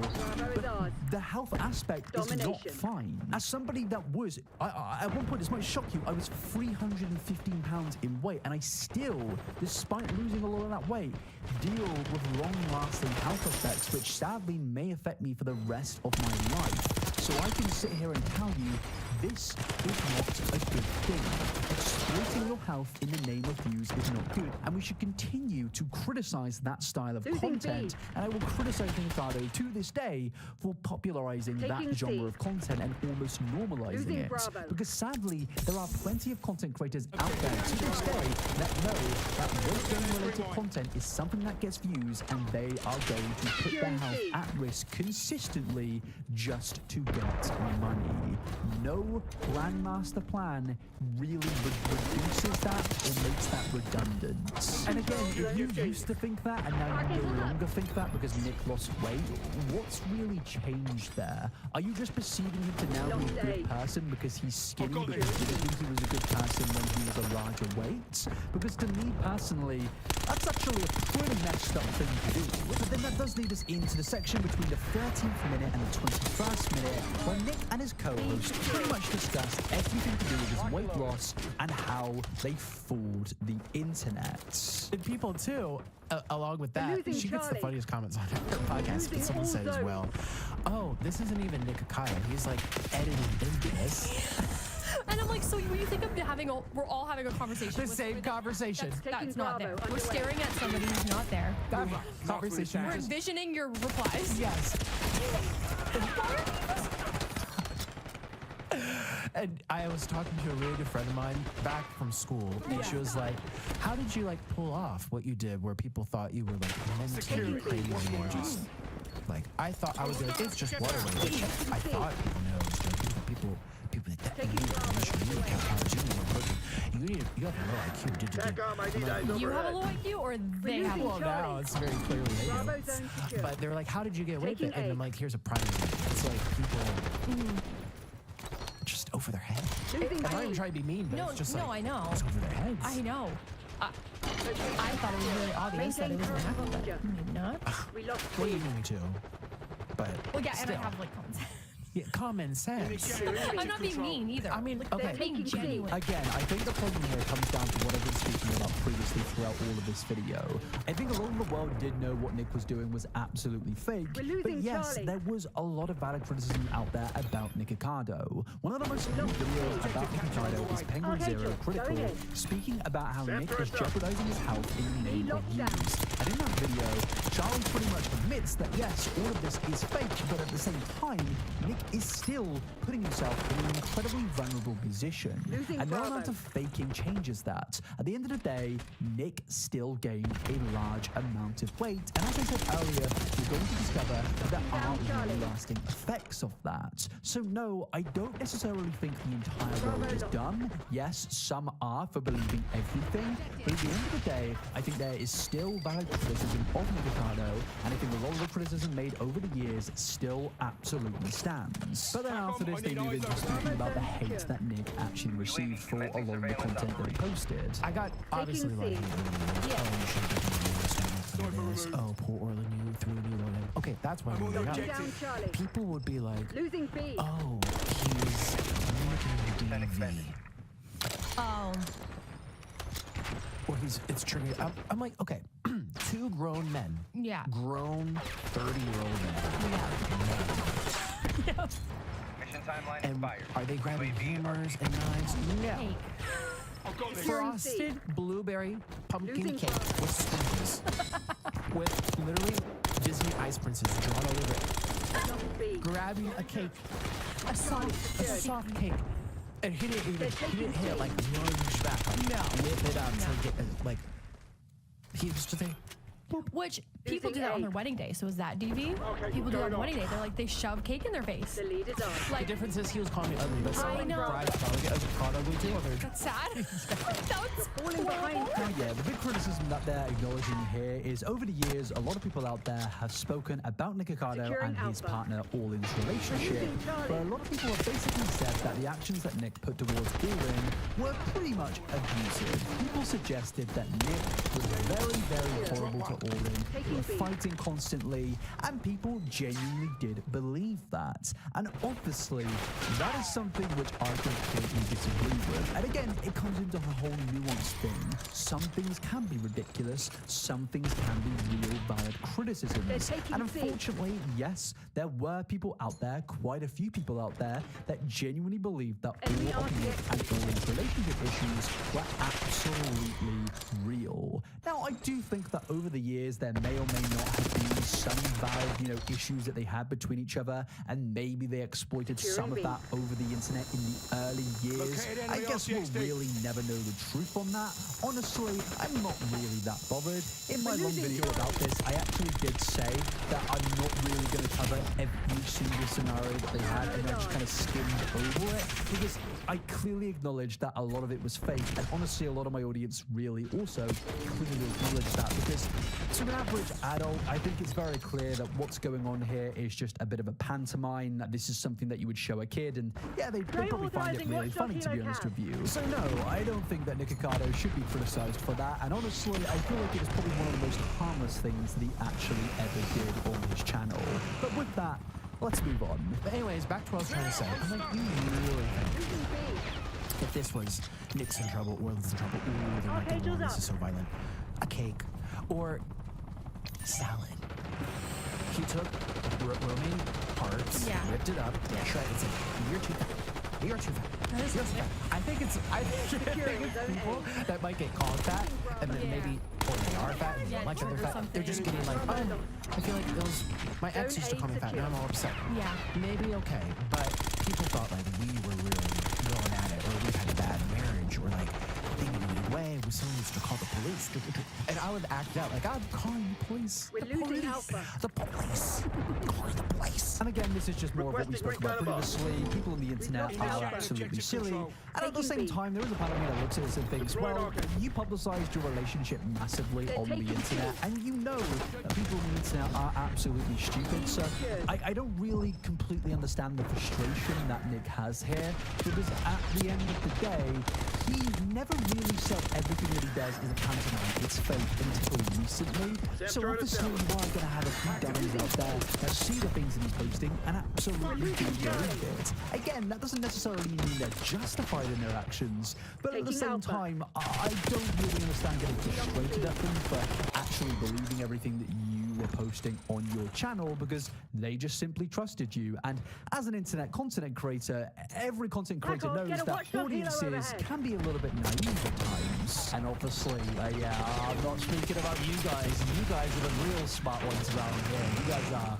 all geniuses who deserve a benefactor. I can't even speak English. I'm stupid, so we're all stupid. I was going to say you deserve a free master's degree. Free education to all, am I right? Like the video comment, I'm watching very much. But yeah, pretty much, I want to move on from this section of him speaking about his relationship with All-In. Yeah, this is obviously all absolutely ridiculous. And Nick and All-In, I'm sure they've got a lovely, wonderful relationship. And I don't have any grievances with that relationship whatsoever, regardless if something ever did happen in it or didn't happen in it. It's not really any of my business. And in my video when I covered some of the parts of their relationship, it was more because, well, I was doing a historical analysis on everything to do with the avocado, and Nick made All-In a big part of his content.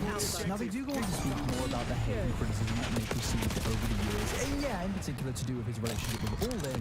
But something that I noticed during all of this is that they don't really acknowledge any of the real valid criticism made towards Nick. Instead, they like to be like, oh, it was all theatrics, and oh, we were just playing characters, and you guys should have really acknowledged that. But again, I don't really think that's fair in terms of a lot of the reasons why Nick received a large amount of criticism. Again, the Stephanie Sue and Zach Choi stuff, that can't be avoided by saying, oh, Nick was playing a character.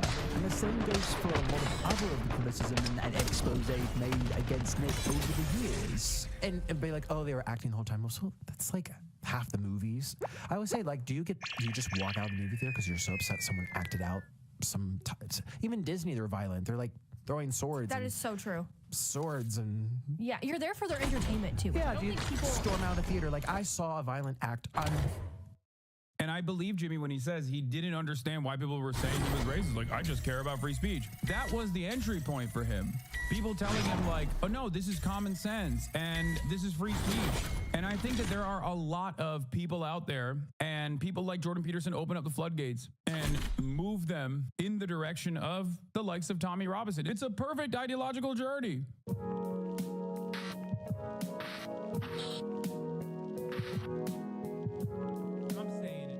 I want to watch this Jimmy the Giant video about how he escaped the alt-right. And apparently, he actually gives a shout out to Destiny in here somewhere, but I still want to watch it. It is brought to you by Squarespace. Yes, my brothers, my brodies, my woadies. I'm going to do another one of these little talk to cams. You might have noticed, through some of my videos, I officially joined the woke brigade. It's unfortunate. I didn't really want to, but I'm going to talk how we got here. My political arc has been pretty insane. At one point, I was in a Nico Malama video supporting Trump. That's me.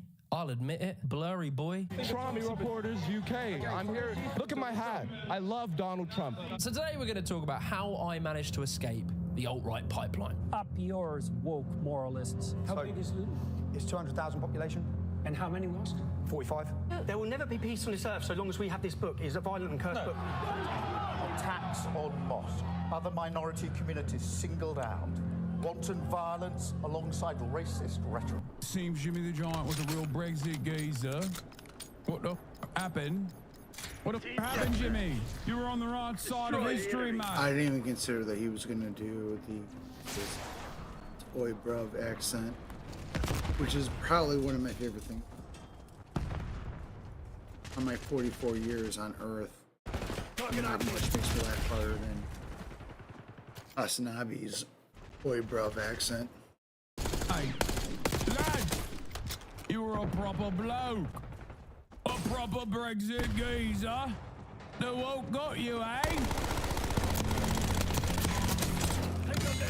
When I was a young gangster, a YG, I was a little bruh, right? A little bruh. I'm about 13 years old. And look like John Trump. We're invited into school. It was mandatory, we weren't invited. And we had to do a speech. So, my mate goes up and he does the history of Chelsea Football Club. A girl goes up and she does about horse riding. I go up with my little thumb drive, plug it in, 9/11. So I basically proceed to radicalize the classroom of young, impressionable 13-year-olds as to why the American government did 9/11. Who do you believe was behind 9/11? Criminal elements of the military-industrial complex, the same ones that staged Gulf of Tonkin, the same ones that staged the mass shootings of Operation Gladio. Right.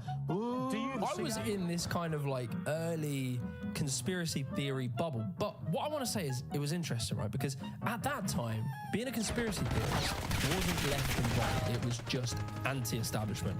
And so whilst I was listening to Alex Jones, I would also be listening to the Young Turks and listening about Occupy Wall Street. So when I was young, I was just a sort of contrarian hipster. I'm not like a communist, but I'm definitely not a capitalist, and I'm definitely left-wing, and I definitely voted to remain in the EU referendum. And so time goes by, I grow up, and I remember I got, I had a few jobs working like Sainsbury's or B&Q, and that was further fueling my sort of anti-capitalist feelings. But I remember I got one job, and I met this geezer, and he was a proper right-winger. Capitalism is good because capitalism is freedom. Socialism is bad because socialism is tyranny. It was like a right-winger in the flesh. I'd never seen one before. I was like, what the hell is it? Capitalism good? Welfare state bad? NHS bad? But you see, although I deeply disagreed with all of his views at the beginning, you've got to remember 13-year-old contrarian Jimmy. He's still in there somewhere.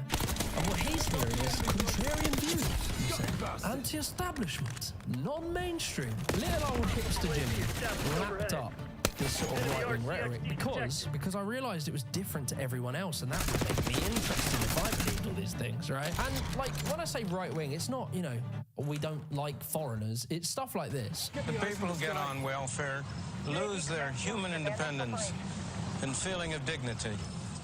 They become subject to the dictates and whims of their welfare. It's really funny because the presentation of this stuff is considered anti-establishment, but it is the most establishment you can get. That's what's hilarious about it. When you have a guy like Milton Friedman being portrayed as an anti-establishment figure, like I'm not, you know, shitting on current Jimmy, right?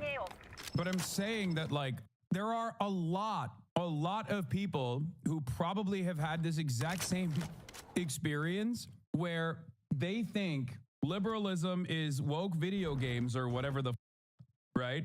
And it's anti-establishment to be conservative because everything is liberal and woke video games. When this guy is the most established right-winger you can get, like as established as you can get. His worldview is the neoliberal uniparty. Like people, this is it. He is the I mean, yeah, he was a Reagan advisor personally. His writings, his academic literature played a formative role in undermining the global South. It does not get more establishment than that. Just like it doesn't get more like your dad's point of view than Ben Shapiro. Their supervisor who can tell them whether they can live here or there, whether they may put in a telephone, what they may do with their lives. They're treated like children. So now I'm at the doors of the alt-right pipeline, right? I pick up my hat with the light, turn the torch on, grab my pickaxe, and I head in. And the first stop is Jordan Peterson. And then if I'd said to you, please, I'd rather go by she, how would you respond to that on a personal level? How would... The way I have responded to that, because I've had a number of conversations with transgendered individuals, is that I use whatever pronoun seems to go along with the persona that they're projecting publicly. How can I describe the fact that someone who was once a woman, and really still is, had her breasts cut off because she, he, they, their, them had fallen prey to a viciously harmful fad? So bear in mind, I didn't go to university. I went and just tried to make little businesses. I did a parkour brand, I ran a vegan food store, I did lots of little things. And very importantly, I was not academic. This motherfucker was all over the place, bro, politically. Jordan Peterson, so young Jimmy, sounded like how I imagine smart people sound. So even if you do happen to be that avatar of moral purity that you claim implicitly, the probability that you'd get to act out your goodness in relationship to those possessed by your ideology is zero. He would use big words, he would do this with his hands, he would think and contemplate. Like he was the sort of caricature of a smart person. And it was very interesting because all of his views tended to be quite contrarian. I think there's something really interesting about this, especially if Destiny played a formative role in him escaping the alt-right pipeline. What this man doesn't recognize is that he went from one, contrarian figurehead to the other, who also falsely presents themselves as like an intellectual giant. Ultimately, though, I will say it's marginally better, I guess, as long as he doesn't pick up on a lot of the other habits, like advocating for white people's right to say the N-word or whatever you know what I mean? Or constantly spending time and effort on shitting on left-wing people, or, getting a little too close and personal with neo-Nazis and white nationalists. Two sort of mainstream views. And he would again, like my friend, talk about the benefits of capitalism. He would talk about natural hierarchies and that it wasn't capitalism's fault for hierarchies, but hierarchies are natural. And so it's very interesting because if you think about what Jordan Peterson is and what he thinks and his words now, back in 2016, 2016, it was very different, right? As a matter of respect, in fact, would you refer to a trans person who asked you to use the they/them pronouns, a pronoun which has a several hundred-year historical... But that's not what we're talking about. He rises to fame on what he is portraying as a free speech battle. The Canadian government are trying to make it so that if you say the wrong pronouns to a transgender person, you will go to jail. And Jordan Peterson never says something like, I don't... By the way, that's not even true. I think we always forget to factor in how much of right-wing sentiment is just a lie, and how effective just simply lying from a biased perspective is. I know he doesn't have these opinions, by the way. Now, I'm saying that, like, I'm talking to old Jimmy, right? Old Jimmy the Giant, Jimmy the Little, before he became Jimmy the Giant. It's pretty interesting that an expansion of pre-existing hate crime statutes factored in misgendering, like intentional and deliberate routine misgendering, got so much pickup all around the planet, and it got so bad that the Canadian Bar Association had to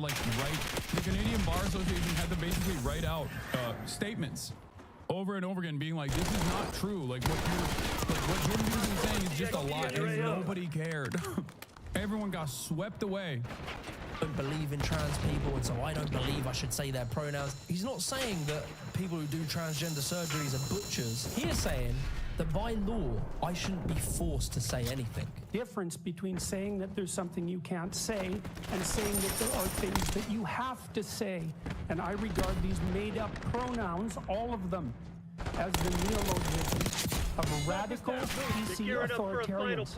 As I grew up, I kind of realised he misrepresented this bill and he was blowing things out of proportion. But if we just take it on face value and believe what he was saying, then yeah, it seemed illogical to oppose what he was saying. And so once I'm going through Jordan Peterson's books, his podcasts, his speeches, etc., I'm getting this feeling that there's this sort of crazy, indoctrinated Marxist left who are trying to suppress your freedom and usher in communism. And so all this is happening all the way in Canada where no one gives a fuck about. But what about here in Britain, right? In Britain, we have a sort of similar scenario. And it involves a man, a very controversial man, by the name of Tommy Robinson.